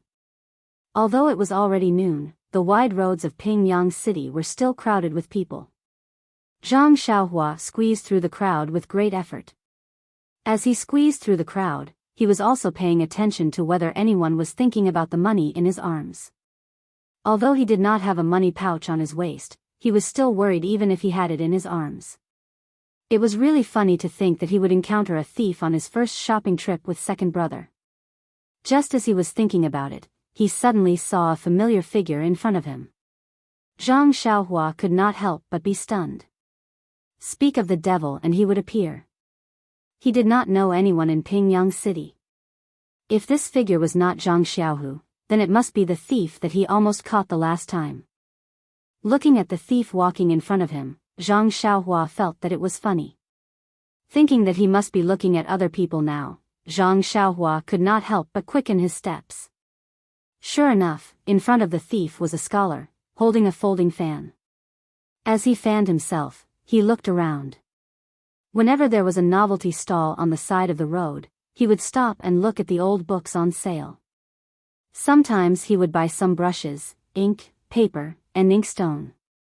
The money pouch on his waist swayed from time to time, causing the thief to shake his head from side to side. Seeing that the thief had been following the scholar for some time and did not have a good chance to catch him, at this moment, there were fewer people in front and it was a fork in the road. The thief quickened his steps and was about to get close to the unsuspecting scholar. Zhang Xiaohua, who was behind him, could not stand it and naturally wanted to stop him. However, at this moment, Zhang Xiaohua was more cautious. She remembered that when she caught the thief last time, a group of people surrounded her and she was still shielded and escaped. Zhang Xiaohua looked around and thought that these people were also around. If she rushed forward rashly, she might be able to catch the thief, but they were a group of people and she was no match for them. Last time, second brother was around and they did not make a move. This time, she was alone and she might be plotted against by them. She remembered that when she came out, Lu Kai and Mr. Lu repeatedly reminded her that it was good to be brave for a just cause, but she must consider her own safety first. What should she do? Seeing that the thief's hand had already reached out, the scholar was still looking up at the roadside signboard. Suddenly, Zhang Xiaohua's eyes lit up and she shouted, "Brother Zhang, why are you here?" Zhang Xiaohua's voice was very loud and clear. Several people around them turned to look at her, especially those surnamed Zhang. The scholar also turned his head in response. Seeing that the scholar turned his head, the thief quickly withdrew his hand and pretended to buy something, lowering his head to look at the small stall by the side. Seeing that the scholar turned his head, Zhang Xiaohua was also stunned. Zhang Xiaohua really knew this person. It turned out to be the scholarly Jin Feng who had entered the city with her in the carriage a month ago. It was really a coincidence. She only knew a few people, including this thief. Today, she had only seen 2 of them. Zhang Xiaohua walked forward with a smile. Li Jinfeng was also very surprised. Although he did not have a deep impression of Zhang Xiaohua, after all, they had been in the same carriage for a long time and they had only parted for a month. Moreover, seeing that Zhang Xiaohua walked towards him and looked at the people around him, it seemed that no one was responding. He guessed that he was the one he was looking for. Zhang Xiaohua went forward and said, "Brother Li, hello." Li Jinfeng asked in surprise, "You are Zhang Xiaohua, right? I haven't seen you for almost a month and I almost forgot your name. However, I am better than you. Why did you call me Brother Zhang just now?" At this time, the thief at the side saw that the 2 of them knew each other. Moreover, Zhang Xiaohua was the one who had chased after him some time ago. He had already slipped away when they greeted each other. Zhang Xiaohua then told Li Jinfeng about seeing the thief just now. Li Jinfeng touched the money pouch at his waist. He guessed that Zhang Xiaohua was telling the truth. He could not help but say happily, "It's really thanks to you. If it weren't for you, my living expenses for this month would be gone. I have to thank you properly." Zhang Xiaohua naturally declined and said, "Big brother Li, you're too polite. After all, we're familiar with each other. Even if we're strangers, we'll still help if we can. If I have to thank you for such a small matter, then it'll be a waste of our friendship." Li Jinfeng saw that Zhang Xiaohua's words were very reasonable and could not help but look at him in a new light. He felt that the young man in front of him was no longer the same as when he first met him. He was less immature and more mature. Li Jinfeng could not help but like him from the bottom of his heart, as if he was his own younger brother. Therefore, he affectionately patted him on the shoulder and said, "Well, since you said so, I won't be polite with you. We are all drifters. If there is anything I can help with in the future, feel free to look for me." Then, he told him his address and other things. Zhang Xiaohua memorized it carefully. Li Jinfeng looked at Zhang Xiaohua's green clothes and small hat and felt very strange. He asked, "Where are you going now? Why are you dressed like this? Did you become a servant of some rich family? And your brother?" Zhang Xiaohua roughly told Li Jinfeng about her recent situation, but did not mention anything about Huanxi Manor and Misty School. Although Li Jinfeng was in Pingyang City, he was after all a student and did not know about the matters of the Jianghu. Therefore, he did not know about Huanxi Manor and thought that it was the manor of an ordinary rich family. However, when he heard that Zhang Xiaohua and Zhang Xiaohu had been waiting for them in front of the carriage for a long time, he could not help but blush and feel ashamed. That day, he was dragged out to stay with Shengguan Yun. First, they ate, then drank. When he woke up, it was already late in the morning. The promise he had made to the Zhang brothers had long been forgotten. Now, if Zhang Xiaohua had not mentioned it, he would have almost forgotten that he had patted his chest in front of them. Li Jinfeng was after all a knowledgeable scholar. He immediately said, "Brother Xiaohua, I have indeed forgotten that day. I have made you wait for so long. I am very sorry. I apologize to you now." After saying that, he bowed to the ground. Zhang Xiaohua hurriedly pulled him and said, "Brother Li, you don't have to be like this. Anyway, that Lotus Escort Agency is very easy to find. We just have to ask around and find it." Li Jinfeng continued to ask, "Brother Xiaohua, where are you going now? Is it the Lotus Escort Agency?" Zhang Xiaohua smiled and said, "Brother Li is really clever. How did you guess?" "I am going to the escort agency." Li Jinfeng smiled and said, "I heard you say that this manor is outside the city. You haven't entered the city for a while. Now that you are here, you are naturally going to the escort agency to see your brother. This isn't hard to guess." Zhang Xiaohua scratched his head and said, after listening to Brother Li's analysis, "It really does make sense. Little brother sometimes doesn't like to use his brain, so I can't see very simple things clearly." Li Jinfeng patted his head and said, "You are still young. This is the time for you to use your brain. When you encounter something, don't ask others first. Think about it first. Perhaps you will have a plan. Other people's answers are other people's. They may be right, but they may not be suitable for you. Only the answer that you think of yourself belongs to you. When Zhang Xiaohua heard this, it was as if a bolt of lightning flashed through his mind. He seemed to have thought of something, but when he thought about it carefully, he couldn't figure it out. Seeing Zhang Xiaohua's stunned expression, Li Jinfeng said, I haven't been to the escort agency to see Shang Guanyun and Yu Luan for a long time. Now is a good time to go see them with you. Zhang Xiaohua said happily, Is that so? Those two people are also in the escort agency? Are they also armed escorts? Li Jinfeng looked at Zhang Xiaohua's happy expression and shook his head, saying, I don't know what they are doing in the escort agency. They should be learning martial arts. However, they shouldn't be armed escorts. Their family background is not bad, especially Shang Guanyun. He seems to be very rich. They definitely wouldn't join the escort agency. Zhang Xiaohua's face turned red. Just now, Li Jinfeng had told him to use his brain more, but he had forgotten in a flash. He even rashly said that they were armed escorts. He reckoned that they weren't even bodyguards. They should be learning martial arts from Fourth Master One and the others. Sigh, he had to use his brain more in the future. He couldn't speak blindly. Silence was golden. Then, Zhang Xiaohua said, Brother Li, I know. There is a martial arts center in the Lotus Flower Escort Agency. You need to spend money to learn. I reckon that Big Brother Shangguan and Big Brother Yu are practicing martial arts there. Li Jinfeng smiled and said, That should be the case. What they don't lack the least is money. Come, let's go see them. I also have to apologize to your brother. Oh right, what's your brother's name? Zhang Xiaohua stuck out his tongue and said, My second brother's name is Zhang Xiaohu. Then, the two chatted as they walked towards the escort agency. The escort agency was near the city gates. Zhang Xiaohua had fled with Ma Jing's carriage not long after entering the city gates. If he hadn't met Li Jinfeng, he would have arrived at the escort agency long ago.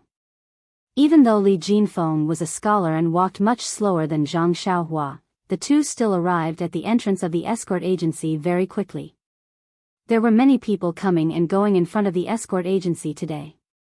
It looked very lively and business was probably good. The stone lions on both sides were still mighty, but in Zhang Xiaohua's eyes, he didn't pay much attention to them. He only felt that they were ordinary. Li Jinfeng walked up the steps and raised his hand to salute the guard standing in front of the door. Everyone, I'm going to the escort agency to look for Shang Guanyun who is practicing martial arts here. Please make it easy for me. The leader of the guard smiled and said, Oh, you're looking for young Master Shangguan. I wonder if this young master knows how to get inside? There are many things going on today and I'm afraid I don't have time to bring you there. Li Jinfeng quickly said that there was no need. I've been to your escort agency more than once. I know where young Master Shangguan is. I'll go there myself. After saying that, the guard made an inviting gesture and said, Then please, young master. Li Jinfeng nodded and turned around to greet Zhang Xiaohua. He then led him through the door of the escort agency.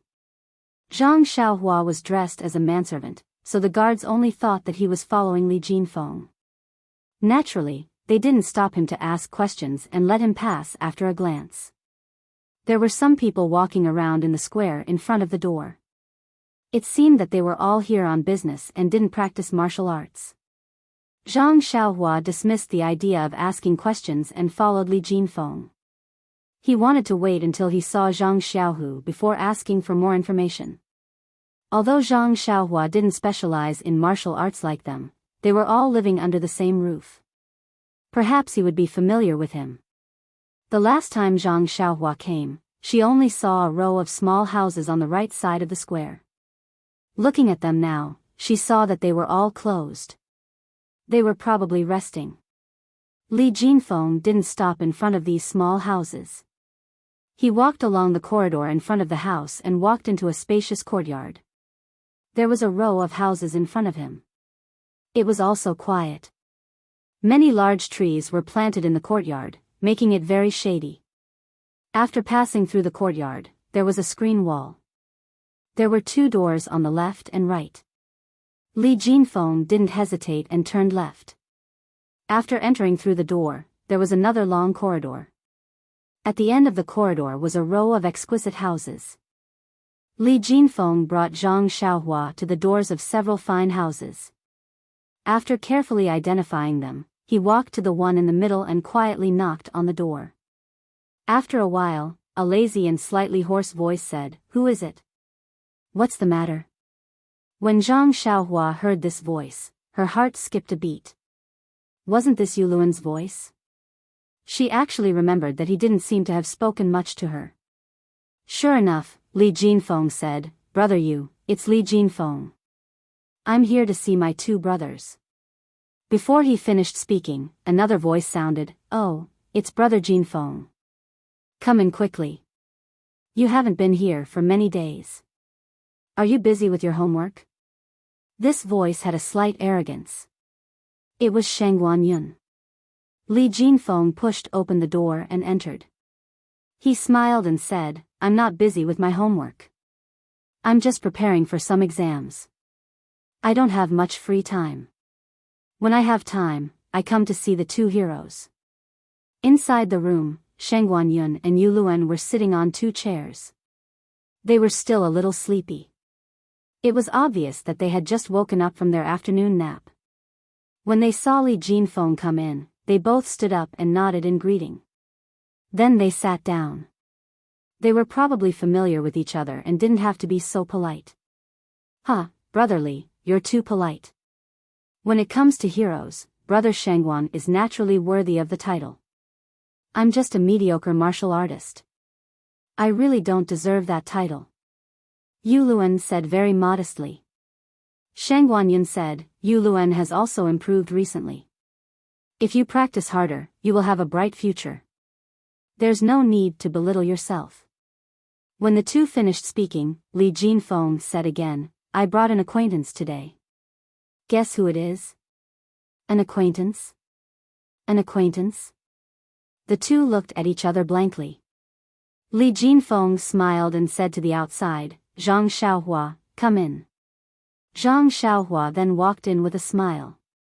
She bowed to the 2 of them and said, "Greetings to the 2 brothers. We haven't seen each other for more than a month." The 2 of them looked at the greeting and were puzzled. Why would this follower of Li Jinfeng say such things to them? After taking a closer look, they realized that this was the young man from the countryside who sat in the same carriage as them when they came to Pingyang City. He had just changed into a servant's clothes. Shangguan Yun saw Zhang Xiaohua bowing and did not get up. He nodded as a return of the greeting. Yu Luan did not return the greeting. He just walked forward and said, "Zhang Xiaohua, you were in the same carriage as us. Huh, how did you become a servant under Brother Li?" Li Jinfeng heard and quickly explained, No, I can't even take care of myself. How can I find a servant? This Xiaohua brother is working at Huanxi Manor." "Huanxi Manor?" Shangguan Yun heard and raised her eyebrows, saying, "That's a good place. The treatment should be good. Zhang Xiaohua, you're lucky to find a good place as soon as you arrived in Pingyang City." Yu Luan asked, "Is Huanxi Manor very famous?" Shangguan Yun looked at him and said, "Huanxi Manor is the property of the Misty School. Like the Lotus Escort Agency, it is under the management of the Misty School." Yu Luan then understood and continued to ask Zhang Xiaohua, "Oh yes, Zhang Xiaohua, didn't you want to come to the Lotus Escort Agency with us the last time you came to Pingyang City?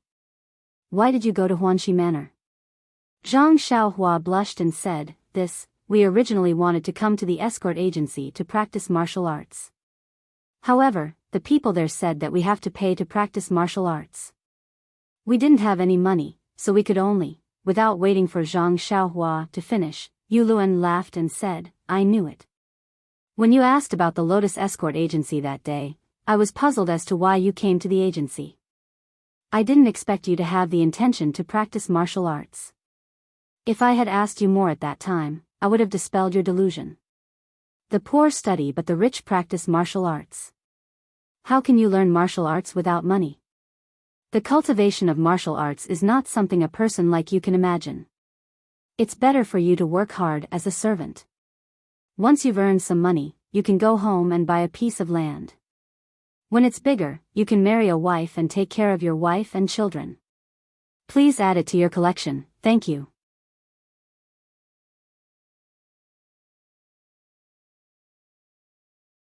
Chapter 93. Yuluan's words were very rude, but they were also unreasonable. When Li Jinfeng heard it, he looked at Zhang Xiaohua's red face and felt quite distressed. Although he was a child from the countryside and was somewhat inexperienced, he had just helped him drive away the thief. Moreover, along the way, his words and actions were full of generosity, which left a very good impression on Li Jinfeng. Therefore, he continued to say, "Brother Yu, what you said is wrong. Brother Xiaohua wholeheartedly pursuing martial arts is a good thing. A warm-hearted person like him who can practice martial arts will certainly help a lot of people." Yuluan saw that Li Jinfeng was helping Zhang Xiaohua, but did not stop. He continued to say, "Brother Shangguan, you are a scholar, so you don't know how difficult it is to practice martial arts. On the road of martial arts, without money and aptitude, you will never succeed. It is better not to learn martial arts. If there is any trouble, if you try to help yourself, you will lose your life in vain. Don't you think so, Brother Shangguan?" Shangguan Yun did not say much, nor did he look at Zhang Xiaohua. He just nodded. At this time, Li Jinfeng felt strange. He did not care about Zhang Xiaohua's matter and asked Shangguan Yun with interest, "Brother Shangguan, what is the reason for this? This little brother is very curious. Can you explain it to this little brother?" Shangguan Yun frowned and said, "Brother Li, to put it simply, as long as you have a few copper coins, you can buy books and you can study. At worst, you can spend a small amount of money to find a teacher to teach you how to read and write. Teachers can be said to be everywhere, right? But practicing martial arts is different. Let's not talk about other things, just take me as an example.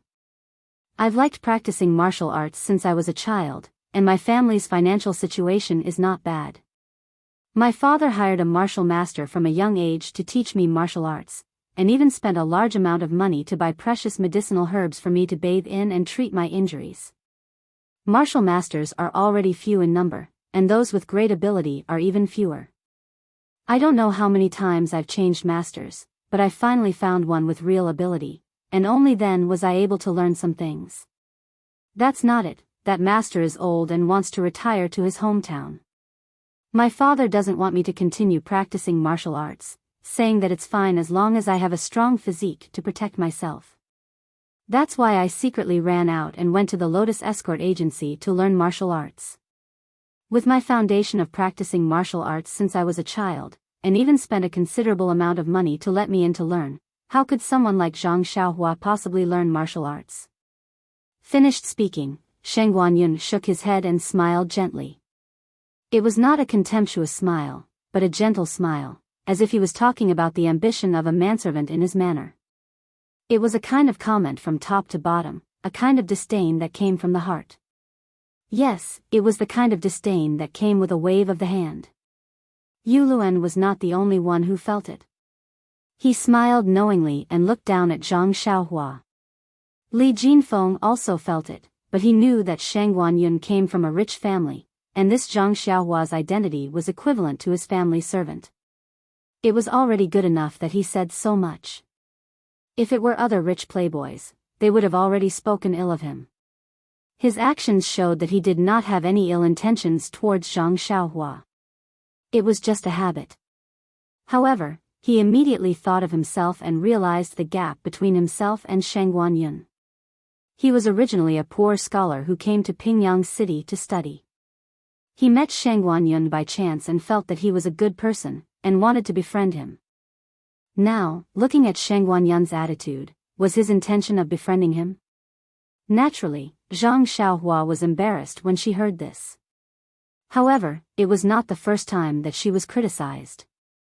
Moreover, she thought that she had already taken the first step on the road of martial arts. As long as she persevered, she would be able to achieve something.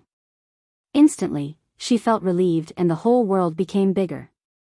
She said with a smile, "Young Master Shengguan is right. Every word is from the bottom of my heart. However, there are many ways to practice martial arts, and it is not necessarily the same way." Shengguan Yun, who originally did not care about Zhang Xiaohua, saw that she was not ashamed or embarrassed by his words, and even said such words. It was as if Zhang Xiaohua had suddenly grown up. He could not help but look at the servant standing at the side of the room, who was neither arrogant nor humble, and said, "Oh? There are other ways? Then tell me." Zhang Xiaohua smiled and said, "Isn't my second brother, Zhang Xiaohu, a bodyguard in the Lotus Escort Agency? Isn't he practicing martial arts?" Yu Luan and Li Jinfeng, who had just heard Zhang Xiaohua speak very well, were also listening attentively. When they heard the words bodyguard, Yu Luan could not help but laugh and said, "Bodyguard, haha, bodyguard, a little bodyguard dares to compare himself with us, the martial arts students of the martial arts hall.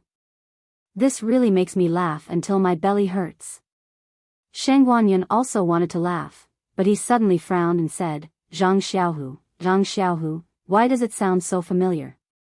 When Yu Luan heard this, he stopped laughing and said, "A bodyguard named Zhang Xiaohu, what's there to be familiar with?" "Ha ha ha, Zhang Xiaohu, it's quite familiar. I think I've heard someone mention it before." Suddenly, Shengguan Yun slapped the chair and said, "I remember, a while ago I heard from the martial arts hall's fourth master Wen that this Zhang Xiaohu is a martial arts genius and a newly recruited bodyguard. He even said that he wanted him to come to our martial arts hall to practice martial arts." At this time, a loud and clear voice came from outside the door, "What genius, he's just a bumpkin. After practicing martial arts for a few days, he dares to call himself a genius. If there's a chance, teach him a lesson and let him know what a true genius is." These words were very arrogant. Zhang Xiaohua turned her head to look at the door, looking forward to seeing what this person looked like. Li Jinfeng also had the same feeling. To be able to say such words, a person must have something to rely on. Most of the scholars were handsome and elegant, but what about those who practiced martial arts? Were they big and thick, with hair growing out of their temples? Li Jinfeng was very much looking forward to it. When Yu Luan heard this, he immediately rushed to the door with a smile on his face. Shengguan Yun frowned and immediately stood up. However, he did not take a step forward. The door was not closed. When Yu Luan rushed to the door, the person had already stepped in. A handsome man walked into the abode, holding the same folding fan as Li Jinfeng. He did not open it, but played with it from time to time. This person was also dressed in white and was very well dressed. There were many small things on his body, but Zhang Xiaohua could not tell what they were. She just felt that they were very long-winded. How could someone dressed like this work in the fields? That person was quite handsome, but his two eyebrows were too high, making people feel that he was a bit flamboyant. However, with that face of his, it could be said that he was in the prime of his life, full of vigor and vitality. It was also very appropriate. Zhang Xiaohua could not help but turn to look at Li Jinfeng, thinking, is this also a martial arts practitioner? Why does he look more like a scholar than brotherly? Yu Luan quickly bowed and said, "Young Master Yu is here. What a rare guest. I haven't seen you in a while." Young Master Yu did not return the greeting. He waved his folding fan and said, "I also went back to visit the elders in my family. I just came back today and came here to pay a visit to young Master Shengguan." This is... He obviously saw Li Jinfeng in the room.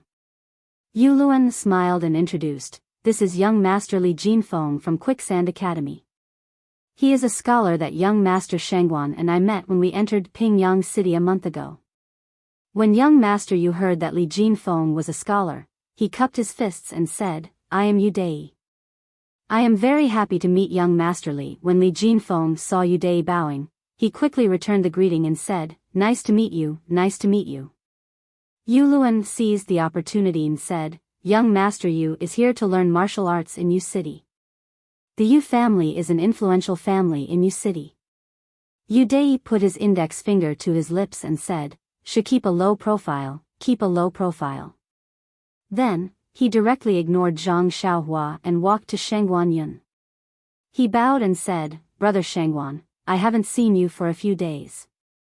You still look energetic." Shangguan Yun also smiled and returned the greeting, "Brother Yu looks better than before. We can't compare to you. Brother Yu, please take a seat." Yu Dei did not stand on ceremony and sat on the chair that Yu Luan had just sat on. Shangguan Yun also sat down. Shangguan Yun and Yu Luan's abode was divided into 2 rooms. The inner room was naturally for them to rest. The outer room was used for receiving guests. There were only 2 chairs and a square table. When Li Jinfeng came in, he only cared about talking and did not find a chair to sit on.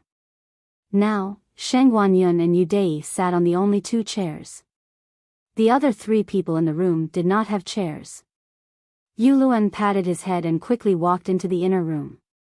He took 2 chairs and placed them at the bottom. He sat on one and gestured for Li Jinfeng to sit down as well. Li Jinfeng looked at the only chair, but he was too embarrassed to sit on it. It was okay if others ignored Zhang Xiaohua, but he had brought Zhang Xiaohua here. Although she was a servant, she was not his follower. Yu Dei must have misunderstood. He could not explain clearly, otherwise, it would make things worse and make Zhang Xiaohua feel embarrassed. However, he also knew that there were only 4 chairs in Shangguan Yun's abode. It was not that he wanted to make things difficult for Zhang Xiaohua, but what should he do? While he was in a dilemma, Zhang Xiaohua walked behind Li Jinfeng and patted his shoulder.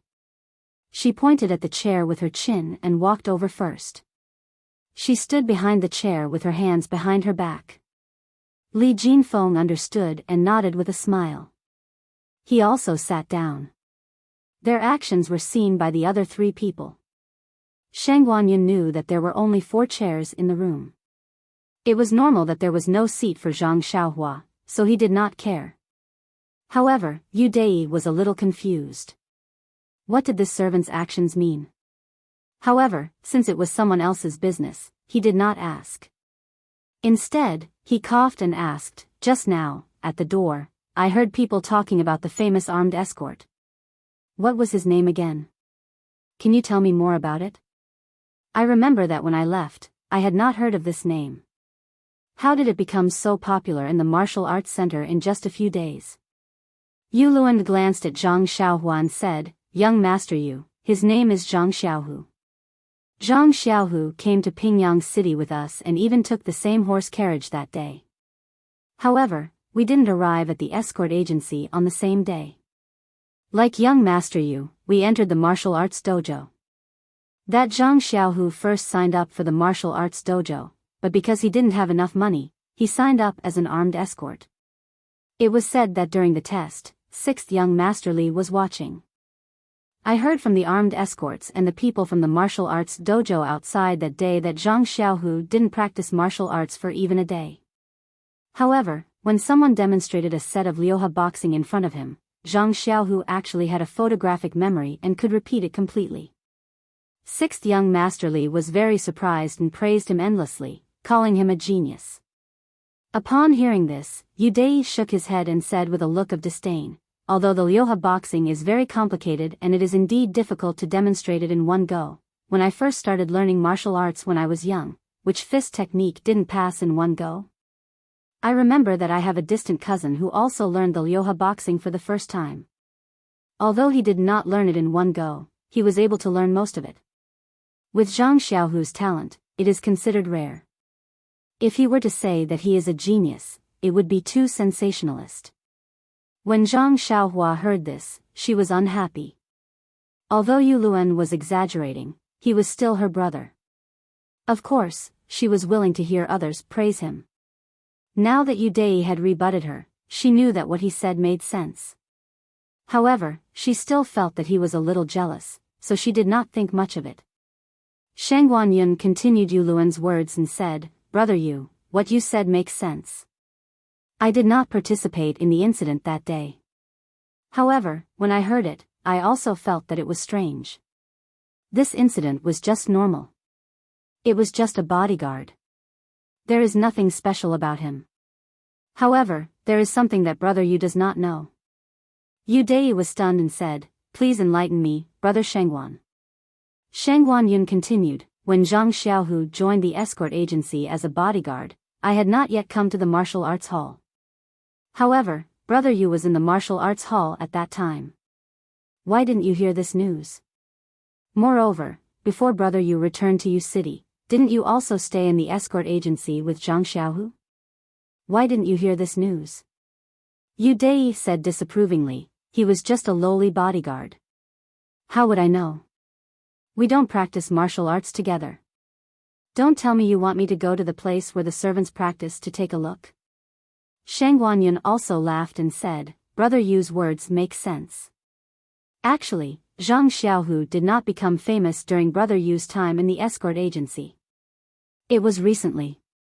At this time, Shangguan Yun also glanced at Zhang Xiaohu and said, according to some of the brothers in the martial arts hall, ever since Zhang Xiaohu became a bodyguard, other than the usual training, he only practiced fist techniques. However, he was also strange. No matter how Sixth Master Li advised him, he only practiced the Liuha fist. Sixth Master Li saw that he was already very good at it and was prepared to teach him other fist techniques. However, he refused to learn. He said that he was not proficient in the Liuha fist and that he would improve every time he practiced it. He even told Sixth Master Li that he would only learn other martial arts when he felt that he could no longer improve. At first, Sixth Master Li thought that Zhang Xiaohu was joking. However, after waiting for more than 10 days, Zhang Xiaohu was still practicing the Liuha fist. He could not help but get angry and gave Zhang Xiaohu a final warning. He would give him a few more days to think about it. Otherwise, he would not let him practice other martial arts. However, after waiting for more than 10 days, Zhang Xiaohu still did not beg for mercy.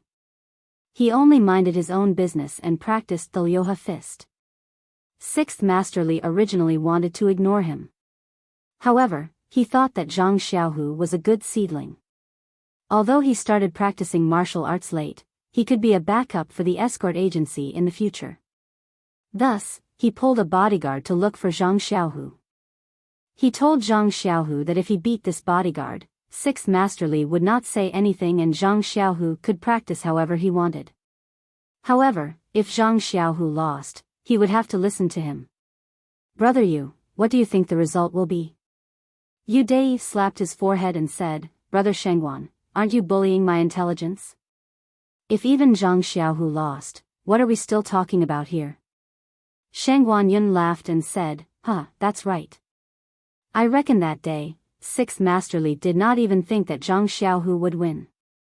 Anyone who thinks about it, although the bodyguards of the Lotus Escort Agency are not veterans, they are still skilled martial artists. Which one of them hasn't practiced for a few years? 5 to 6 years is the minimum. Most of them have practiced for around 10 years. This Zhang Xiaohu has only been practicing martial arts for a month. How could he be their opponent? Yu Luan saw that Zhang Xiaohu was a bit tired and hurriedly said, I don't know too much about the situation that day. I only heard it from others. At the beginning, Zhang Xiaohu was indeed not the bodyguard's opponent. However, he kept using the Liuha fist to fight. Later on, the more he fought, the more proficient he became. He was actually tied with the bodyguard. That bodyguard tried a few different fist techniques but to no avail. He became impatient and in the end, he was punched in the chest by Zhang Xiaohu and had no choice but to admit defeat. This Zhang Xiaohu is really interesting. Could it be that he really is a genius? Yu Dai also became interested and said, however, for someone who has only practiced fist techniques for a month to be able to win against someone who has practiced fist techniques for many years, it's too inconceivable. What is the reason for this? At this time, a voice sounded and said, there is no other reason. It's just practice. Everyone looked over and saw that it was Zhang Xiaohua who answered in high spirits. When Zhang Xiaohua heard that his second brother, Zhang Xiaohu, had only practiced the Liuhe fist technique ever since he entered the escort agency, he felt his heart skip a beat.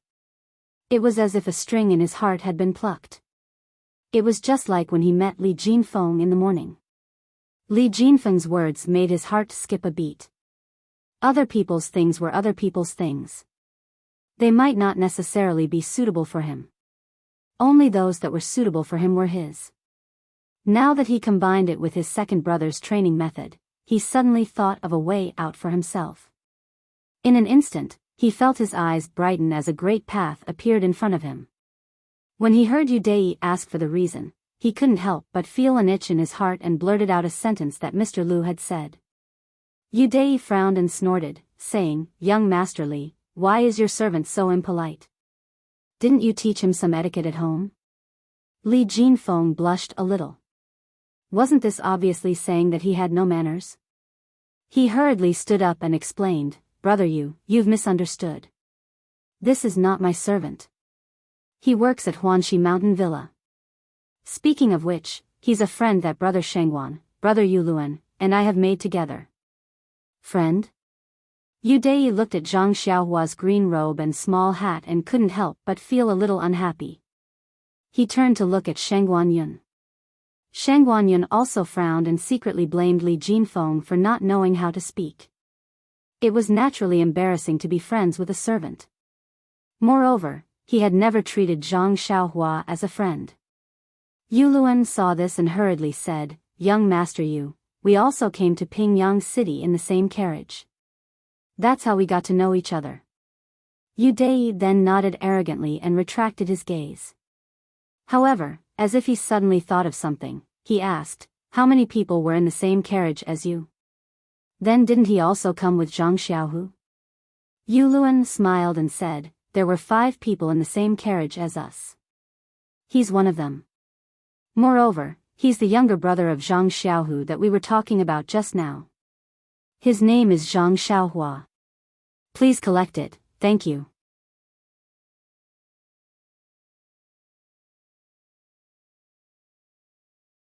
Chapter 94.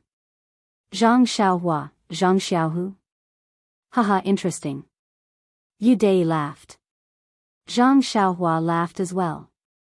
His laugh was not as arrogant as Yu Dai's, nor was it as arrogant as Shengguan Yun's, nor was it as flattering as Li Jinfeng's.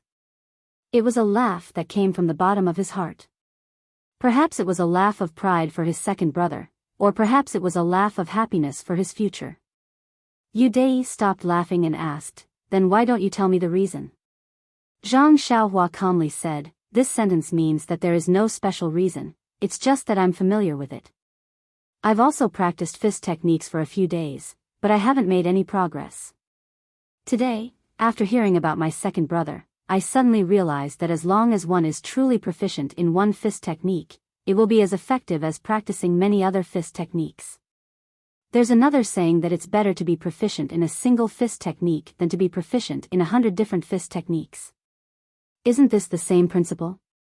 Before anyone else could speak, Li Jinfeng couldn't help but tap his fan and applaud, "Brother Xiaohua, what you said is very clear. The teachers in school always teach us not to bite off more than we can chew. It's also the same principle. A person's energy is limited. Reading 10,000 books doesn't mean that you understand everything. Instead, it's better to focus on one book and completely understand it." In the past, I didn't pay much attention to this saying, but now that I've heard about Brother Xiaohu's achievements, it seems that I'll have to pay more attention to it when I study in the future. Yu Dai still curled her lips and said disapprovingly, "You guys don't practice martial arts, so you won't understand. Practicing martial arts and studying are 2 different things. A person who has just started practicing martial arts for a month definitely can't beat someone who has practiced for many years. Maybe that bodyguard just made a mistake." Shengguan Yun said, "Yes, that 6th Master Li also thought so." Although he agreed with Zhang Xiaohu's decision, he still wanted to test Zhang Xiaohu's bottom line. The next day, he found 2 more bodyguards to compete with Zhang Xiaohu, but the results were still shocking. Although Zhang Xiaohu didn't win against the two bodyguards didn't gain any advantage either. Both matches ended in a draw. Yu Dei couldn't sit still any longer and stood up from her chair. Impossible, I know the bodyguards of the Lotus Escort Agency. Many of them have extraordinary skills that aren't inferior to those from the martial arts hall. How can they not take down this Zhang Xiaohu? Impossible, impossible. Shang Guanyun waited for Yu Dei to finish speaking. Seeing that Yu Dei was pacing around in circles, he slowly opened his mouth and said, "Young master, you're at a dead end. You didn't listen carefully. Fist techniques, let's compete in fist techniques." "Oh, fist techniques, I know." Yu Dei patted his head and quietly sat down. He said self-deprecatingly, "I still can't hold it in. Master has already told me so many times. How could I forget that they were competing in fist techniques? If that's the case, then the bodyguards really could have been forced to a draw by Zhang Xiaohu if they didn't use internal strength. But, even if I don't use internal strength, I believe that I can still beat Zhang Xiaohu. Isn't he just a bumpkin who just started out?" Yu Dei started off well, but as he spoke, his playboy nature was revealed. When he said the two words, internal strength, Zhang Xiaohua and Li Jinfeng had faces full of confusion. Yu Luan's face revealed an envious expression, and his chubby fingers couldn't help but rub together. Li Jinfeng didn't say anything and silently looked at them. Zhang Xiaohua couldn't let go of the opportunity to know everything about martial arts, so he impatiently asked, "That, internal strength, what is that? What's internal strength?" Ha ha ha ha. When Yu Dei heard this, he couldn't help but laugh loudly. He shook his head and raised his head to look out the door, not saying anything else. Shang Guanyun also seemed to have heard something very interesting, and his face was full of smiles. However, he still said, "Zhang Xiaohua, I can't tell you what internal strength is right now. When you have the opportunity to practice martial arts, you can ask your master." When Zhang Xiaohua saw that they didn't answer, he couldn't help but look at Yu Luan. However, Yu Luan only smiled flatteringly at Yu Dei, and his slightly greedy eyes followed Zhang Xiaohua. In his eyes, Zhang Xiaohua was just transparent, so how could he answer his question? Sigh. Zhang Xiaohua sighed in his heart, but immediately became excited. "If you don't tell me, I can ask Captain He. After all, he's a regular disciple of the Misty School, so he'll definitely know something like this." Just as he was thinking, Yu Dei suddenly retracted his gaze and stared at Zhang Xiaohua. "Zhang Xiaohua, right? What kind of internal strength do you want to know?" "I can tell you, but there's a condition." Zhang Xiaohua was stunned and couldn't help but ask, "Condition? What condition?" Yu Dei smiled and said, "It's very simple. Let your second brother Zhang Xiaohu compete with me in fist techniques, and I'll agree to tell you." When Zhang Xiaohua heard this, she laughed and shook her head. "No, I can't agree to your request in place of my second brother. I haven't seen him in a long time." Yu Dei laughed, "I knew it. You won't dare to agree. You're just a coward from the countryside, Zhang Xiaohua shook her head again and said, "This has nothing to do with guts. Maybe I'm a coward and don't have the courage, but I'll go forward even if there are thousands of people. This has to do with my heart's beliefs. Sigh, illiteracy is so scary. I need to hurry up and let Zhang Xiaohua study. When Xiaohua says something like this, I get goosebumps. I won't let someone else do this kind of boring thing with my second brother for no reason. I might not know what internal strength is right now, but there are probably many people who know. Since it's not your secret, then I'll naturally find out sooner or later. Young master what do you say?" Yu Dei originally looked at Zhang Xiaohua with ridicule, but when he finished speaking, the contempt on his face froze. With a "pa" sound, he closed his fan and said, "Zhang Xiaohua? You really are an interesting person. At such a young age, you actually have this kind of thinking. Did you really just come from the countryside?" Zhang Xiaohua still had a smile on her face. "It doesn't matter if I'm from the countryside or not. I only know that I only do what I think I should do." Yu Dai nodded seriously and said, Zhang Xiaohua, I take back what I just said. Since you said that you'll find out what internal strength is sooner or later, then I won't hide it anymore. I'll tell you right now and let you know that people from the countryside and people from the city are really different. After he finished speaking, he stared at Zhang Xiaohua to see how he would respond. However, Zhang Xiaohua's pure eyes weren't timid at all. She met his gaze and her face was calm as if she was saying, if you want to say it, then say it. I'm not forcing you. If you don't want to say it, then I don't care. Seeing that Zhang Xiaohua didn't say anything, Yu Dai could only slowly say, actually, internal strength is very complicated to explain. You've never practiced martial arts before, so it's not easy for me to explain it to you. To put it simply, when you practice martial arts, if you practice internal strength, then your body will produce a kind of power. We call it internal strength. Internal strength is different from your body's strength. It can be increased through cultivation. Moreover, when you don't use it, it will circulate in your body. When you use it, it will have an effect. Different fist techniques have different internal strength paths, so when you use it, it will have a very powerful effect. For example, internal strength is like a weapon like a sword. When your second brother competes with someone else in fist techniques, then he'll throw away the weapon and only use his body's strength. If you add an internal strength, then that means your second brother is empty-handed while the other person has a sword, then your second brother will definitely lose. Do you understand? Yu Dai's words made Zhang Xiaohua dumbstruck. It really gave Zhang Xiaohua a lesson on the basics of martial arts. He never thought that martial arts would be so complicated. He thought that it was as simple as practicing his fists and legs, but after seeing it, he still had to learn internal strength. After hearing Yu Dai's words, Zhang Xiaohua asked, does the Arhat fist have an internal strength that can be used with it? Where can I find the cultivation method for this internal strength? Bang! Yu Dai fell from the chair he was sitting on, causing Yu Luan to quickly help him up. He carefully patted the dust off his body and said with a charming smile, young master you should be careful. There's no need to make such a big fuss when talking to this servant.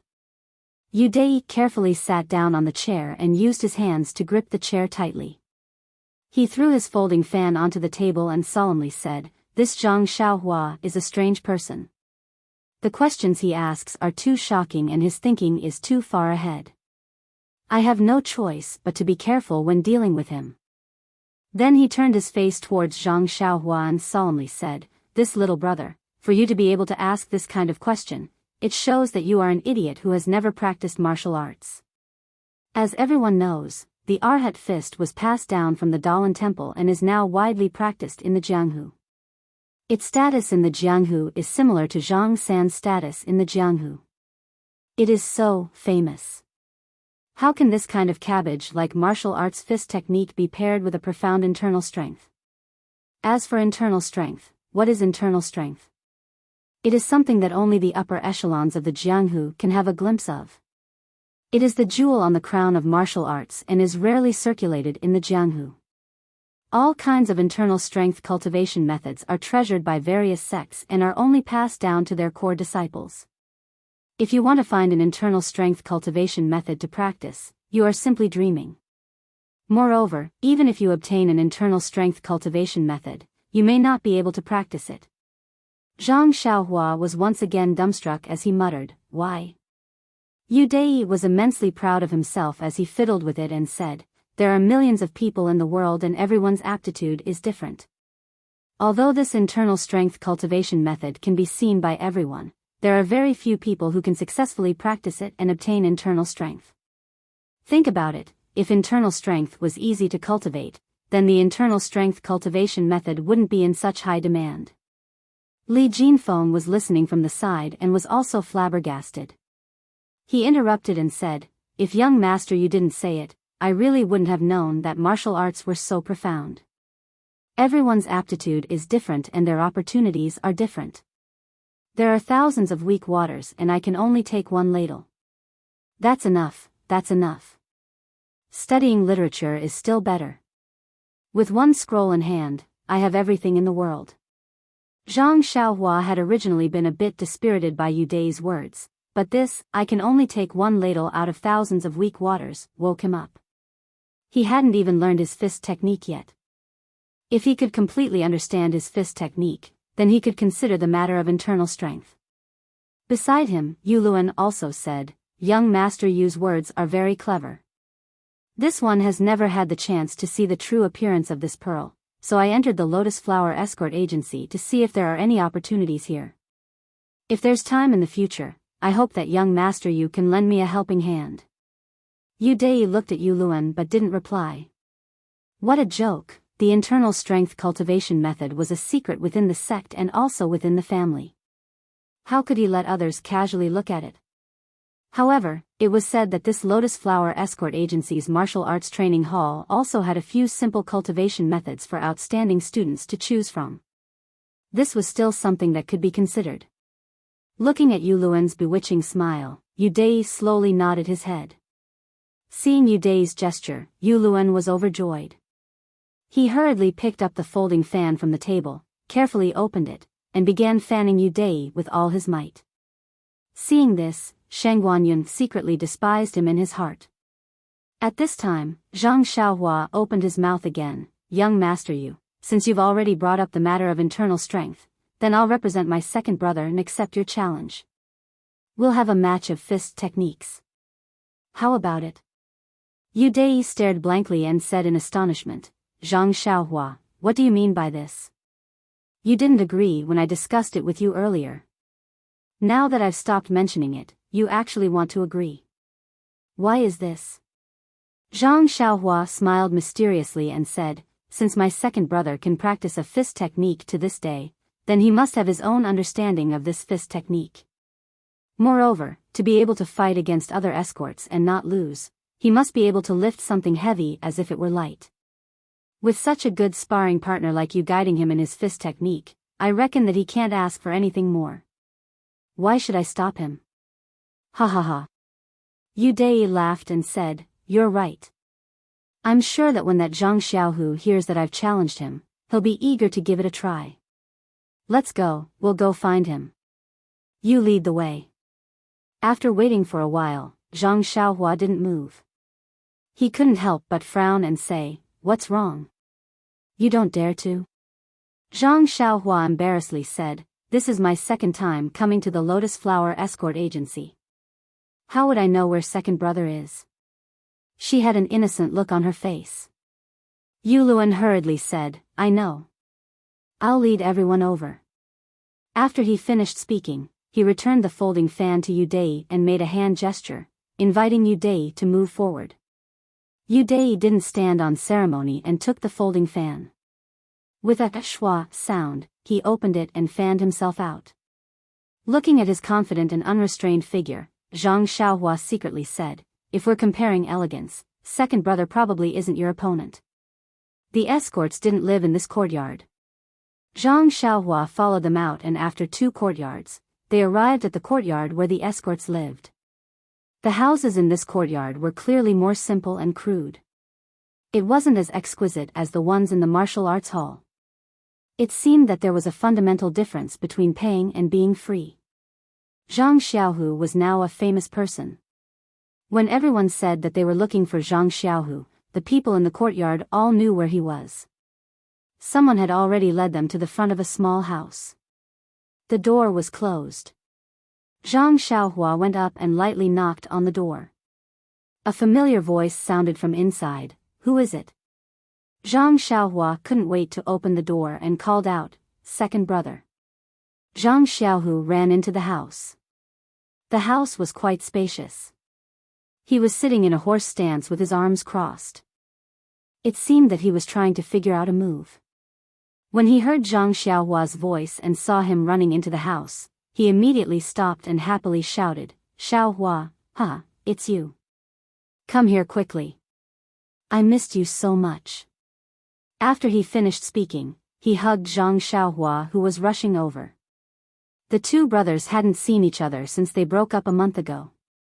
Zhang Xiaohua's unexpected visit really gave Zhang Xiaohu a big surprise. After hugging his younger brother for a while, he let go of his arms. Looking at Zhang Xiaohua's slightly chubby face, Zhang Xiaohu felt a little relieved.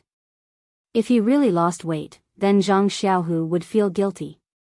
Seeing that the two brothers had chatted for a while, Li Jinfeng went forward to greet them. Zhang Xiaohu, nice to meet you. Do you still remember me? Zhang Xiaohu then noticed the group of people who had walked in from outside. He smiled and said, of course I know you. You came to Pingyang City in the same carriage as us brothers. How can you not know? But, who is this? Yu Dai walked forward and said, I am Yu Dai from the martial arts dojo. I have heard of Brother Zhang's great name for a long time. Martial arts dojo? Zhang Xiaohu was a little puzzled. Why was this person with Xiaohua? Beside him, Yuluan hurriedly explained, Zhang Xiaohu, this is young Master Yu. Young Master Shangguan and I are now practicing martial arts at the martial arts dojo. We have been in the escort agency for so long and only just found out that you are here. That's why we came to visit you now. My apologies, my apologies. Zhang Xiaohu smiled and said, so you are all brothers from the escort agency. Don't stand on ceremony. I also didn't know that you were at the martial arts dojo. Otherwise, I would have gone to look for you long ago. Come, come, take a seat, take a seat. However, he immediately felt awkward. Although the room was spacious, there was only one chair in the corner. Where was everyone supposed to sit? They couldn't all sit on the Kong bed. Zhang Xiaohu scratched his head. Yu Dai said, I won't sit. I am not here to reminisce today. I want to spar with Brother Zhang. I will wait outside. With that, he turned and walked out. Shangguan Yun and Yuluan also cupped their hands and followed. Only Li Jinfeng, Zhang Xiaohua and Zhang Xiaohu were left behind. Zhang Xiaohua apologetically told Zhang Xiaohu what had happened. She then said, Second brother, was it inappropriate for me to do this? I have made things difficult for you. Xiaohu patted Xiaohua's shoulder and said, Xiaohua, you've grown up. You've done well. If I were you, I would do the same. Practicing martial arts is all about aura. Even if I lose, I can't lose my aura. I would definitely accept this kind of provocation. Moreover, I've been studying this fist technique for the past few days and have gained some insights. I was just about to find someone to test it on. Yu Dai came at the right time, hee. Let's go and see the fist technique of the martial arts dojo. With that, he took Zhang Xiaohua's hand and walked out of the room together. There was no sign of Yu Dai and the others outside the room. They must have gone to the martial arts arena. When the three of them arrived at the arena, there were already many people gathered there. It seemed that the news of Zhang Xiaohu and Yu Dai's match had spread. There were even more people coming here. Zhang Xiaohu and the others squeezed into the crowd and said, Make way, make way. If I don't go in, you will all be sunbathing here. When Zhang Xiaohu squeezed into the middle of the crowd, he was already sweating profusely. Zhang Xiaohua could not help but sigh. This martial art was at the end of the line. No matter how much you practiced, you could only fight against 100 people. Only by winning the hearts of people could you be considered a profound martial art.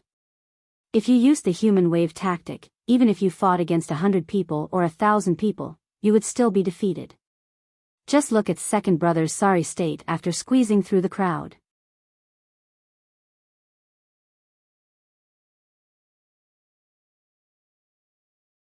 Chapter 95. In the middle of the crowd, there was a wide open space.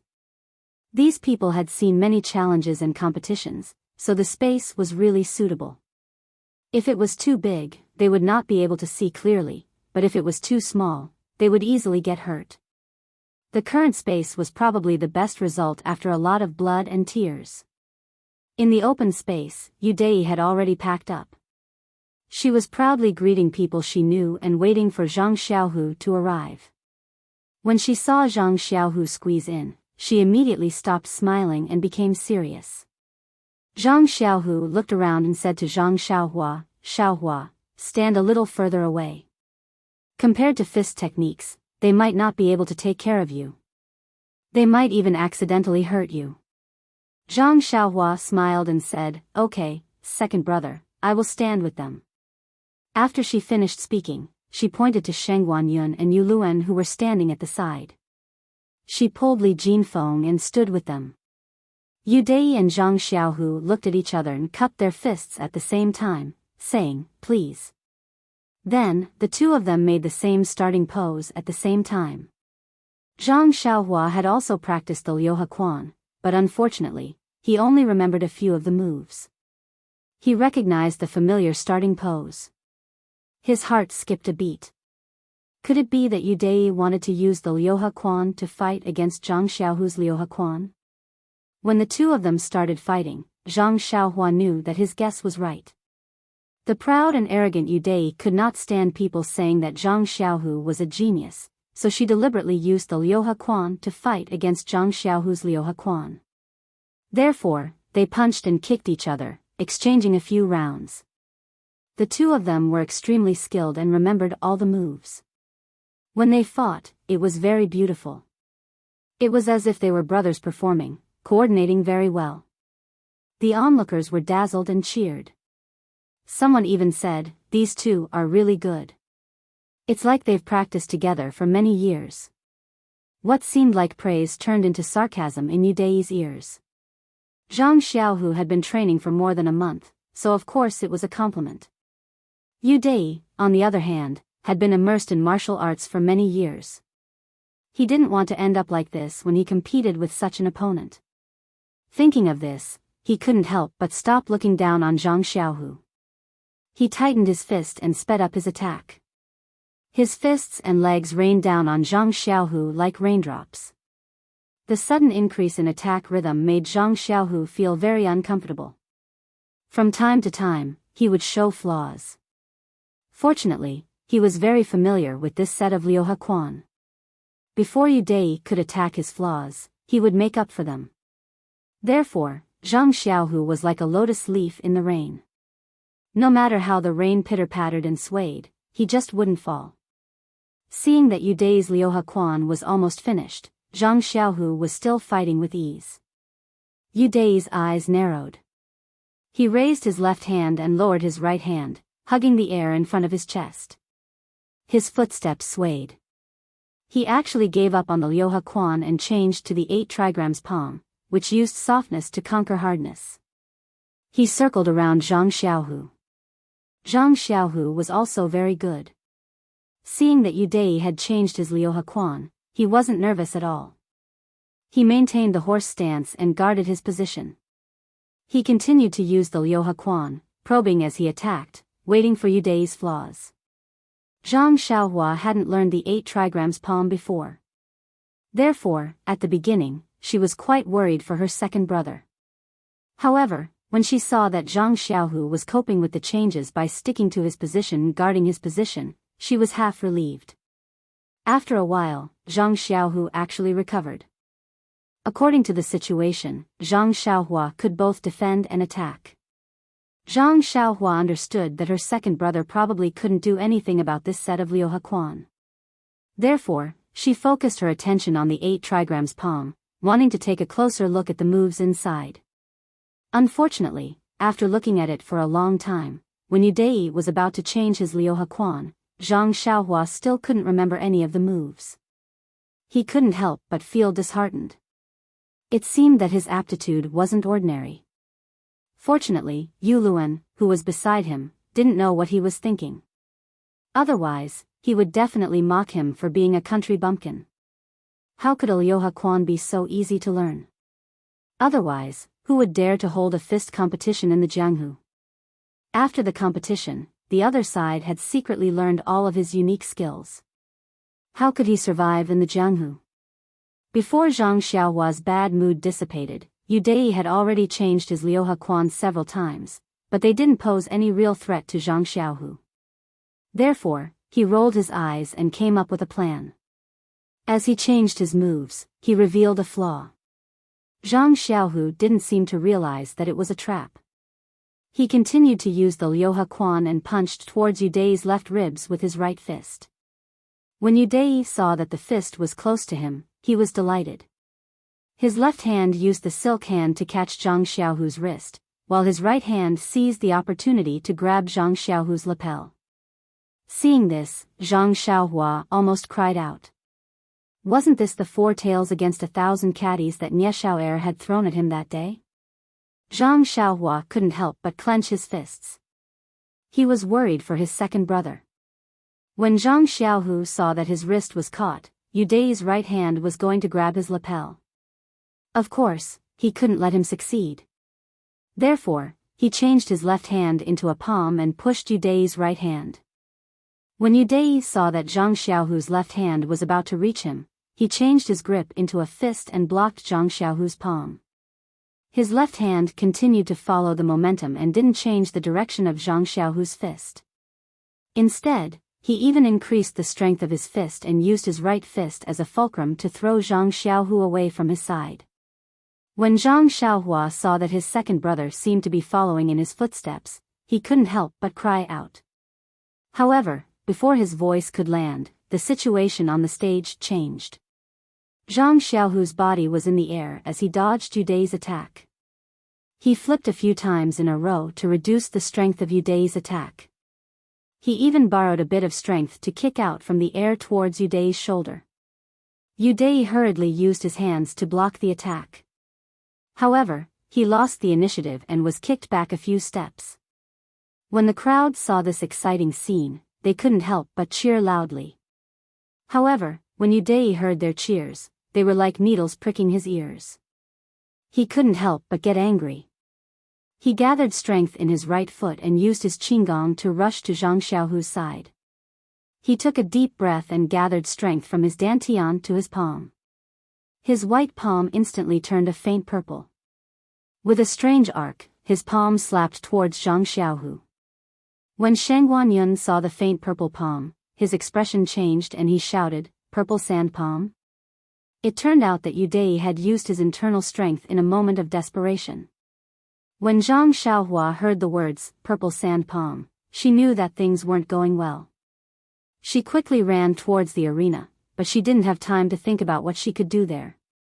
Zhang Xiaohu had just stabilized himself when he saw Yu Dai's figure floating towards him like the wind. He was already stunned. When he saw the purple palm right in front of his eyes, he didn't dare to use his fists to block it. He only used strength in his legs to change his body to the side. He dodged the purple palm, but Zhang Xiaohu's arm collided with Yu Dai's. In front of Yu Dai's internal strength, Zhang Xiaohu couldn't maintain his balance. He staggered and fell in the direction of Zhang Xiaohua. Before Zhang Xiaohu could regain his balance, Yu Dai's palm followed him like a shadow. At this moment, Shang Guanyun shouted loudly, "Yu Dai, purple sand palm, stop!" He quickly ran towards the arena. When Shang Guanyun's shout reached Yu Dai's ears, Yu Dai immediately woke up. This was a competition of fist techniques. Her opponent was Zhang Xiaohu, who didn't know any internal strength and only knew one type of fist technique. If her purple sand palm landed on his body, it would break his arms and legs, at the very least, take his life. She was already filled with regret. She wanted to withdraw her internal strength, but the force had already been released and it couldn't be withdrawn. What should she do? Yu Dai's expression changed from complacency to anxiety. Zhang Xiaohu saw that the purple palm was about to land on his chest, but his fists were still in the process of being raised. No matter what, he wouldn't be able to block it in time. At this moment, his mind was exceptionally calm. He stared at the palm that was getting bigger and bigger, waiting for the moment of pain. However, suddenly, a small fist appeared in his field of vision. Yes, a small, white fist pierced through the space below his right rib. In a flash, before the purple palm could land on his chest, the fist met it head-on. The purple palm and the white fist collided in an instant. Yu Dai originally thought that he was going to create a disaster. However, he didn't expect that at the last moment, there was a fist in front of him. He was overjoyed. When his palm hit the fist, he borrowed the force to withdraw 70% of his internal strength. Although such a large amount of reverse flow of internal strength could easily cause damage to the meridians, he couldn't care less at this moment. When the internal strength in his hand returned to his meridians, Yu Dai's heart was at ease. Just as he was about to slowly withdraw his internal strength, something strange happened. When the 30% of Yu Dai's internal strength hit the small fist, he heard a series of kacha-kacha sounds. Then, there was a pitiful cry of "Aya." The sound was loud and clear. It must have been extremely painful. Yu Dai thought that the voice was familiar. In a flash, he couldn't remember who it was. He could only thank the person in his heart. Just when Yu Dai thought that the situation was in his hands, suddenly, from the fist that came into contact with his palm, there was a sharp force that hit his palm. That force wasn't internal strength, but pure physical strength. Under the impact of this physical strength, Yu Dai couldn't hold the pole steadily and fell backwards. The 70% of internal strength that he had withdrawn also broke free from Yu Dai's control and flowed back like a tide. Yu Dai was so frightened that his face instantly lost all color. His body flipped a few times in the air, trying to dissipate the force that was pushing him backwards. At the same time, Yu Dai quickly calmed his mind and secretly used his internal strength, trying his best to bring the uncontrollable internal strength back into his meridians. Luckily, that force was only physical strength and not internal strength, so it didn't invade Yu Dai's meridians. It only interfered with his internal strength and didn't cause any substantial damage. After he flipped a few times, his body landed on the ground and he was already able to hold the pole. However, the uncontrollable internal strength had already caused damage to his meridians. Before Yu Dai could stabilize himself, he opened his mouth and spat out a mouthful of blood. His internal organs were actually injured. The owner of the fist was even more unbearable.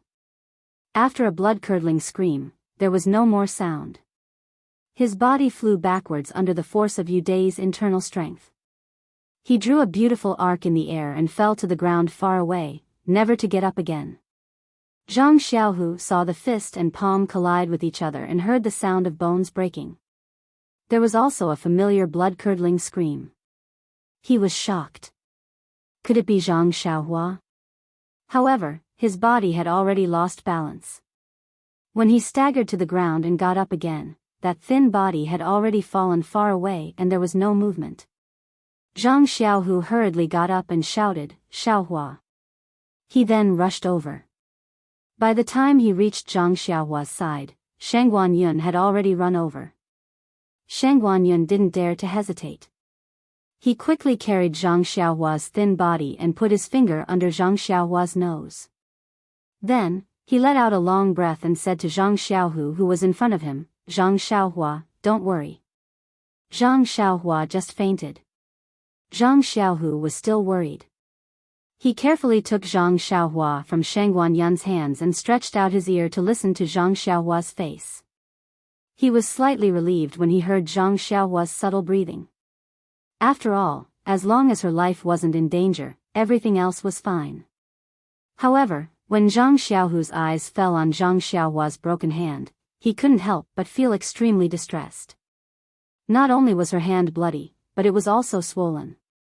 Her entire hand was like a steamed bun.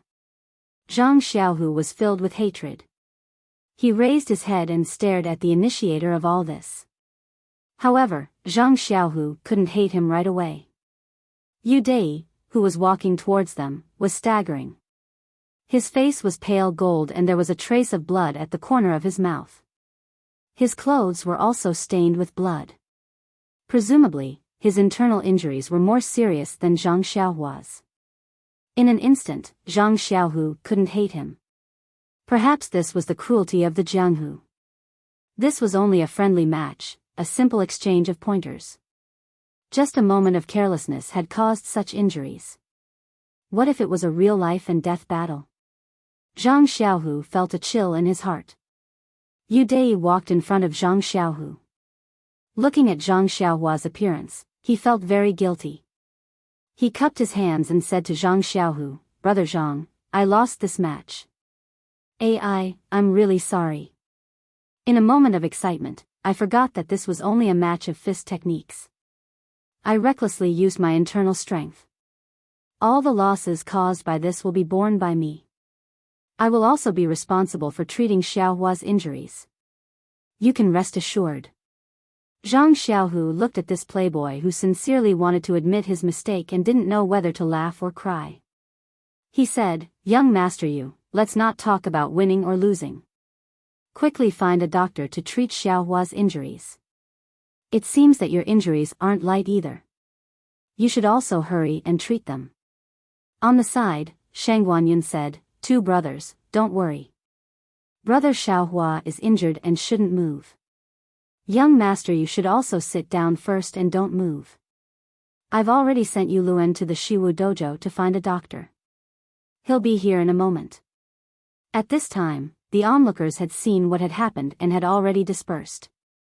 There were still a few enthusiastic people on the side who wanted to see if there was anything they could do to help. The doctor hadn't arrived yet, but he heard a scolding, "Yu Dai, how did you get into trouble again? Did you injure Zhang Xiaohu this time?" When Yu Dai heard this, he was like a mouse that had seen a cat. He obediently stood up and honestly replied, "Grandpa Chu, you've come."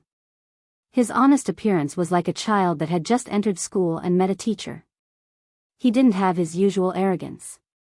Anyone who saw him would praise him for being a sensible child. Everyone looked over and saw that it was the third Master Chu of the Lotus Flower Escort Agency.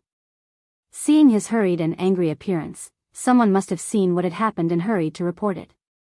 When the third Master Chu rushed over and saw Yu Dai's appearance, he couldn't help but frown, saying, "How did you get internal injuries? Didn't you say that you were going to compete with Zhang Xiaohu in fist techniques?" Then he looked at Zhang Xiaohu, who was behind Yu Dai, and said strangely, "Zhang Xiaohu isn't injured? What's going on?" Yu Dai hurriedly moved to the side and made way for Zhang Xiaohua, who was blocking behind him. He said embarrassedly, "Grandpa Chu, why don't you take a look at Zhang Xiaohua first?" When the third Master Chu saw Zhang Xiaohua's appearance, he couldn't help but fly into a rage. "Yu Dai, you actually dared to use the purple sand palm." Then, he walked over and pushed Yu Dai to the side. He reached out his hand to check Zhang Xiaohua's pulse and sent a wave of internal energy into Zhang Xiaohua's body, saying, "Moreover, you even hit such a small child. How can you be so vicious? How come I didn't see it before? Aren't you trying to take this child's life?" Yu Dai lowered his head deeply. After being scolded by the third Master Chu, his face regained some color. However, the third Master Chu's internal energy circulated around Zhang Xiaohua's body. Only then did his expression change slightly, and he said to Zhang Xiaohu in a gentle voice, "This child is fine. She just fainted and will wake up in a while." Then, the third Master Chu took Zhang Xiaohua's injured hand and carefully pinched it. He looked at it and even sniffed it with his nose. Then, he couldn't help but sigh and ask, "Zhang Xiaohu, who is this child?" Zhang Xiaohu said respectfully, "Third Master Chu, this is my younger brother, Zhang Xiaohua. He came with me when I joined the escort agency as a bodyguard a month ago. Didn't you see him during the test?" When the third Master Chu heard this, he couldn't help but look at Zhang Xiaohua again. He sighed again and said, "I remember now. Isn't he the little fellow who lifted the 500 gene stone weights that day? Didn't he follow Chiu Tong to Huanxi Manor? Why did he run back to the escort agency?" Zhang Xiaohu said, "Xiaohua is working at Huanxi Manor. Didn't he just leave the manor today and come to the escort agency to see me? This is his first time here and something like this happened." "Oh right, third Master Chu, how is my younger brother's injury?" The third Master Chu said, "Zhang Xiaohua's injury, let's wait for the doctor to come and take a good look. However, Zhang Xiaohu, you have to be mentally prepared. I took a rough look just now. This, how should I put it, Zhang Xiaohua's hand is completely crippled. The bones in his right hand were completely shattered by Yu Dai's internal energy. Even with heaven-defying elixirs, it would be difficult to regrow it perfectly. However, it's a good thing that Zhang Xiaohua doesn't practice martial arts. If his right hand is treated well, he may be able to move it and it won't affect his daily life. However, he can't do farm work. Yes, he can't do other heavy work either. Yu Dai, come here. Yu Dai lowered his head and walked over. The third Master Chu said, Yu Dai, you know about Zhang Xiaohua's injury. There will be problems for the rest of his life. You have to compensate Zhang Xiaohua well. At least let him not have to work in the future so that he won't have to worry about food and clothing. Yu Dai didn't dare to say no. He said repeatedly, Grandpa Chu, please don't worry. I promise to do this and let Zhang Xiaohua have nothing to worry about for the rest of his life. You're tuning into the Biyao's Wuxia Chronicles YouTube channel. Don't forget to subscribe and join us on this journey to catch the most captivating stories.